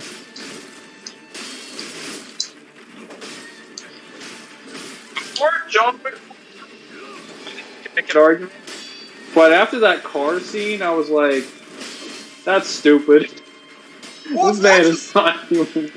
It's not just that. His feats in the movie are absurd. Not even the car scene. Like, half the shit he does in that movie is flat out not human.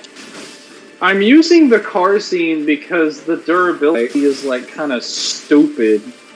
Like, there's a scene where he falls out of a building. he hits, like, everything between him and the ground. He's like, oh, whatever, better climb up. And I'm like, no, fuck out of here. Tyler Rake's extraction. In character, John Wick will not kill you if you do not kill his dog, right? No, he'll still kill you. If you attack John Wick, he'll probably kill you. Like, you can argue that John is not a pacifist, he's just not an aggressor. He won't attack you first, you'll have to attack him first. Unless you're the high table, but then you on a job. What? Unless he's on a job. Yeah. Power of family versus power of God. So you're just saying Fast and Furious versus like Thor? Oh, that's a tough call. No, it's not. We all know how Vin Diesel will pull through. He always does. That hammer might be strong, Thor, but it ain't stronger than family. And then he just grabs Mjolnir in his car and slams it into Thor. Why would you need to be worthy when you have family? No, he's fighting Thor. Thor's like, only someone worthy can pick up that hammer. Family's always worthy. Picks up the hammer. Actually, we'll take a minute. Don Toretto probably could lift the hammer, if we're being honest. The problem is that a lot of people in the MCU should have been able to lift the hammer. It's why it's a joke that the people. I mean, we know at least 3 people did, and all of them lifted it within the same movie. I forgot the yeah, it's kind of fucked, isn't it? Okay, Captain America lifts the hammer. Vision lifts the hammer. Thor lifts the hammer. All of them lift the hammer within Age of Ultron. Thor theoretically shouldn't. Iron Man should have been able to lift the hammer. Hot take on that one. Iron Man should have been able to lift it. I think there's some merit to. I think at the time of Age of Ultron, probably not, but like by the Avengers Endgame, he definitely should have been able to. I just don't think I don't think he felt the need to. All John Wick movies take place in a week or a month. Yes, I think I remember hearing the director saying that all the John Wick movies take place within like a month or a week. It's a week? Oh, it's 2 Someone weeks. needs to find that statement. Okay, yeah, so yeah, it takes place all within a week. I kind of call bullshit on that. Why, is this the point where you're just like, no, we're past the point of no return. This can't be possible. Okay, yeah, this man is not human. If you genuinely believe the John Wick movies happen over the course of a whole week, we're now talking about a guy who went through all this shit and was still fighting people who were supposed to be able to rival him at his peak, while being fatigued, injured, and probably suffering God knows how many wounds. Also emotionally, like, broken. And, like, in fear of his life. The moment I feel like that's just so stupid. He's just like, yeah, I just don't care. I just want to kill. All of the sensations in my body are meaningless compared to my bloodlust. John Wick's just what happens when a depressed kid takes a martial art class. My depression has taught me that no sensations of the body matter aside from the bloodlust when I yield my fists. Alright. So how much longer till you get to the boss, or you already kill him? I killed the mini boss. I just need to get enough XP to level this thing, which will require me to kill these guys like 8 times. And then after that, boss time. And you know who can't lift Thor's hammer? Kratos. That's They gotta be technically like that.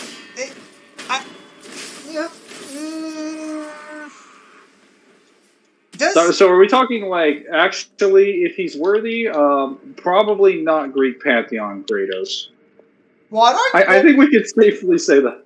Well, would you argue Ragnarok Kratos is worthy? Because like, it's not until the end he changes his stance. So like, maybe the very end of Ragnarok Kratos.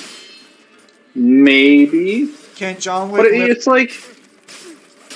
Go on. So it's like, how do you define what is considered worthy? Is just whoever, someone that is of just like impeccable valor and indeterminable like resolve that fights for people more than them? Like they never define. Do they ever define what worthiness means in the MCU? No, but considering he was supposed to be king, you probably have to be worthy of being a king. So you probably have to be a good, just individual who probably puts the lives of others before himself and is willing to help other people, like regardless of the cost. I would assume. John Wick would not be able to lift the hammer. He's too selfish.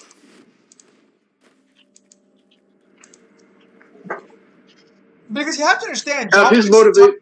Go on. Oh, go ahead. No, you can go ahead. You can go ahead.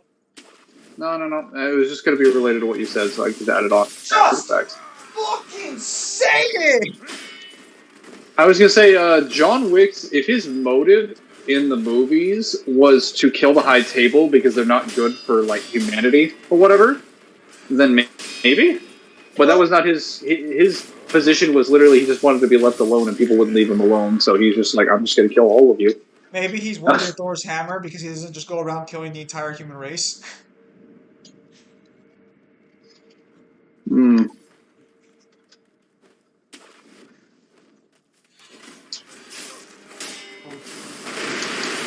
Can Neo lift Thor's hammer? Yeah.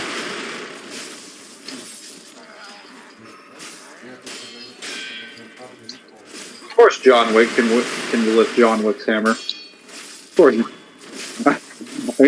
Sorry, Thor's hammer. My bad.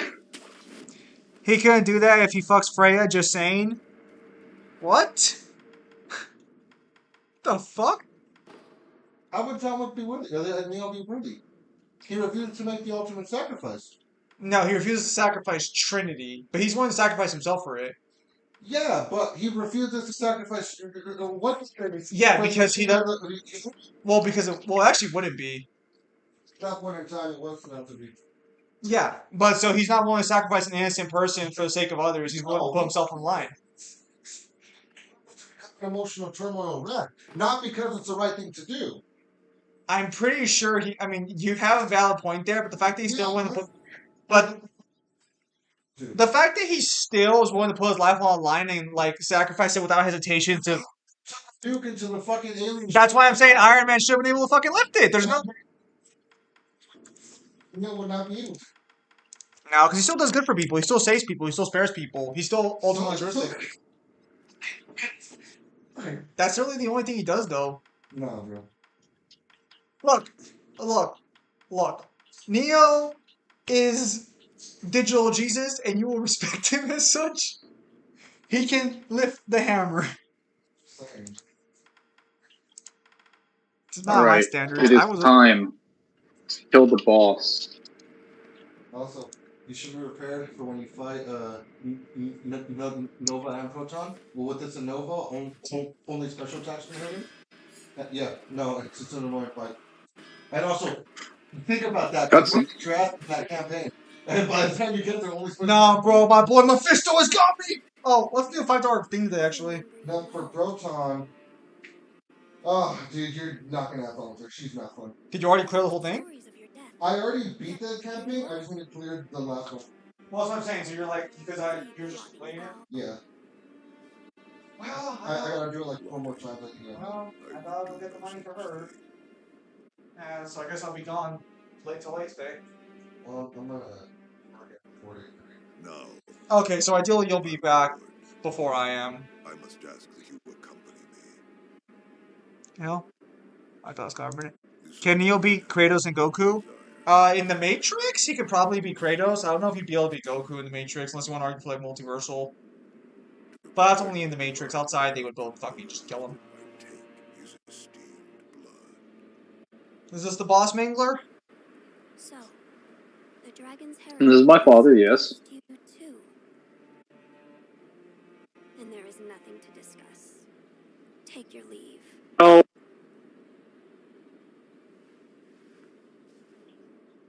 I would, my lord, but I'm so stunned by this view. I'd like to take it in just a while longer. I'll leave when I've had my fill.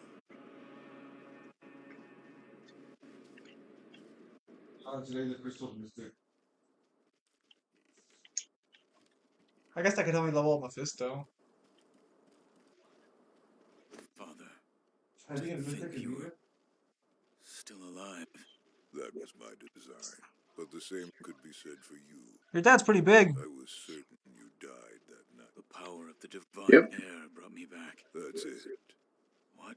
The divine heir's power. The dragon's blood. Must be mine. Father. Now you see it. Remember the first rule of the code. As your father, I order you to forsake your master. From this moment, Uh-oh. he is your master no more. Forsake the divine air. Obey your parents. Obey your father's command and forsake the divine. Breaking the Iron Code.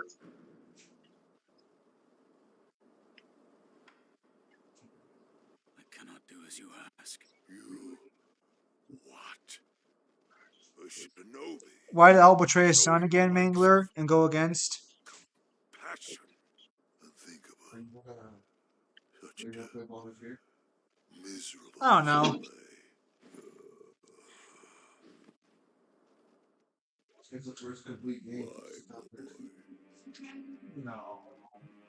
Yeah. Why can't you understand your father's will? No. Well, I mean, like, AAA game, maybe. Have you forgotten? But, like, there have been indie games that have come out that were just, like, complete, you know? Okay, so that's A code must be determined by the individual. This Mangler, do the fucking boss battle! just as my master did. Checking the thing. No, it's not a question if Dante can beat Neo, not the opposite, because who really holds the Matrix between the two? Can Dante beat Neo in the Matrix? Probably just due to corruption, yeah. Neo is susceptible to it, technically. Why did Al betray his son again? Because Al wants the dragon's blood. He doesn't consider it betrayal, because he thinks the parent is absolute. No, Kyle told me quite a bit about it, but because I think Neo's like what the weakest fucking chosen one or whatever in that movie.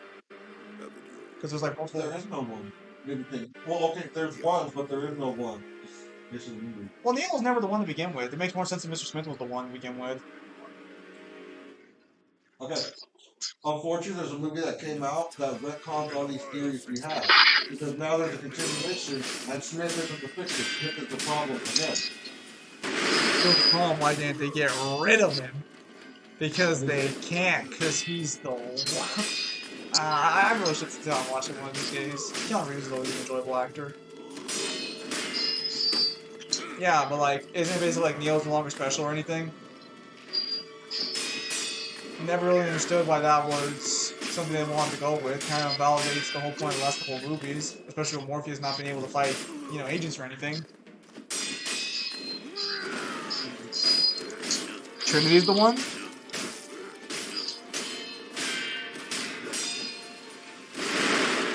And it makes sense when you don't think about it. When you don't think about it.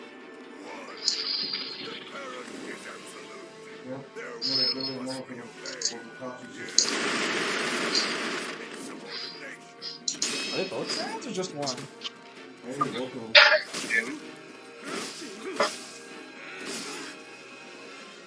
Mangler's dead. Alright, trash level 7. I was wailing on him. Where if you land a combo on her, if you stun her, she turns invisible. You can't hit her. Oh. But if you swing, she gets like 4 buffs and you get 2 debuffs. That's fucking annoying. And you miss. And then she has a pure life. Oh no, she's an annoying fight. Like it's annoying. And then her Nova and Vox are genuinely like annoying fights. Got power creep it somehow. Well, Got power creep it somehow. What? Enough talk. nah, dude. With the last one to fight Vox, it's like every character has some stupid gimmick where they have their own evade, or they have like a passive bane. They give you, it's annoying, man. Fucking tired of like gimmicks. Like for instance, Spot. I hate Spot, dude. Like for some reason, if you block for too long, you'll become Negative spot or whatever? no, you'll become impenetrable. So like you can't get him, but you can still move even unstoppable. Are the styles in DMC lore canon? Technically yes, technically no. They exist, it's just that like Dante doesn't need to swap styles to use his abilities.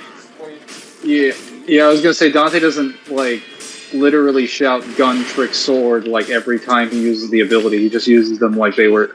He's like reboot Dante. Gameplay wise, he's like normal Dante. Lore wise, he's like reboot Dante, where he just uses them naturally without swapping to anything. Oh, that's funny. What's funny? No, so I got back into a mobile game to play again. Arrow 404, get him, Mangler.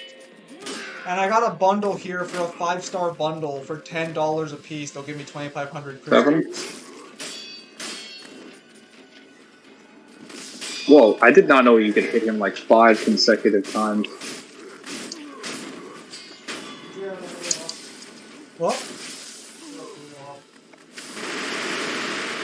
Well, it's not going to matter to me because I would have to, like, it won't give me a 5-star anyway. Well, because I'm not, because it's only 2,500 stars. You have to buy 5 times for it. And I'm only, well, I don't buy 4 times. It's not enough. What?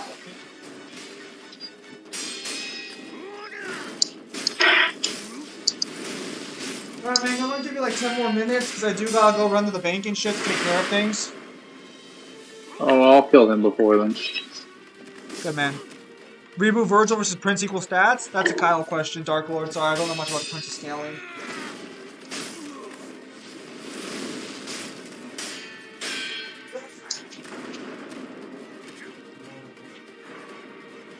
Oh.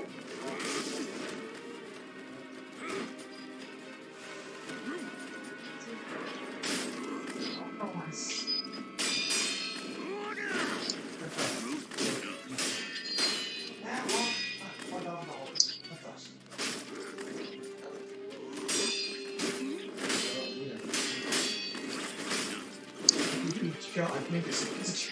Huh? Make it save.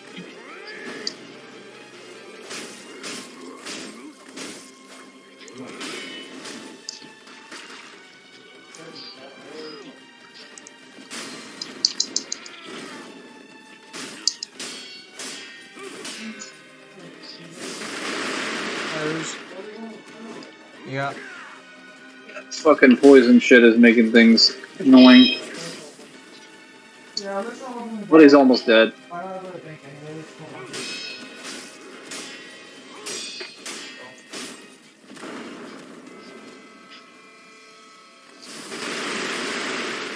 Mangler, kill the fucker already!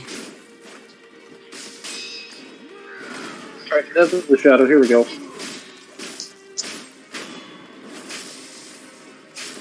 Oh wow, you actually killed him.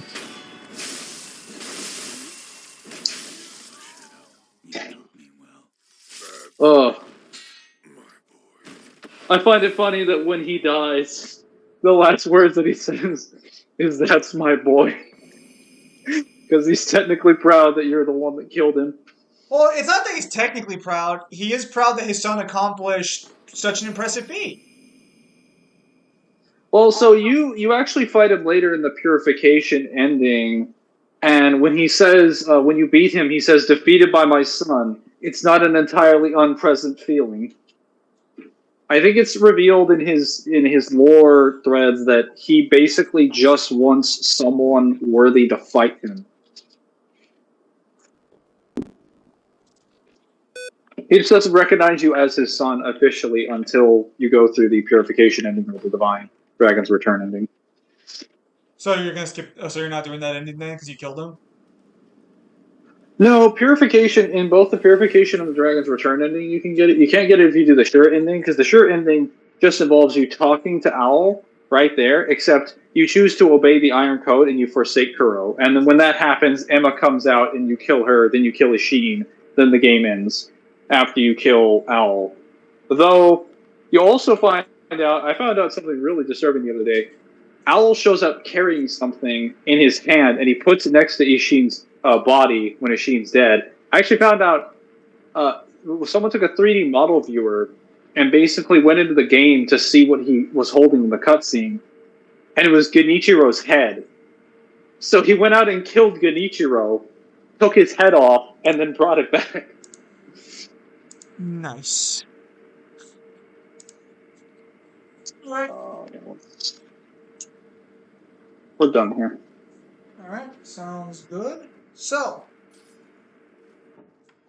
with that said, ladies and gentlemen, that's going to be it for today's stream. Now that I'm not working on stuff on the weekend and college is over, there will be a stream tomorrow at the usual time I used to stream. It'll either be Persona 3, League of Legends, or some new game. Not Cyberpunk. I'm waiting for Cyberpunk to get its DLC before I go back to Cyberpunk. So, with that said, thank you guys for your time as always. Have a nice day. I'll